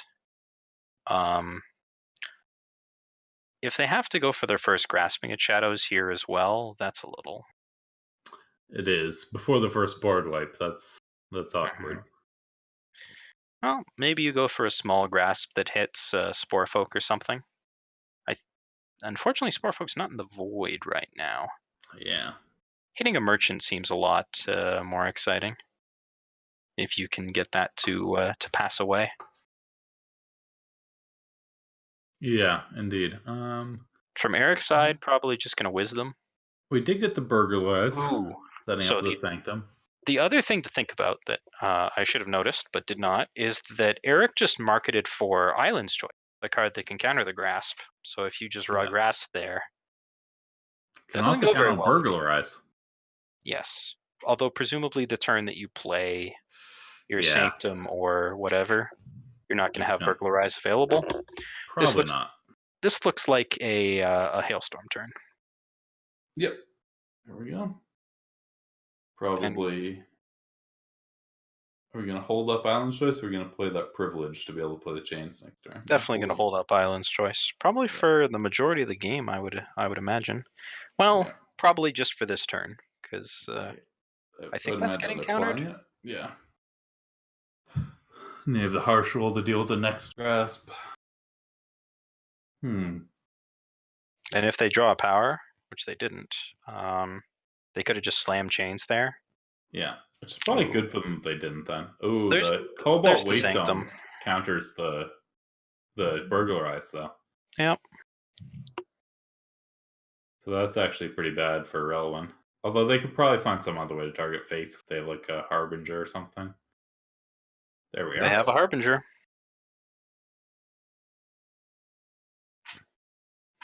Is there any world in which you just double ice bolt it? Okay, this is that world. It is that world indeed. I've said that a couple of times this tournament where, I ask, was it better to? And players say yes. And okay, just chains and off you go. But that means that this change is going to get burglarized. It is. Is that enough for Relwyn, though? Is Fetya Sanctum the card they really need to be worried about? I think you gotta grab what you can grab. Yeah. I agree, but... Yeah, Chains is a slower value engine, but Relwyn does have a lot that can get annoying if they get doubled and stuff. Well, that's Avara on top. Yeah. It's a happy sight. Oh, that's... That Privilege Rank just whiffed. Nothing. Yeah. No sigils left. Yeah. Happens. It does. And now Cobalt Waystone, but there's no real Burglarize to block anymore. No. Do you just play chains to get it down? I think so. Yeah, and you can scout off that power too. That's some decent value. I think you bought on that. Seek power, probably not what you want. No, even with the chains out.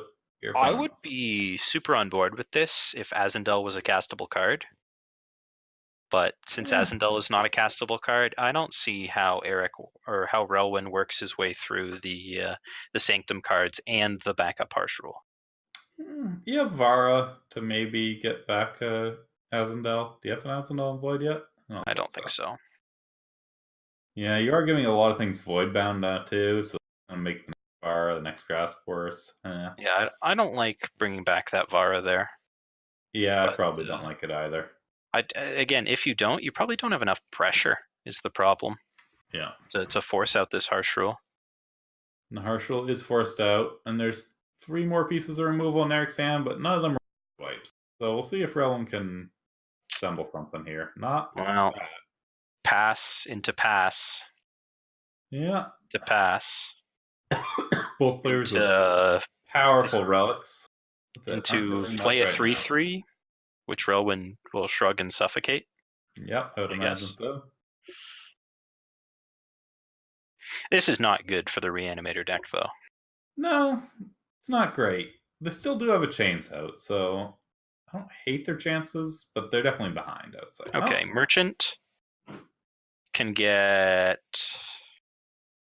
Second Grasp. Second Grasp, I guess. Which kind of works. Because there is no second harsh rule, but doesn't go for it. And that gives time for there to be a second harsh rule. Yeah, Let's Strategize is going to get the second harsh rule and second Sanctum. I don't think Chains beats 2 Sanctums. No, probably not. Especially not when none of your units can live. 1 Chains versus 1 Sanctum was kind of a fight. 1 Chains versus 2 Sanctums, not really. Okay, can we find an Azendel off this cartographer? That would be a decent start. Well, we find another Vara. I think you hold on to that. I think so too. Yeah, ditch the Seek power, that's fine. I don't think the Seek power got anything. I think there's only the 5 Justice Sigils in the deck, and that's why. Yeah. This is going to get Defianced. Or Clan Tactic, sure. Yeah. Okay. It's just Defiance works against a huge unit that gets changed multiple times, whereas Clan Tactic doesn't. So I like that decision.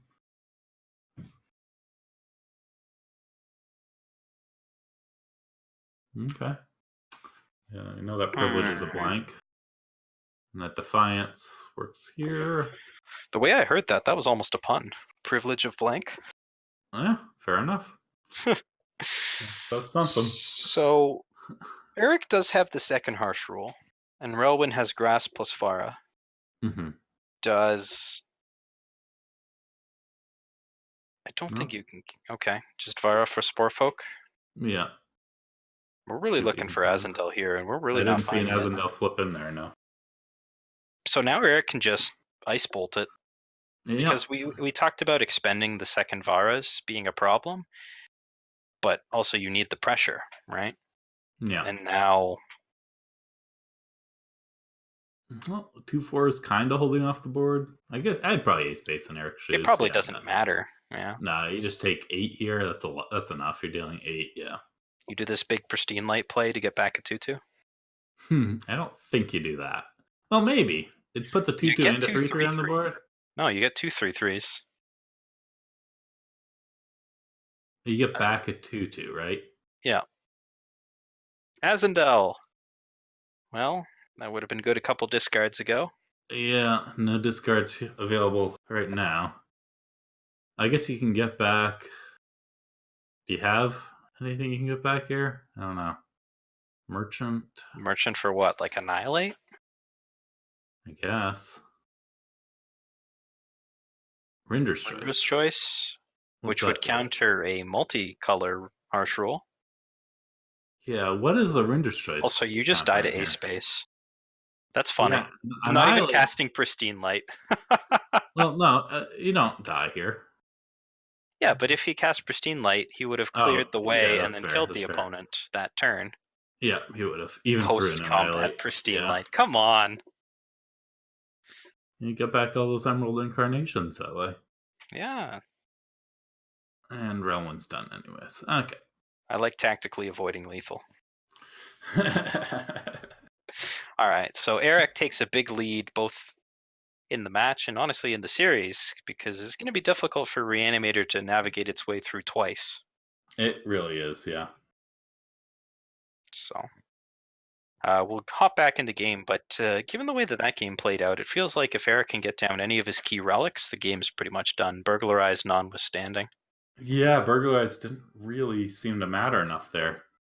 I think Eric might have been playing around up by leading off with the chains. Yeah. Well, I don't think he had drawn the Serra Sanctum by that point. That's I really true. want to know what he took with the Royal Decree. Sfetia's Sanctum, by the way. But yeah. What did I say? Serra's Sanctum. Damn. Yeah. That's okay. Yeah. So maybe I'll watch the game 10 minutes ago and find out what they took. But we are underway in the second game. Yeah. And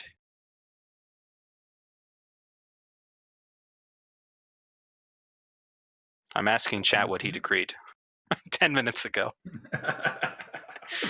That's a good plan. Yeah. Sure. Okay. And we are off. Relwyn on the play is going to be able to, well, Sporefolk away, I guess, or Cartographer for power. Drawn cards, 2 wisdoms and an honor. I understand that's kind of what the deck does. Yeah. Okay. Relwyn pitches his privilege. Back alley delinquent. All right. Okay. I guess you don't want to get sabotaged. Yeah. Fair enough. Well, it is a discard enabler and it hits something in your hand. You know, I can kind of get behind that.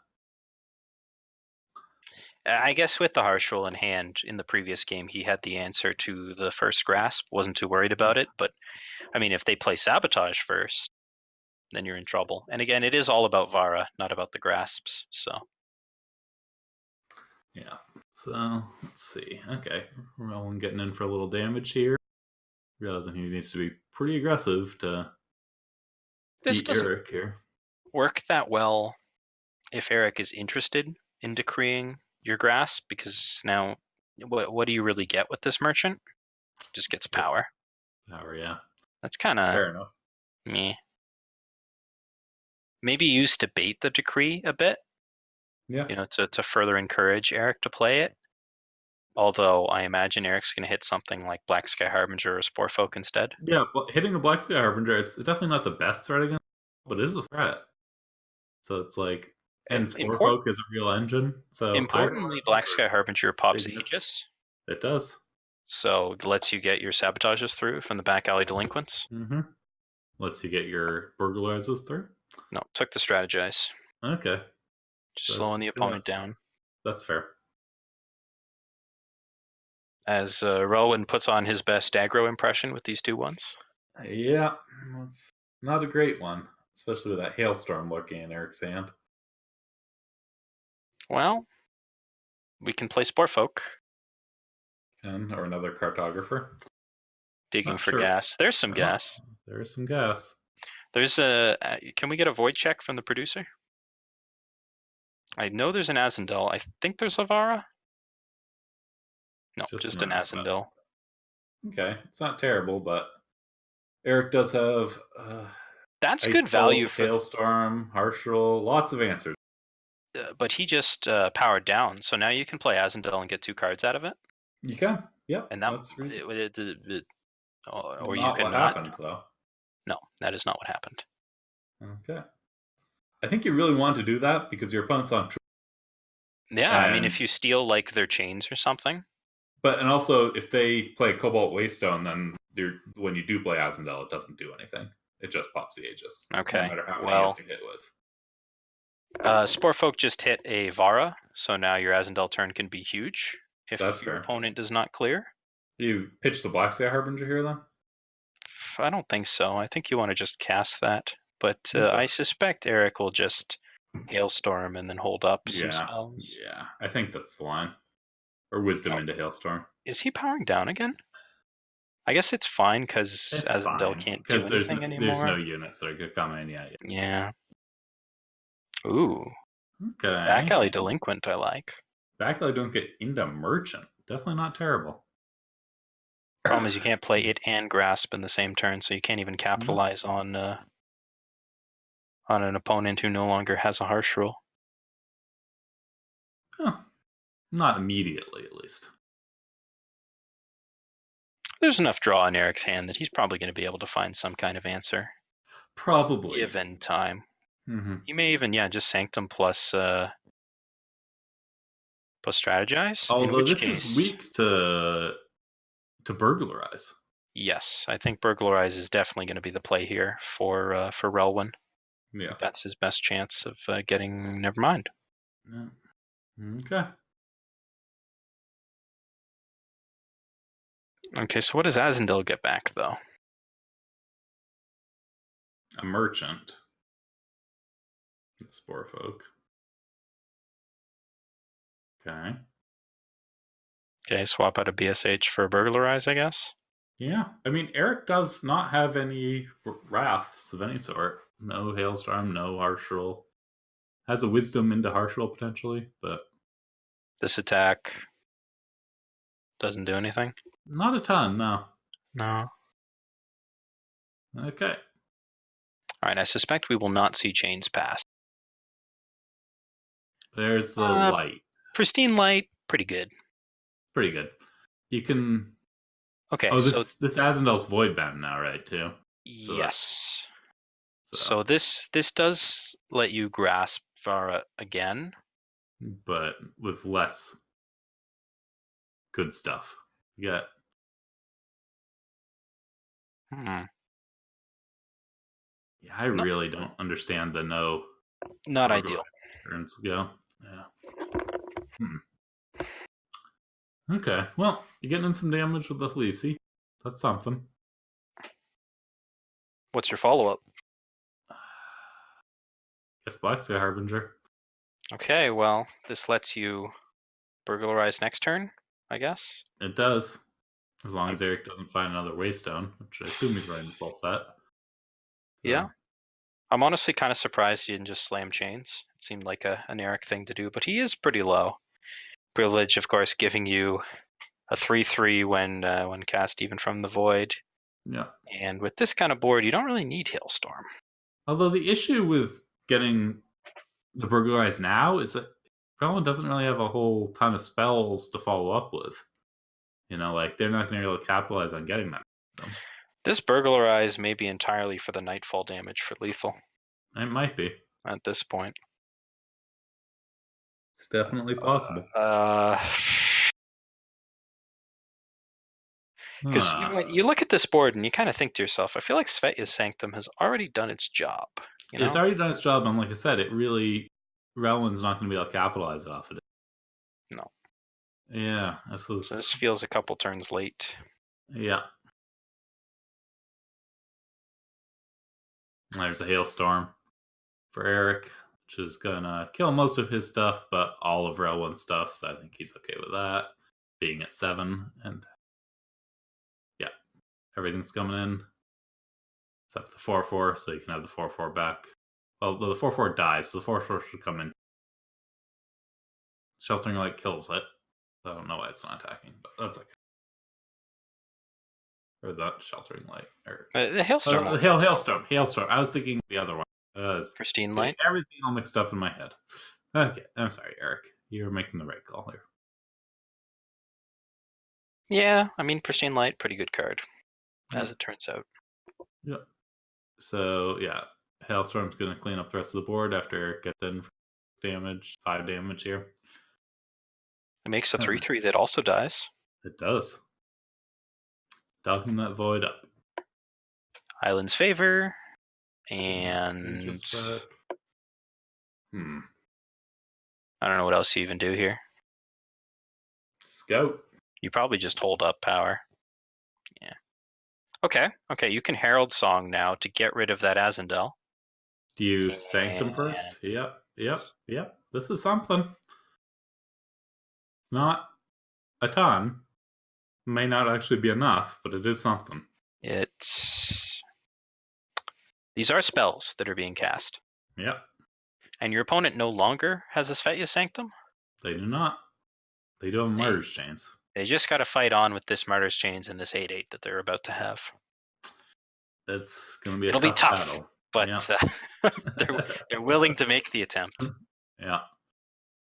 I suspect a Grasp will get cast this turn, but I suspect do you have a non-void bound Vera? I think you do, right? Cause you do, yeah.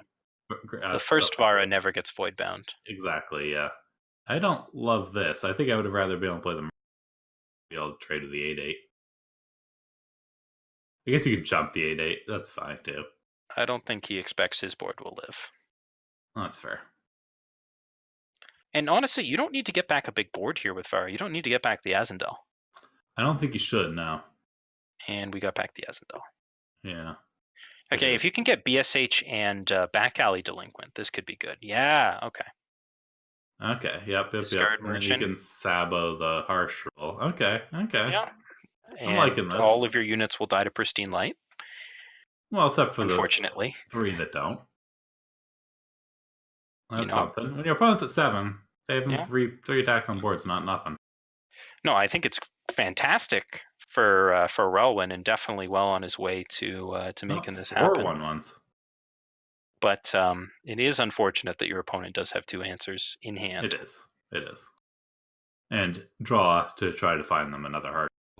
Well, or a Hailstorm to go with the Pristine Light. Because Eric can actually look at 5 cards here with Strategize and Honor of Claws. And then still have enough power to play 2 3-drop board wipes. What are your thoughts on jumping with a 5/5 here instead of a 1/1? It's tough to play around both things, but yeah, I think Pristine Light hits you harder than Hailstorm, so you should jump with the 5/5. That's a good call. Probably not something a lot of people would notice. If he plays Hailstorm, then his 8/8 dies to your 5/5. That's true. That's a good call. He also has a 3-cost 8/8. I think they might cost 3 no matter what, but I'm not really sure. I'm not sure either. Snowball, very powerful here. It is. And then just Clan Tactic and Ice Bolt to hold up the rest. No, apparently not. But no, we're going to see another Ice Bolt or another Snowball, and then Defiance probably. Observer's not nothing here. It's a damage off the Nightfall at the very least. Oh, he gets rid of it. It's another Azendel. Is there a second Back Alley Delinquent? I don't know, and there's not enough power anyways.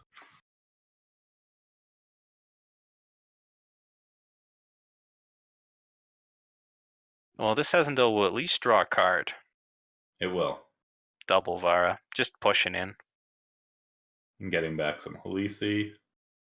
Okay, so we're just saying you don't have a harsh roll. There's no way. Yeah. Unfortunately, as casters, we have Omnivision and Weak No. Yeah. He has a harsh roll. Yeah. So this is a lot of Relwyn's resources getting expended here, unfortunately, for Relwyn. Ice Bolt probably going to kill the Azendel. and then just take 2. Yeah, that's fair. No card draw. Yeah, I think I'd rather have my opponent down a card and me down a health here, even though I am pretty low in health. Relwyn also just drew the harsh roll off the top for added insult to injury. That probably seals it up for Eric. Just being able to take care of the next large board too. I don't know. Well, he can play his 8/8 that will turn into a 16/16, and if Relwyn doesn't draw something, that will be lethal. No. No. That last play was his last hurrah. If Harshul was there, Harshul was there. I think that's fair. So Relwyn's going to call that one, and Eric will take down the finals 2-0. He will. So congratulations to Eric for locking themselves a berth at Worlds. They will be joining, ironically, as the community champion, as this is not the first, but in fact the second tournament that they have won. And therefore, the invite will trickle down to the second place finisher in this tournament, which is Relwyn. Yeah. So Relwyn will also advance to the Direwolf Digital World Finals. So congratulations to both our finalists.